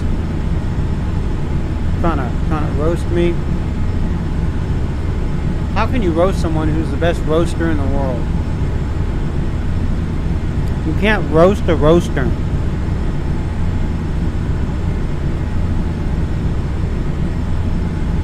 What I'm talking about is one of my buddies wants to roast me on some stuff, and it ain't gonna work out too well. It's gonna be hilarious. In a funny way, though.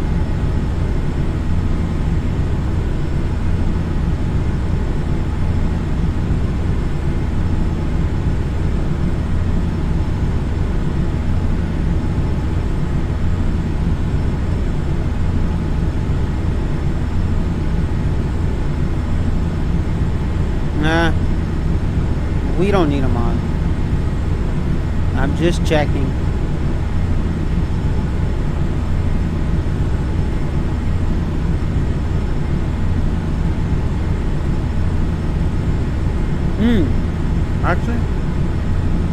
Actually,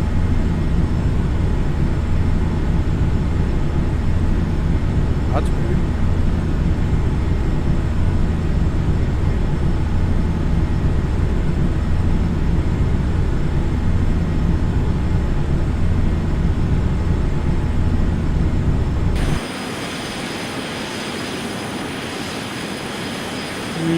I was doing that.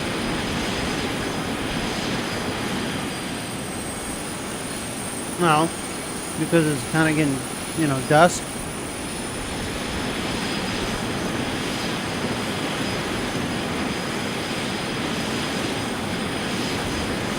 And I was like, nah, we don't need that on.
Wow. So hold on. That means might have some airport list. Okay. Never mind.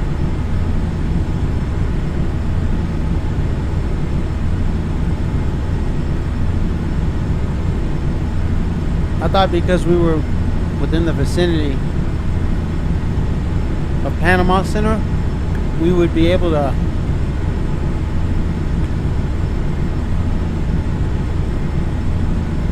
get some airports, so. But we're almost there. Up ahead. So, I don't know. Where is it?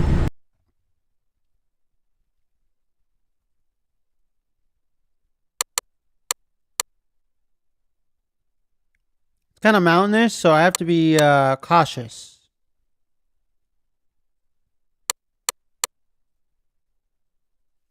Let me check the runways.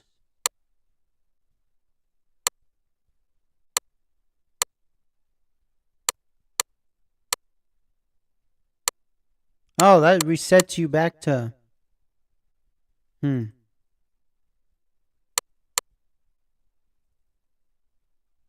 Okay.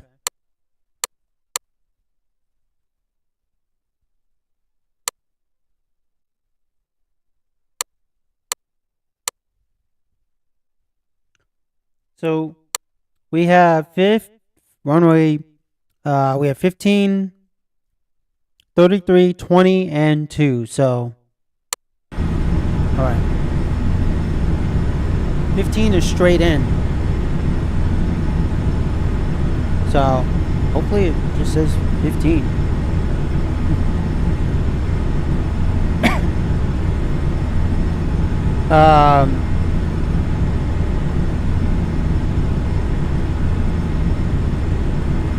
If you guys are just joining me now, on this live stream, welcome. If you joined me when I first started, at the beginning, like right at the beginning, welcome. Like, subscribe, share, thumbs up, thumbs down, bell notification, you know what to do.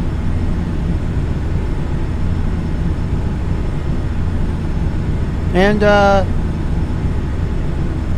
hope you guys enjoyed this flight, or the flight, as you're still in the flight. I mean, you guys aren't in it, but you get my point. Gotta have some fun. We gotta have some fun here. 1 hour and 13 minutes out.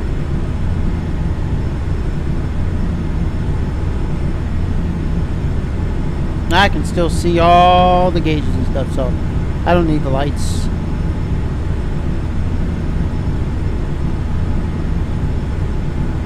Oops.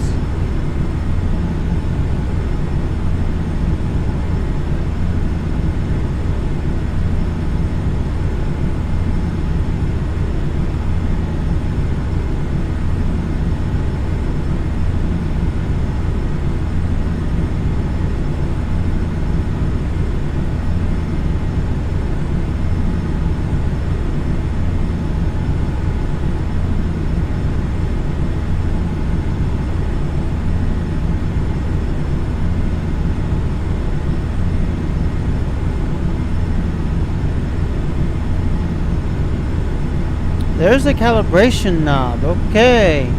Oh, I'm right at 10,000 where I should be. Ah, come on. Ah.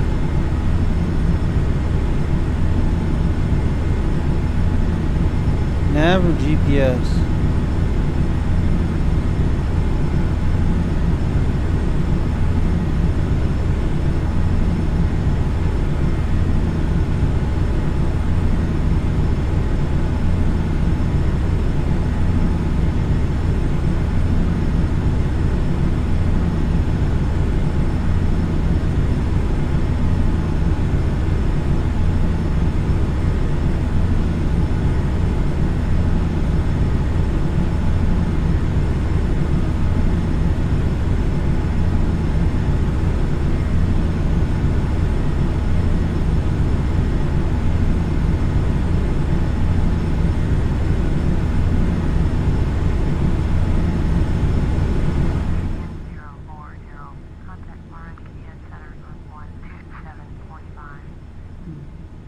Barranquilla.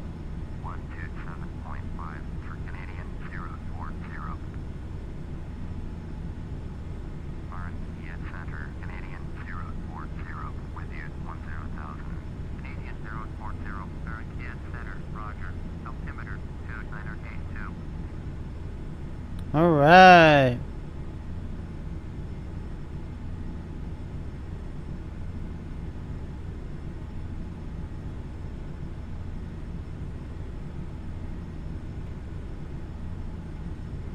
Alright, we're good.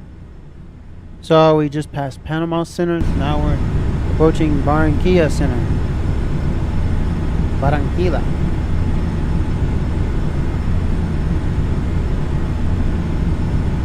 It's not Barranquilla, or Barranquilla. I know they said Barranquilla, but which is true, or you want to have a little Spanish accent, Barranquilla.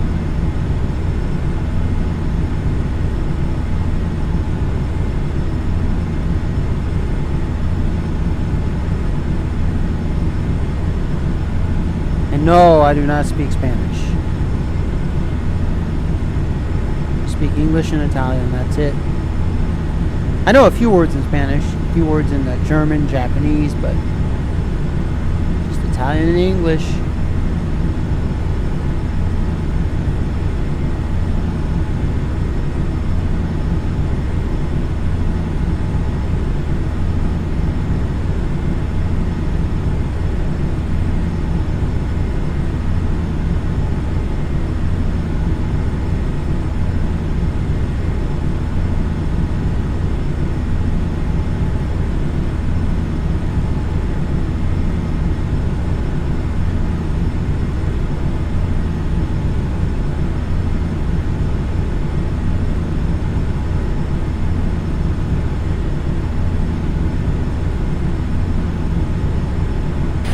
You know, actually, I might need those lights.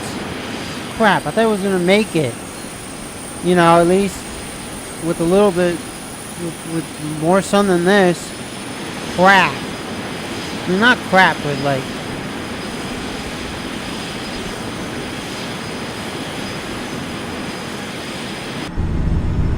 Alright, guys, we're gonna head back to Kentucky, wherever we took off from. So, please grab your seats. We're turning around. So I'm going to get this plane ready. And we'll be on our way. Alright? Alright. Yeah, right. I'm not doing another 6 hours. Fuck that shit. If I do like 1 hour flights to 1:30, I might do 2 live streams. But if I do anything like 6 hours or more, I'm only doing 1 live stream. And then I'll spend the rest of my day, night, doing other things. Meaning if it's a long flight, just do 1 live stream.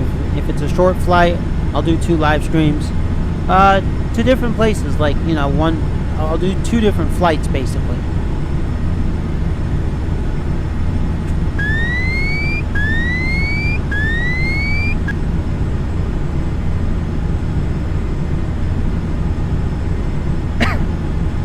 I don't know why it's overspeed. I was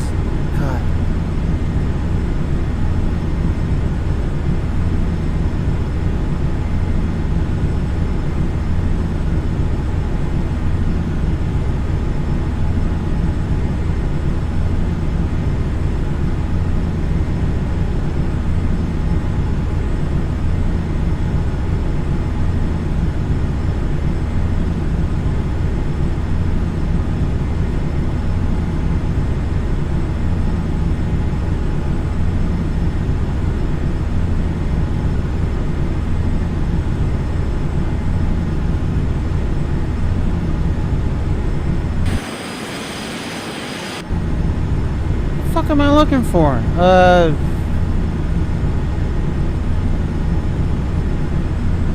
But I want to see panel lights here.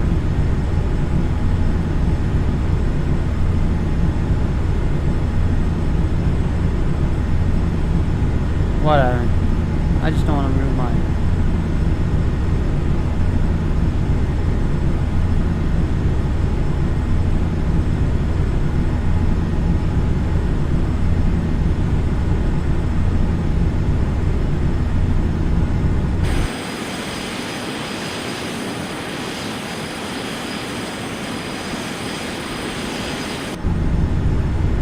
Alright. We're good? Or was that?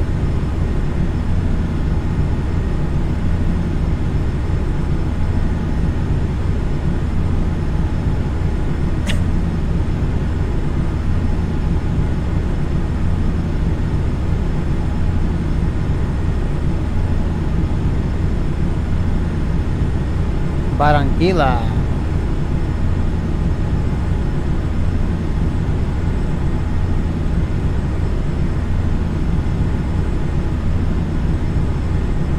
Wow. We're still too far out for anything to get picked up. But hey, at least there's a Barranquilla Center, so if anything happens, we can reach them.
Yeah, yeah.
1 hour and 4 minutes out.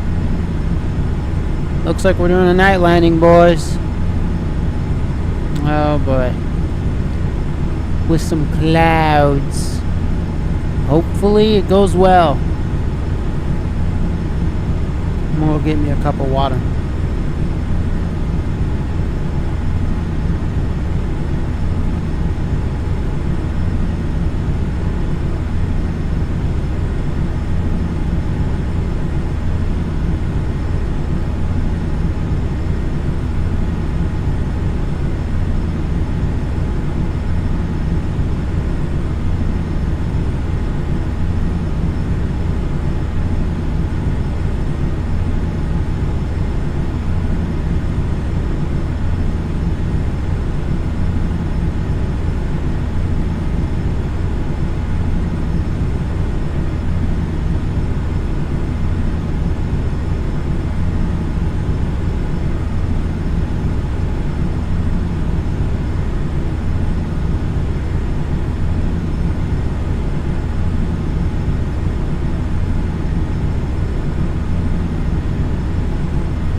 Alrighty.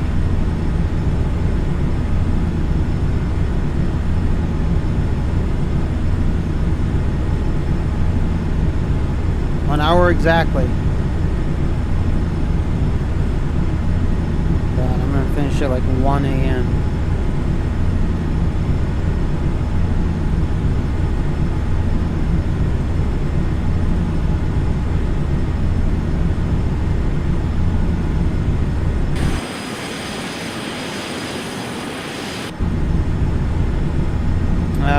Hold on. Do I have all lights on? I mean all the ones I'm supposed to have on.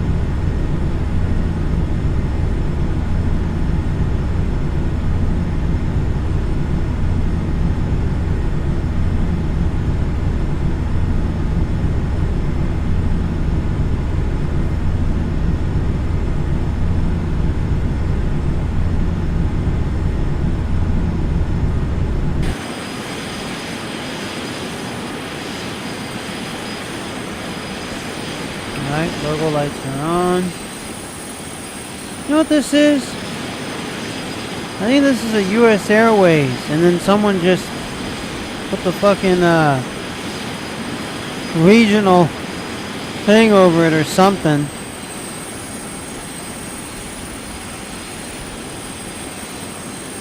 Oh god, that is hilarious. You can see right through it.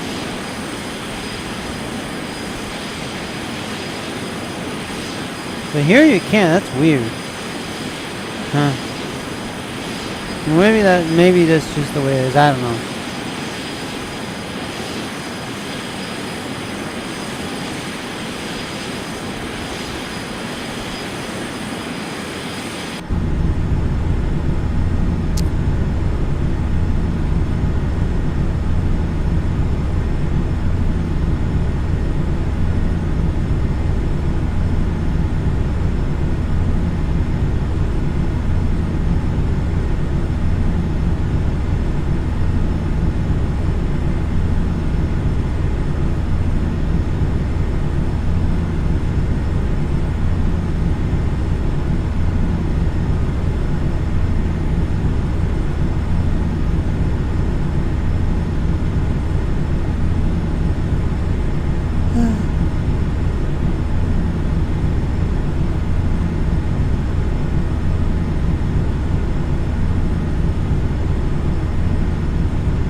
This is gonna be one hell of a flight.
And then my next videos, I'm going to start posting them. I've been doing lots of live streams, so I'm going to start posting them. That way you guys can watch whenever. You don't have to watch right when I'm live streaming.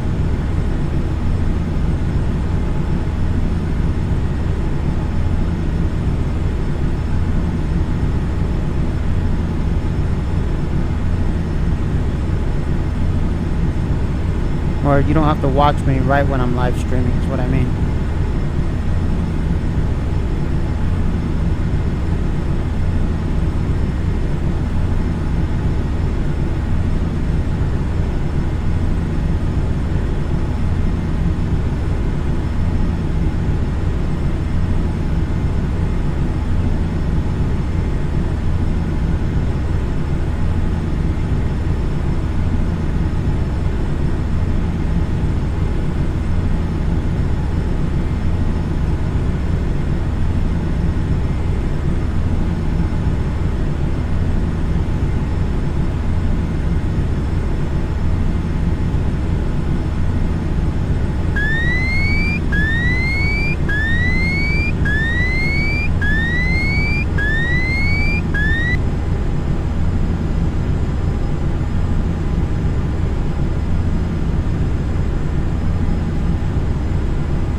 Well, this has been a flight. If you're just joining, I'm almost to the end. If you've been here since the beginning, you know how it is.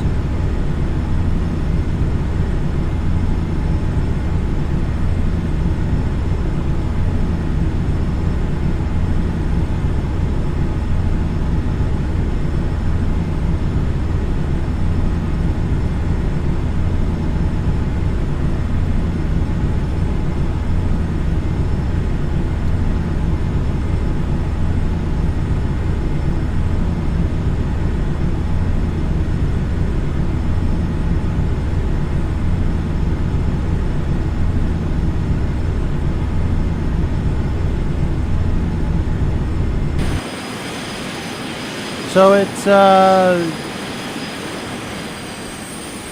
gray and rainy. That's the weather. I'm flying a Canadian regional. You can see by the title where I'm flying to, or check the description box below. thumbs up, thumbs down, bell notification, like, subscribe, share. It all helps the channel.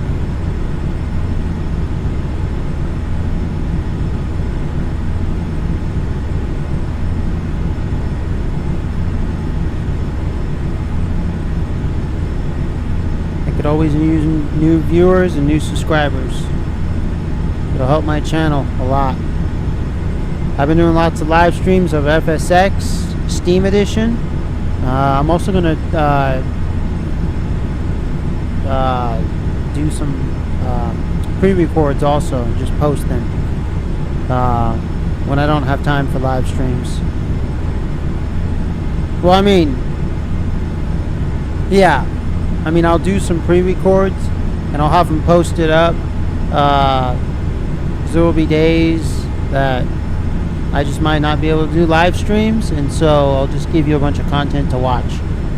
There'll be short flights though, like maybe 1 hour, and that's about it, with like a small aircraft, and you guys can just go ahead and watch them. I'll do them on a day that I have the time to do a few of them, you know, a few different flights, and then I will post them on my channel. And then if I'm busy for the rest of the week or I got stuff to do, you guys can, you know, then that settles that. Like, you know what I mean? While I'm busy doing other things, you guys will have some flights to watch. And go rewatch a lot of my old videos, or watch my old videos, you know. Don't just watch what's new, late, and great. You know, the newest, latest, and greatest. Watch something old. Watch my very first video that I ever put on this channel. Watch one of my Candy Kid videos, my early ones, which I'm going to get back to those.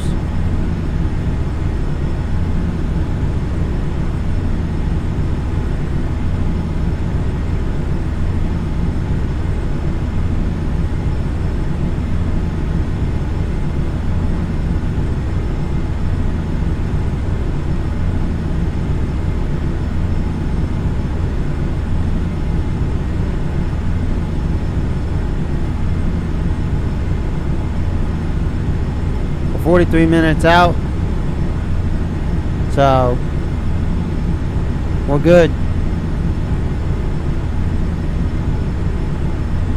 Now, you know how, here's one thing that's not realistic about flight simulators. I mean, there's a lot of things that aren't realistic about them. But one of the things is, in real life, when you're flying, sometimes you're not on schedule. Or schedule. However you want to say it. I know it's called schedule, but I said it the funny way too. But I'll give you a story, actually, for those of you who are here joining me. So, I was flying with family a long time ago, and we were going to go down to South America or Central America, and it was not a non-stop flight. We were going to have to exchange planes.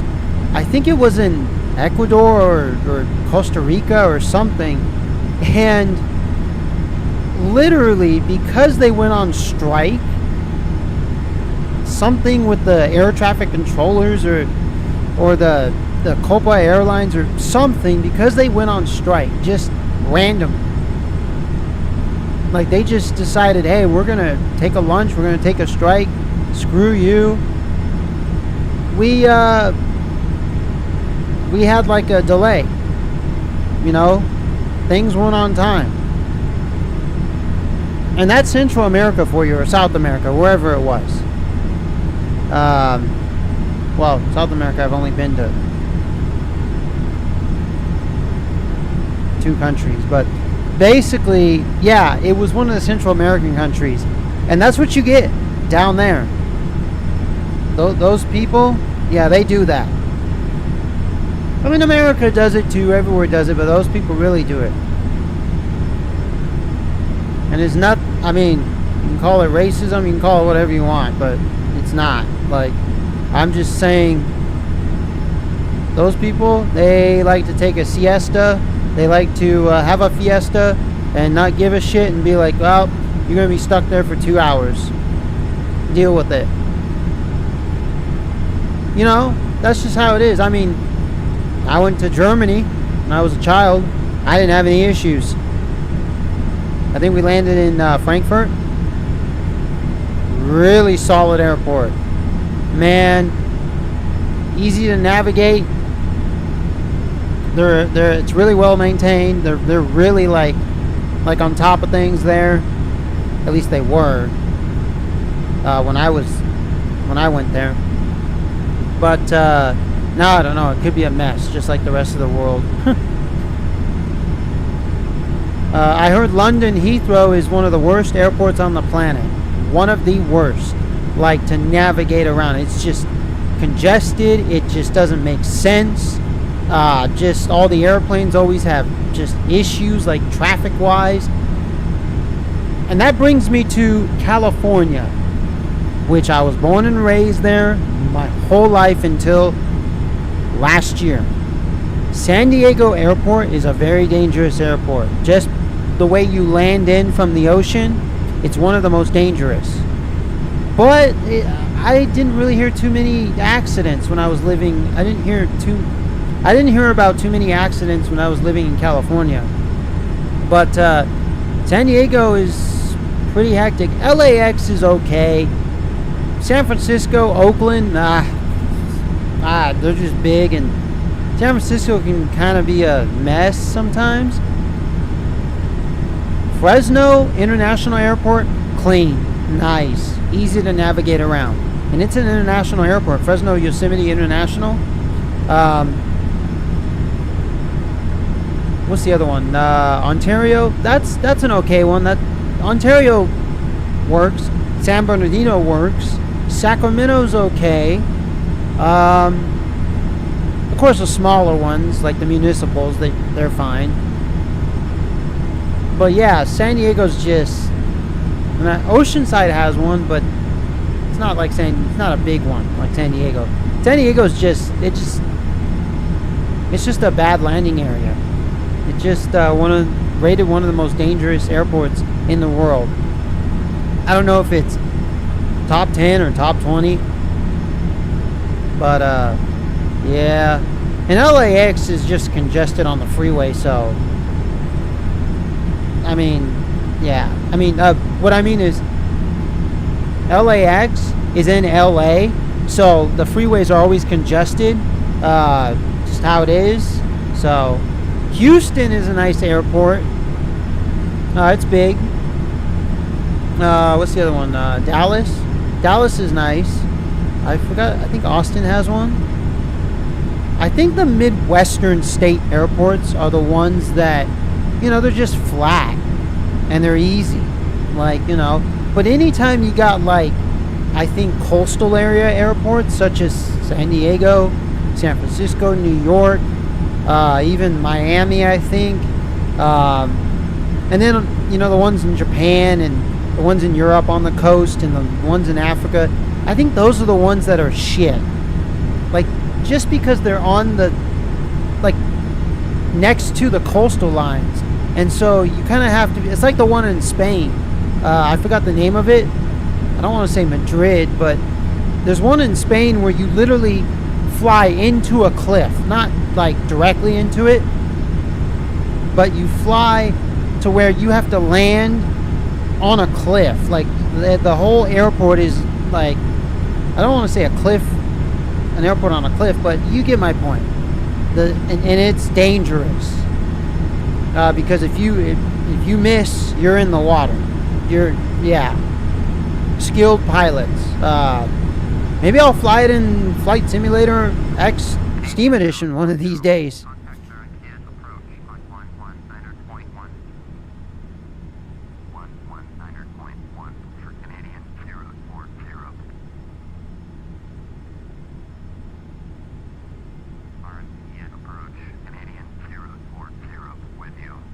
Canadian 040, Barranquilla I'm gonna have to increase the sound of those guys.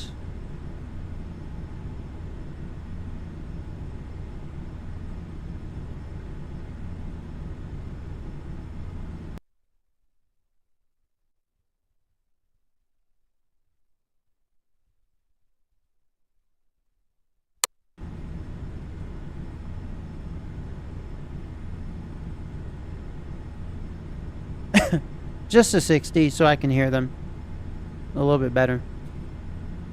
But yeah, so I mean I can hear them. It's just I want to hear them a little bit better than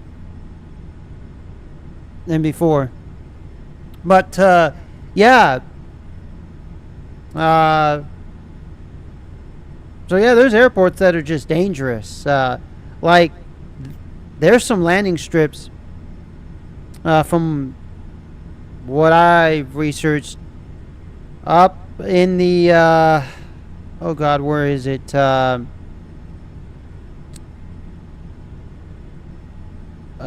Just west of China, going towards the Himalayas, like going towards the mountain ranges west of China. Like they're in China, but like Himalayans, I guess.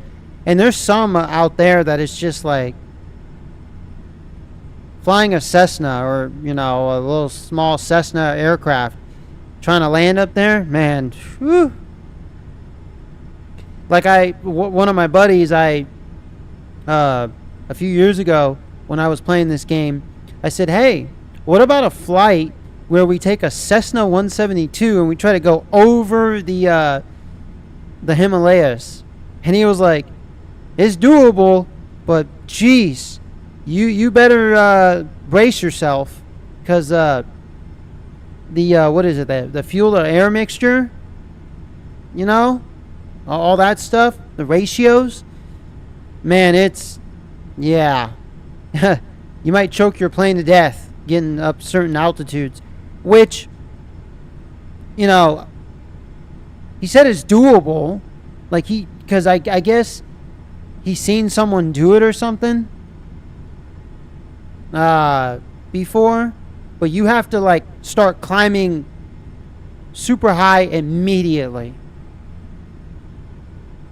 which hey, what I'll do is I'll set up a flight where I'm just parked at some airport in China or something, and then I will basically I won't be going to an airport.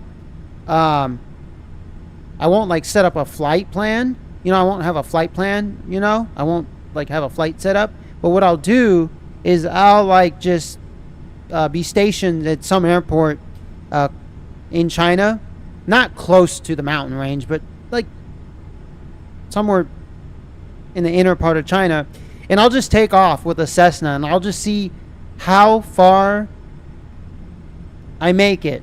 I'll like start climbing like no tomorrow. I'll push that plane to its limits, and I'll do I'll probably do a pre-record and just pre-record it, and just let you guys see, you know, what happens.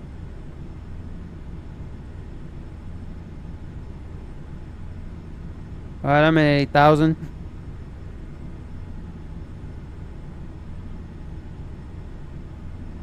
I know I'm close to land.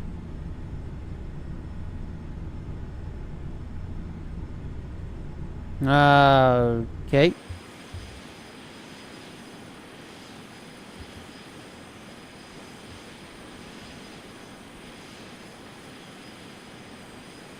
Canadian 040, contact Bombardier Center on 127.5.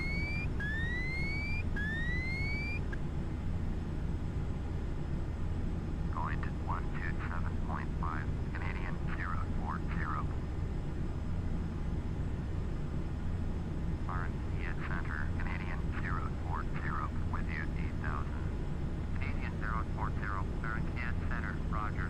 Altimeter 2982. So I want to see if there's an airport list. We got one. We're starting to get an airport list. So I have to be careful here because there is a mountain range here. Yeah.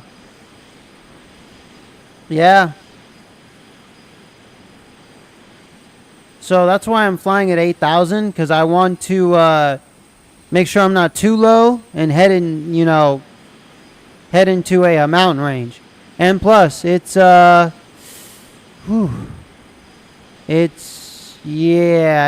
cloudy. It's basically gray and rainy. I can see the ground. I can make out. So I might need some instruments. I mean, I'll have to fly by instruments soon. And before I forget, where is it? Landing. I want my landing lights on. All lights are on. Anti-ice is on just in case.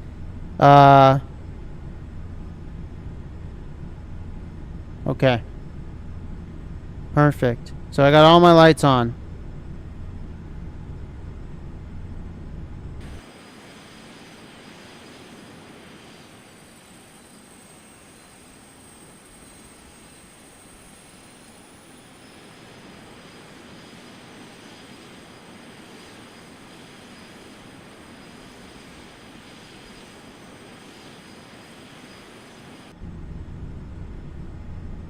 Oh, geez.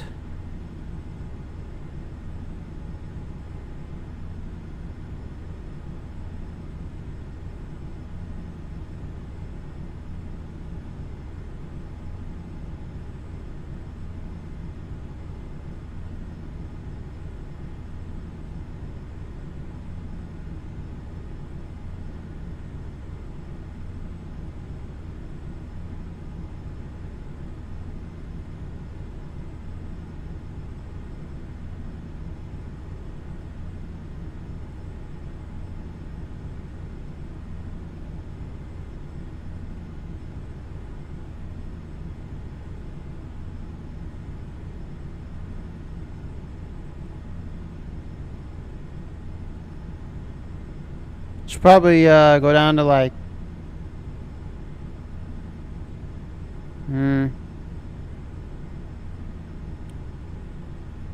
7,000, 6,000.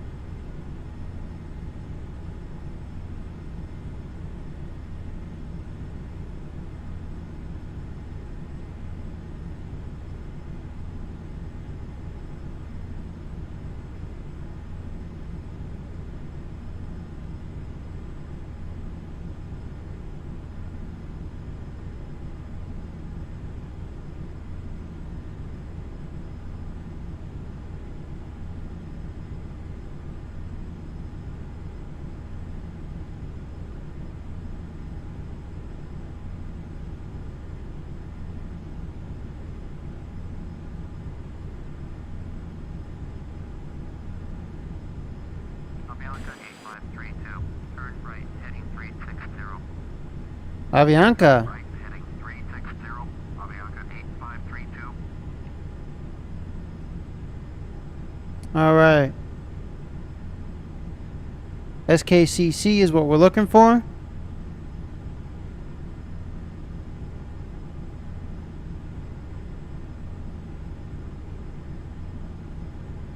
Damn it. Not even there. I guess the other two airports are gone.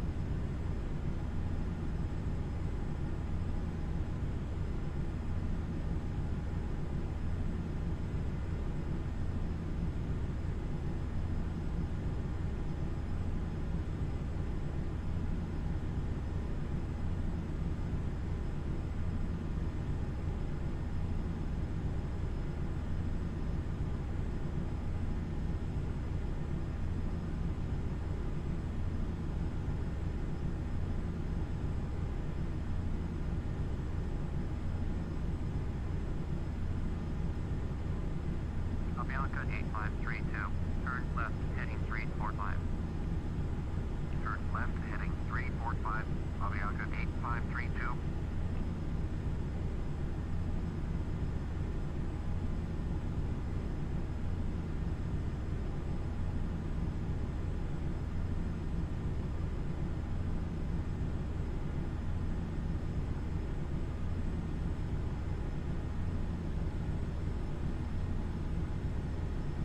Avianca 8532, descend and maintain 16,000.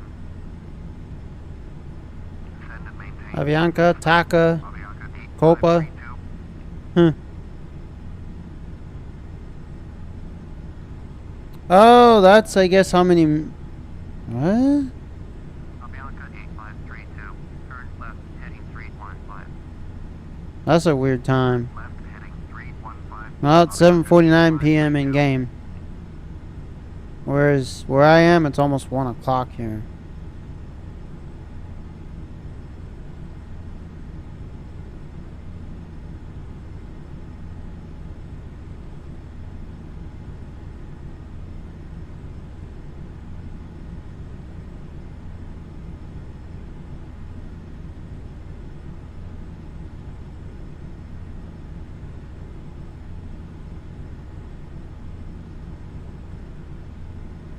Approach.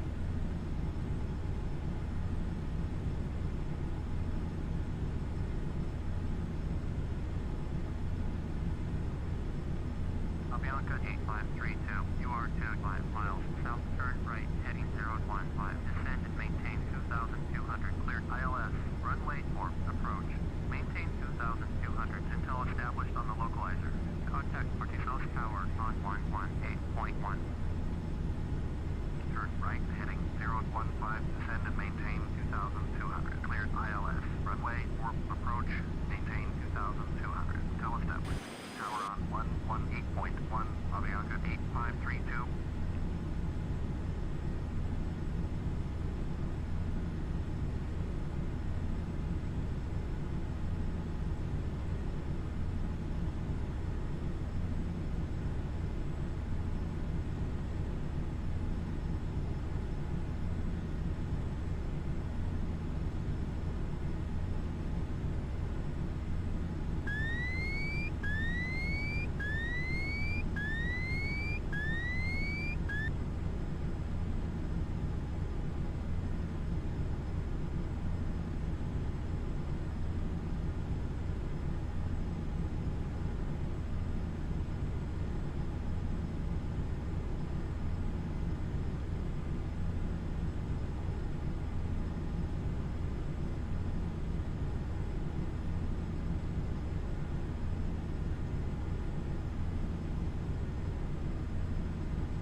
Oh, jeez. I can barely see.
All right. So if I land this puppy in this shitty weather,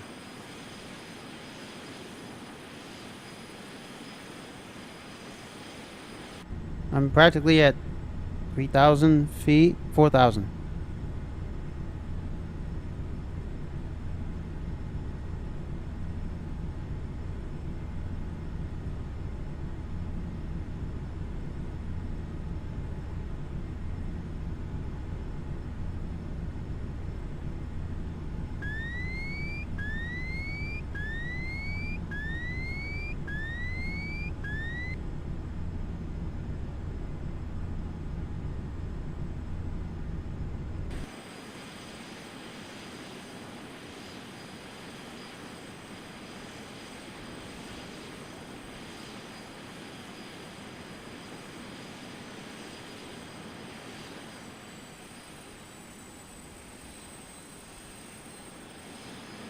All right, welcome aboard, passengers. Welcome aboard to a gray and rainy flight.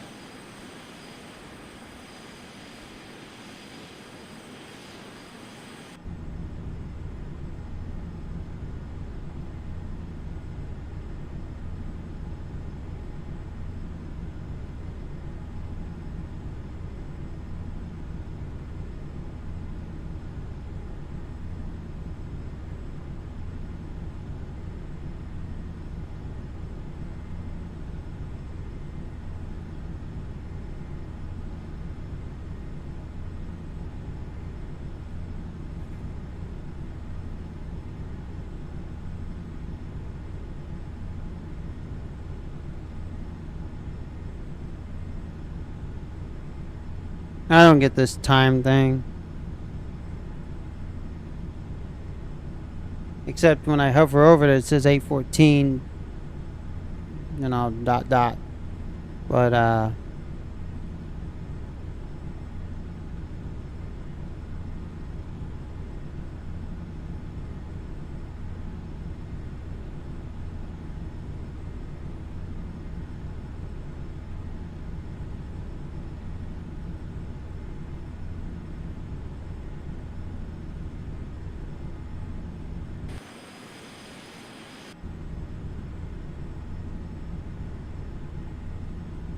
as I get close, I'm gonna have to set the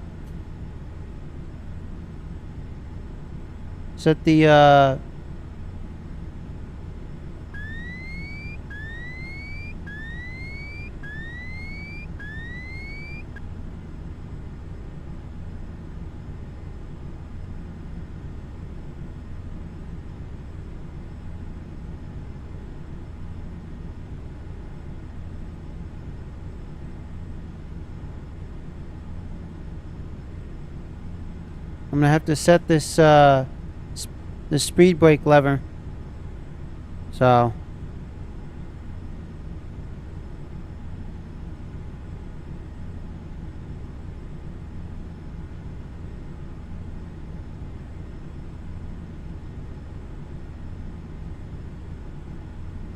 the heck happened to my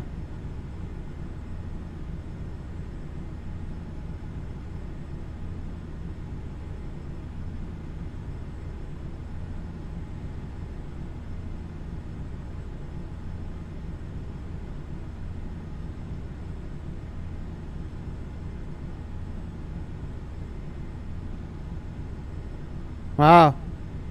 Huh, my live chat went off on my screen on my phone. So I can't see the live chat.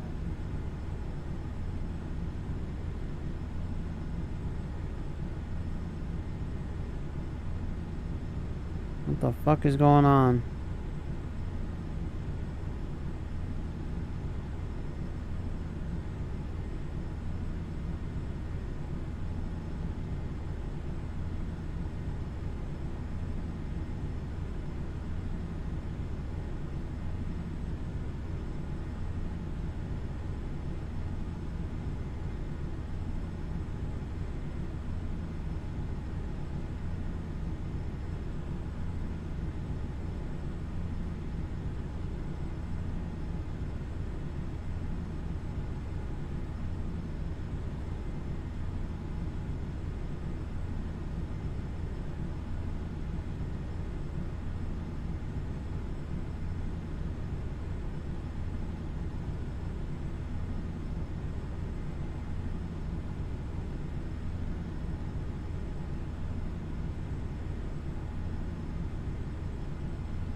Huh.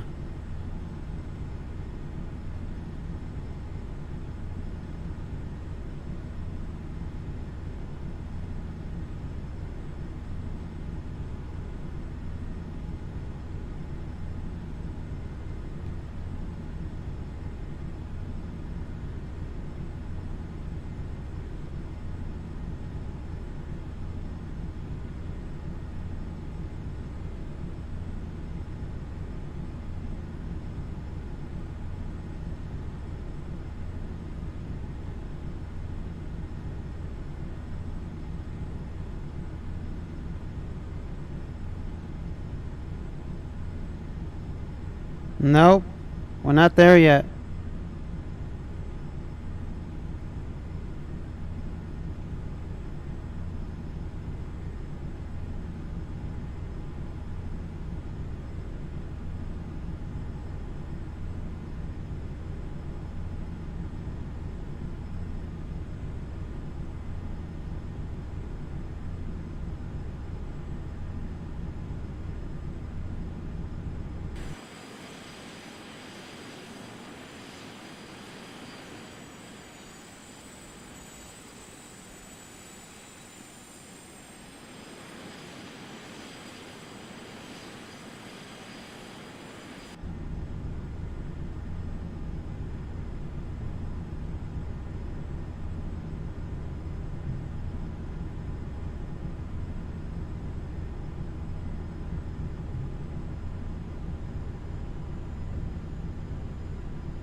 Uh...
Hold on.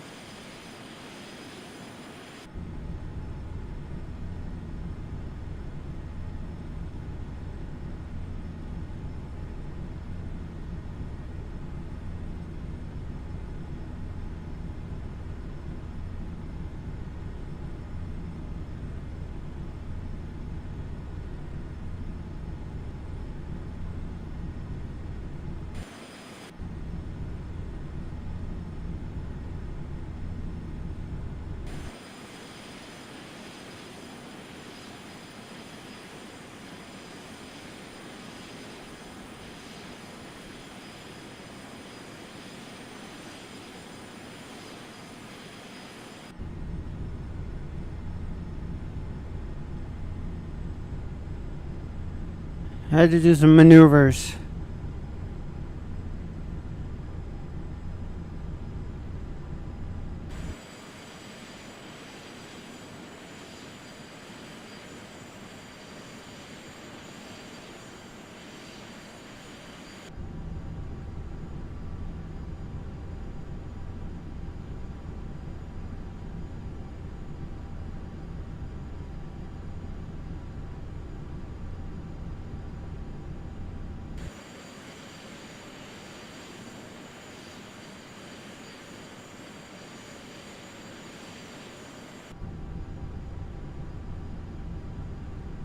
Oh, God.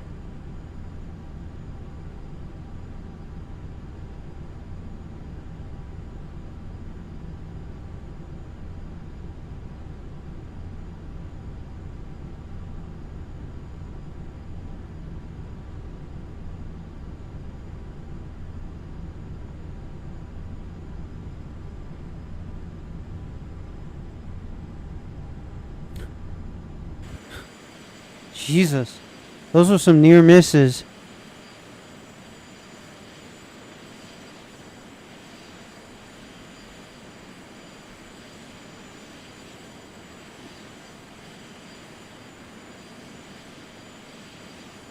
That was a close call.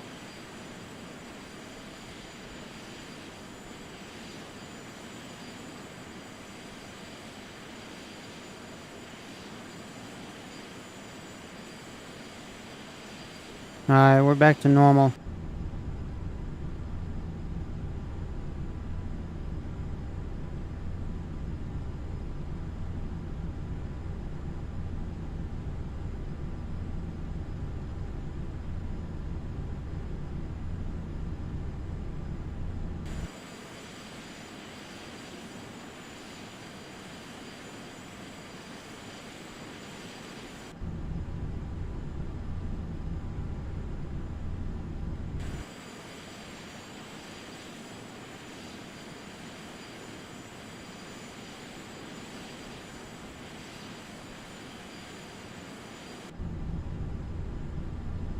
I'm just having to check all around. I do not want to crash into anything.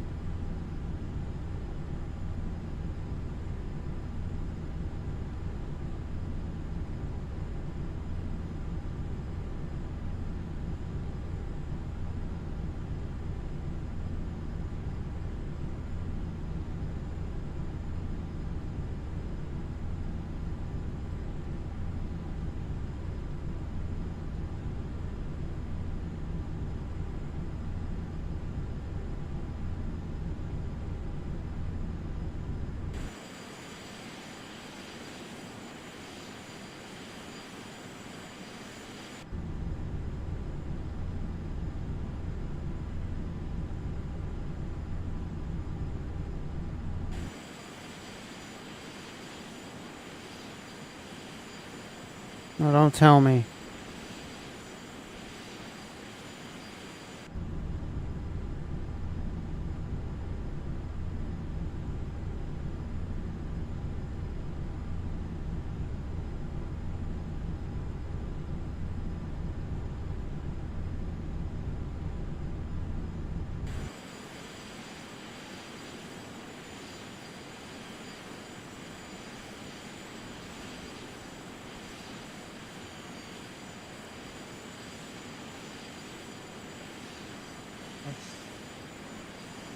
See a big mountaintop, I mean the range, so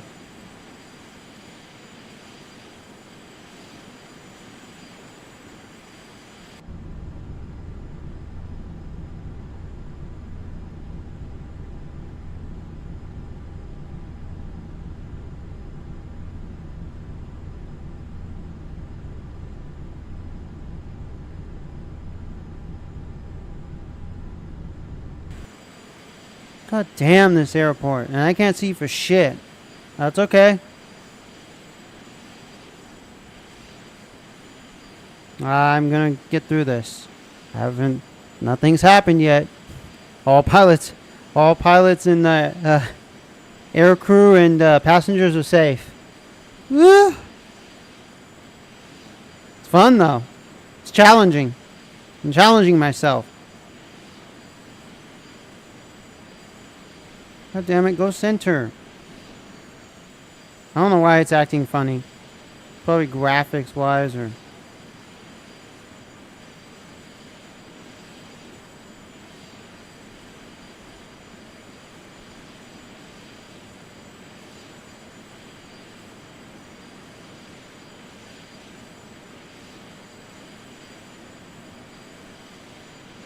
Oh, would you look at that?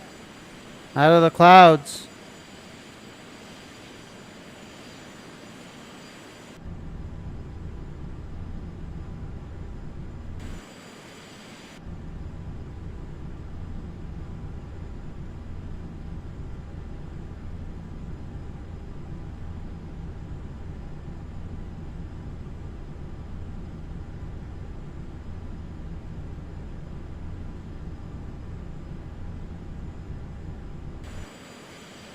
keep having a look outside because I want to make sure that I'm okay.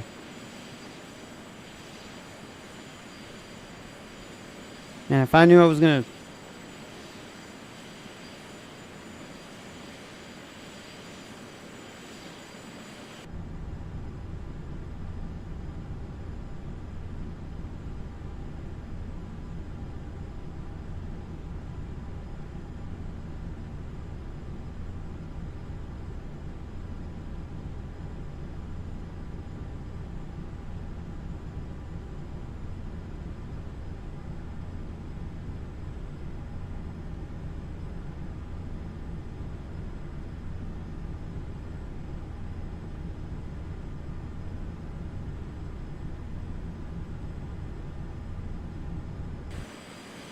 Oh no, not a...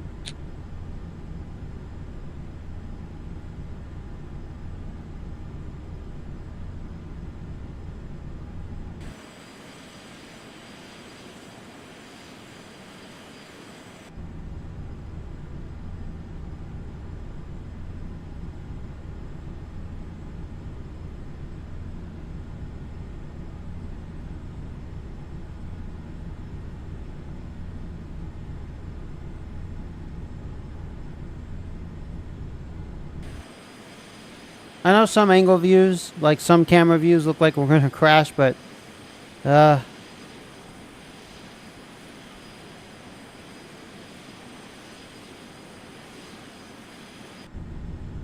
not.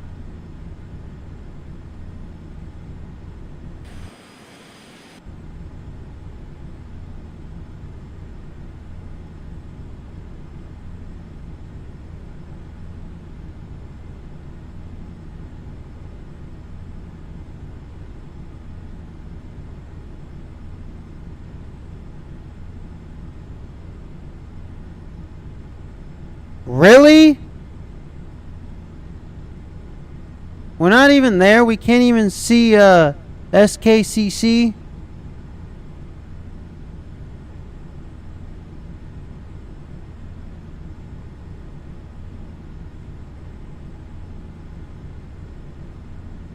And we're like 12 minutes out. What is it? 5 minutes and then I start doing ATC?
Well, I can't go any lower because if I do, it's gonna be shit.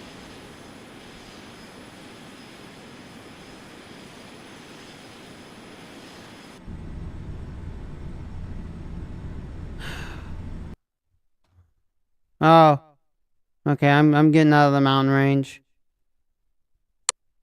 Oh God.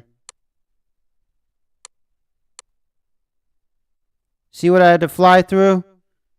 All that maneuvering? I was too low. Fly dangerously.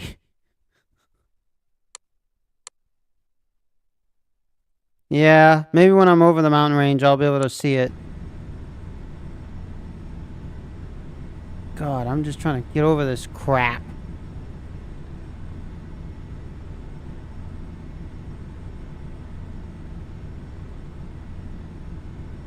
Next time I'm gonna choose, I don't know. It's gonna Bogota, Bogota.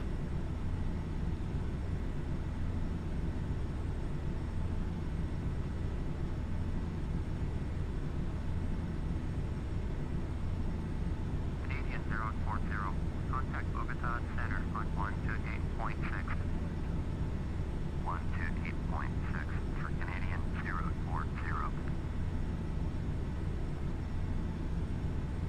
Bogota Center, Canadian 040, with you 4,500. Canadian 040, Bogota Center, Roger. Altimeter 2982.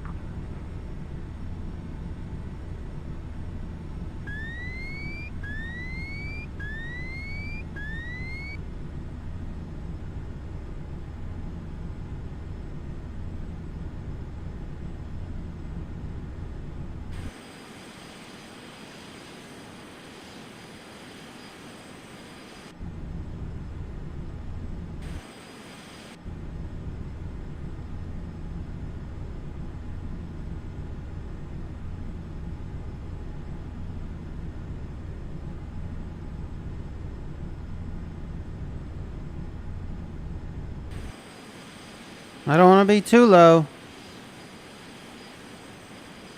Because I'm still on the mountain range, like at the edge.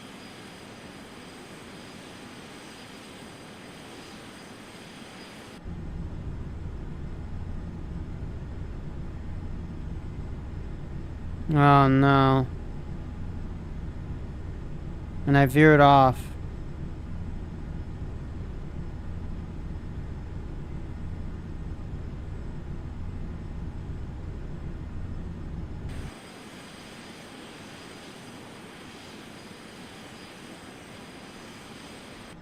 Yeah, what, man. Bogus.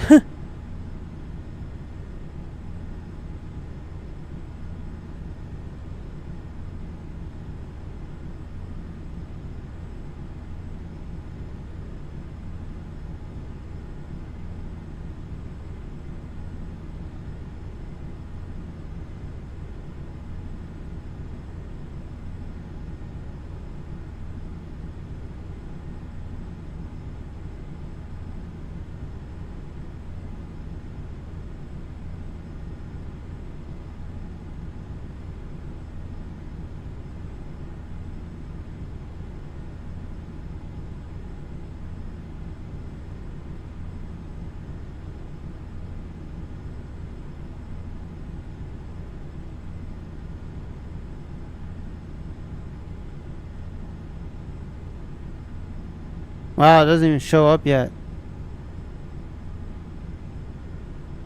There it is.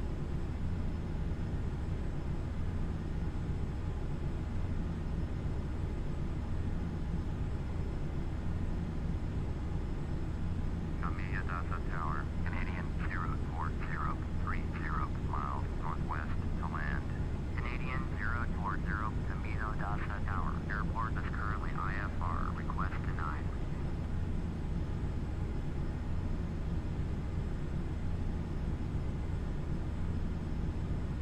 IFR.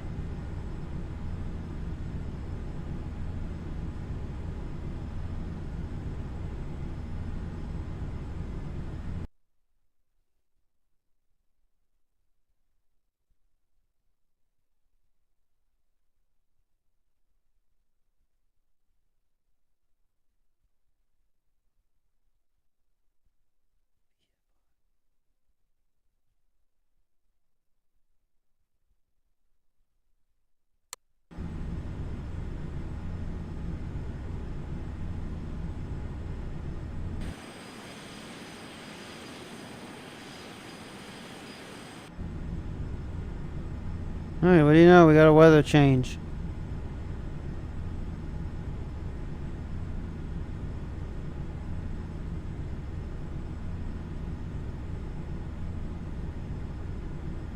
Camilo Daza Tower, Canadian 040, 26 miles northwest to land. Canadian 040, Camilo Daza Tower. Entered right downwind, runway 33, altimeter 2983. Make right traffic.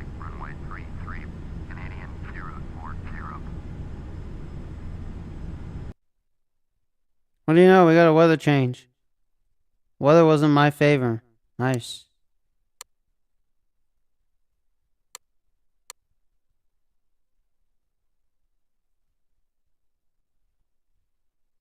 Oh my gosh. I have to land. Okay, I have to go around. Hold on. That was. That means I'm gonna be going past these little. Okay. All right. So if I see the airport on the ground, I just pass it and I go runway. You know what? I can select runway 15. Hold on.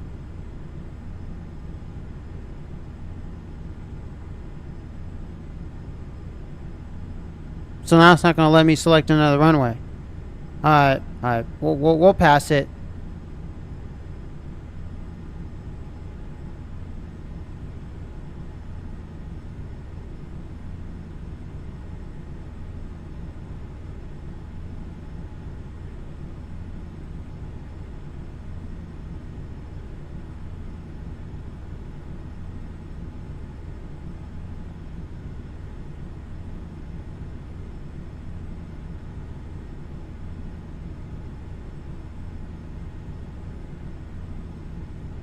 All right, we'll climb back up to 4,000 feet.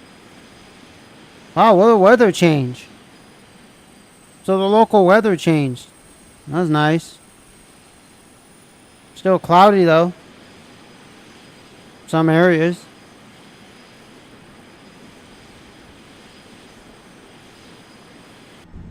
Bear with me, guys. We're gonna land.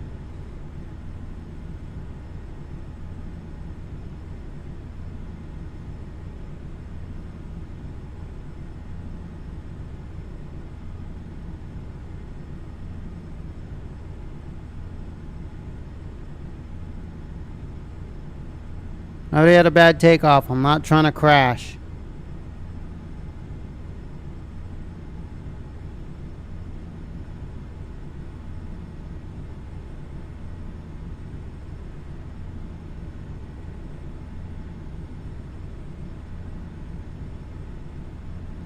Yeah, they did say runway 33. That's just off the other side.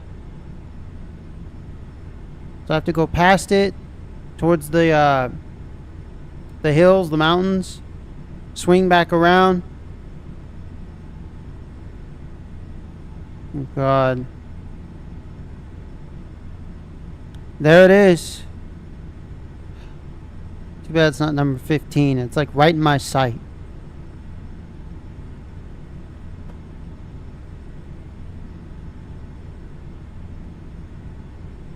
What time is it here?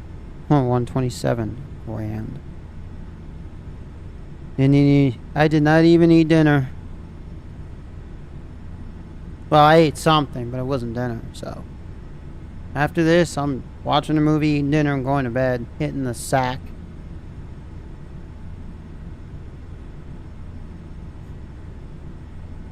That's it. That's the airport up there. I'm gonna have to go past it. I'm gonna have to do a flyby.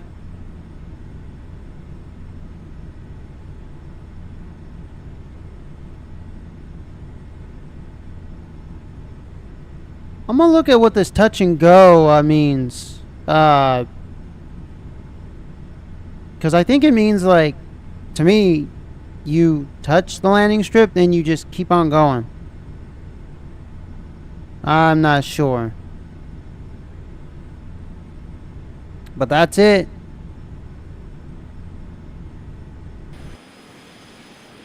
You know what? It's not that bad. Alright. I'll land here, yeah. I guess I was so worried because of the weather.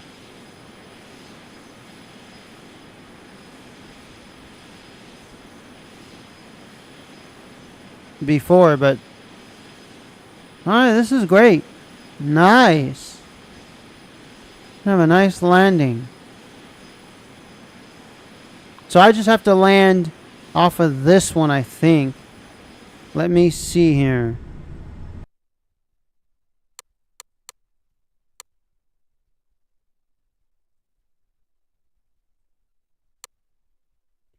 Yep, 33. So, what the hell? Huh. So, yeah. Basically, I'm going to be landing at 33. Not at 15. So that's basically this one right here. That one. Not that one. Matter of fact, I could probably see the numbers from here. No? Oh, it's not that bad. These hills coming up. Alright, alright. I got this.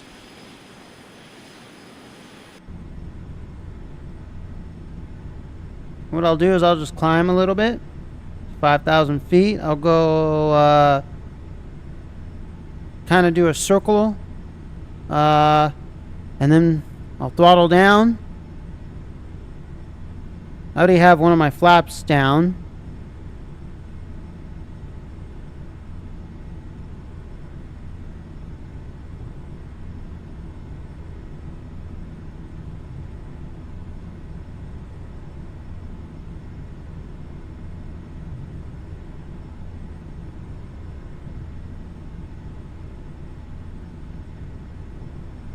See, I had it down, so.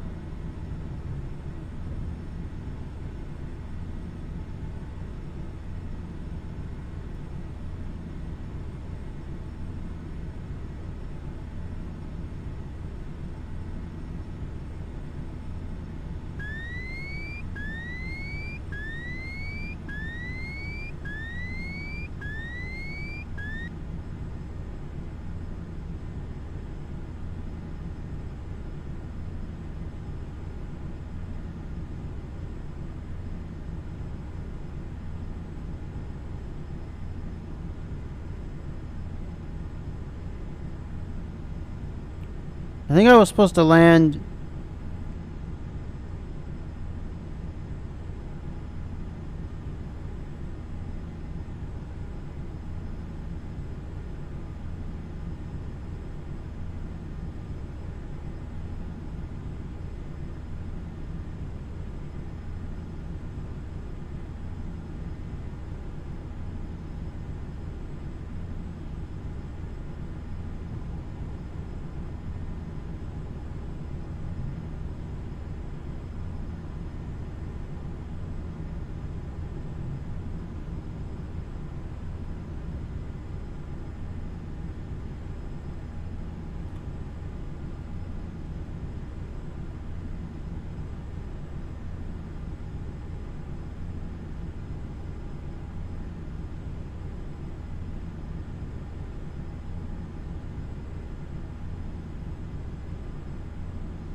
Trying to look for the airport.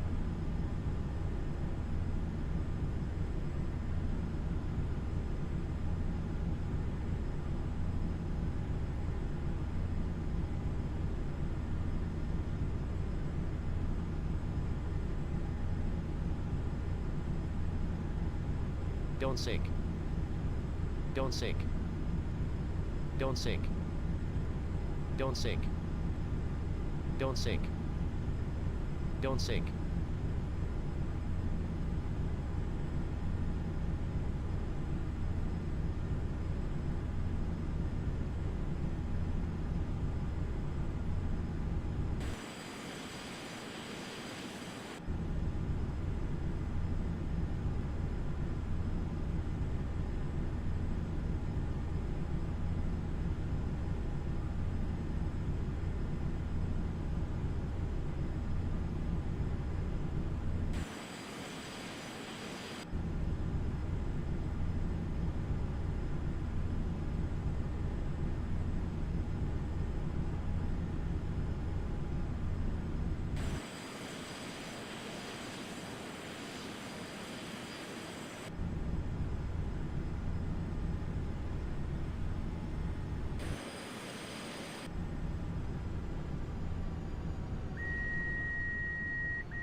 Don't sink.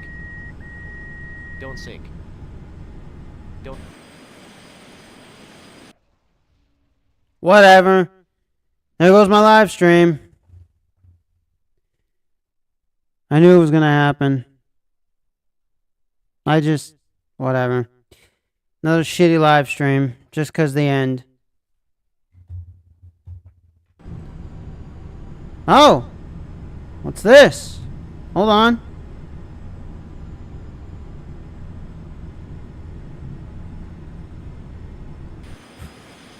I get a second chance? What? Oh, that's right. Okay, hold on. I still got it. Let me try to land it this way. I'll just land.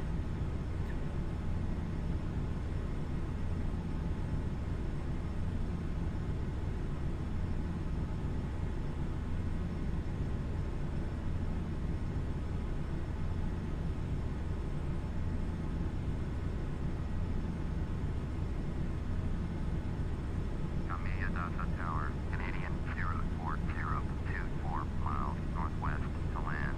Canadian 040, Camilo Daza Tower, make right downwind, runway 33, altimeter 2983. Alright, I'm not, okay. Let's land this puppy. I'm not going past the airport. Fuck that shit. I'm not doing a fly around.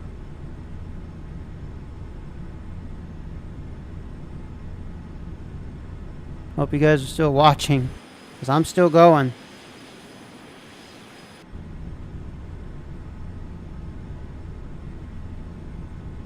Canadian 040, did you hear my last transmission? Flight right traffic, runway 33, Canadian 040.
Sink rate. Sink rate. Sink rate.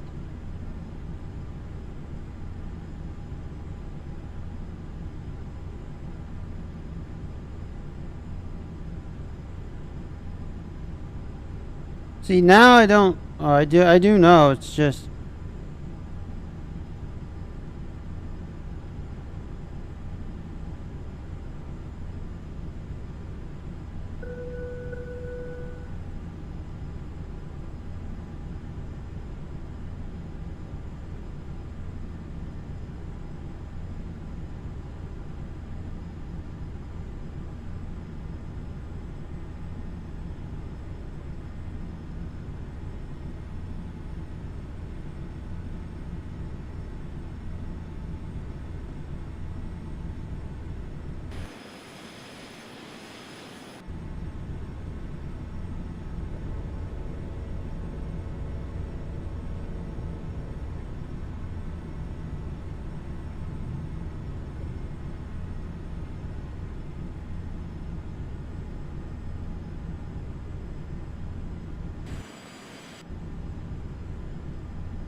I'm too high. Sink rate.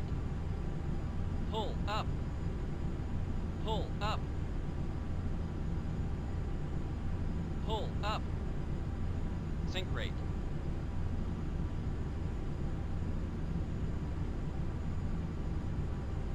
I'm gonna have to do a fly around. Damn.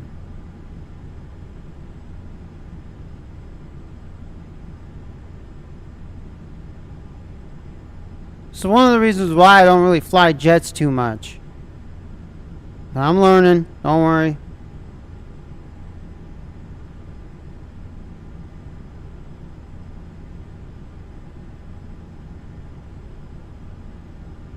Canadian 040, cleared to land. Runway 33. Cleared to land. Runway 33. Canadian 040.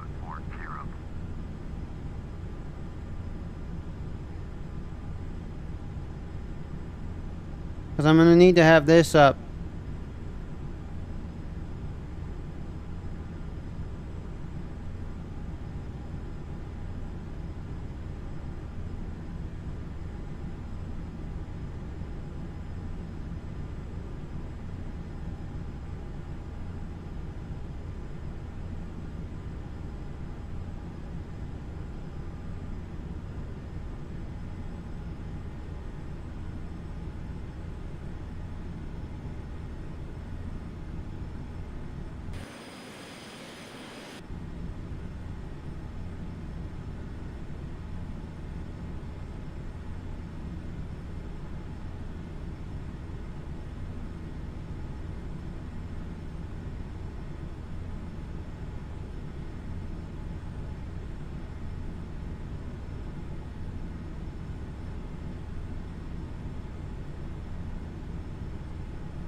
Don't sink.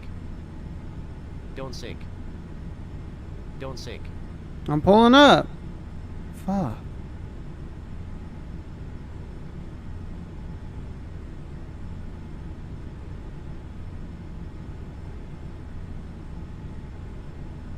Don't sink. Don't sink.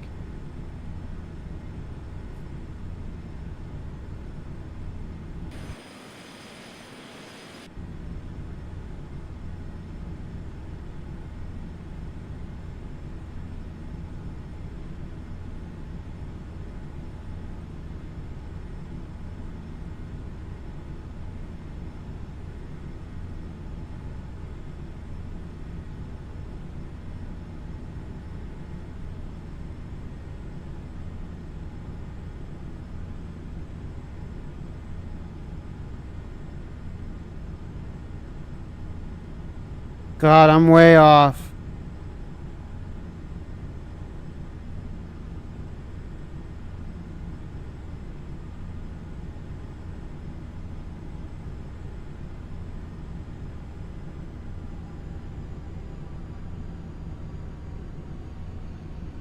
Sink rate. Sink rate. Sink rate. Don't sink. Don't sink.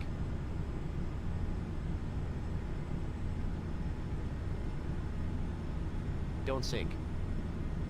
Don't sink. Don't sink. Don't sink.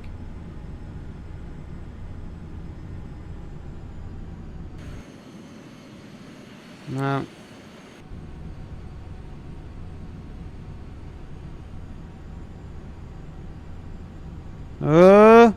Sink rate. Don't sink. Canadian 040, contact ground on 118.1.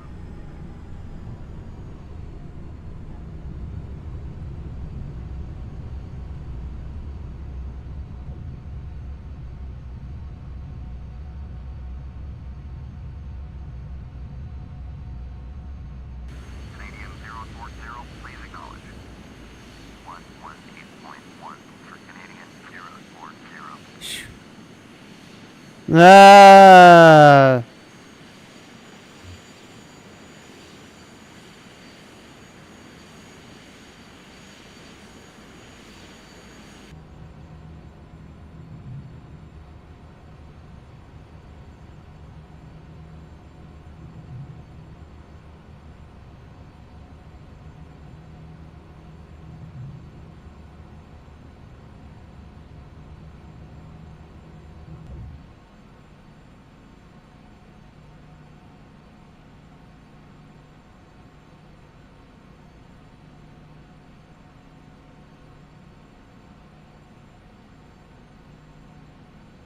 Daza ground. Canadian 040.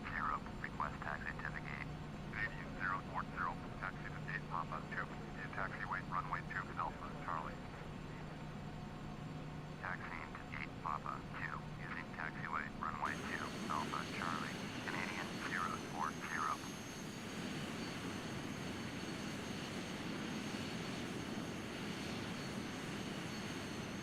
I landed. Oh shit.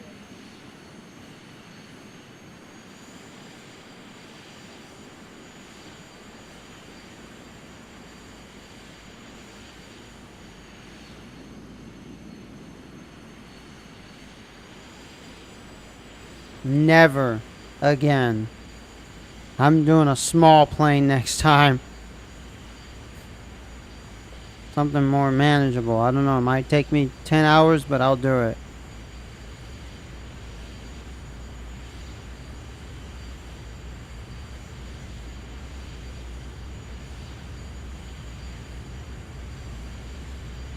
It's another one of those flight accidents.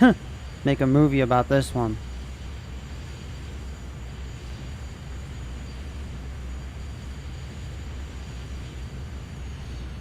I just want to get to the gate. I know it's shit.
Alright.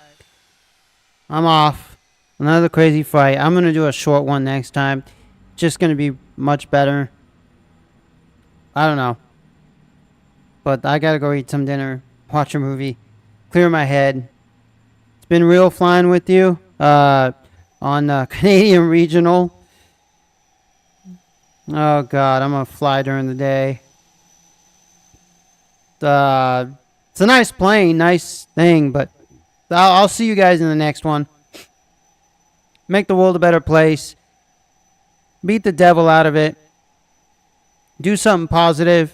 Don't do anything evil. Don't sin. Don't drink alcohol. Don't do drugs. Okay? Do something positive. Help out a neighbor. Grow a garden. Do something. Alrighty, guys. I'm going to catch you in the next flight here. I'm going to log off. What a crazy flight. Shit. Damn it. Hey, at least you get to see some inexperienced pilot. Alright?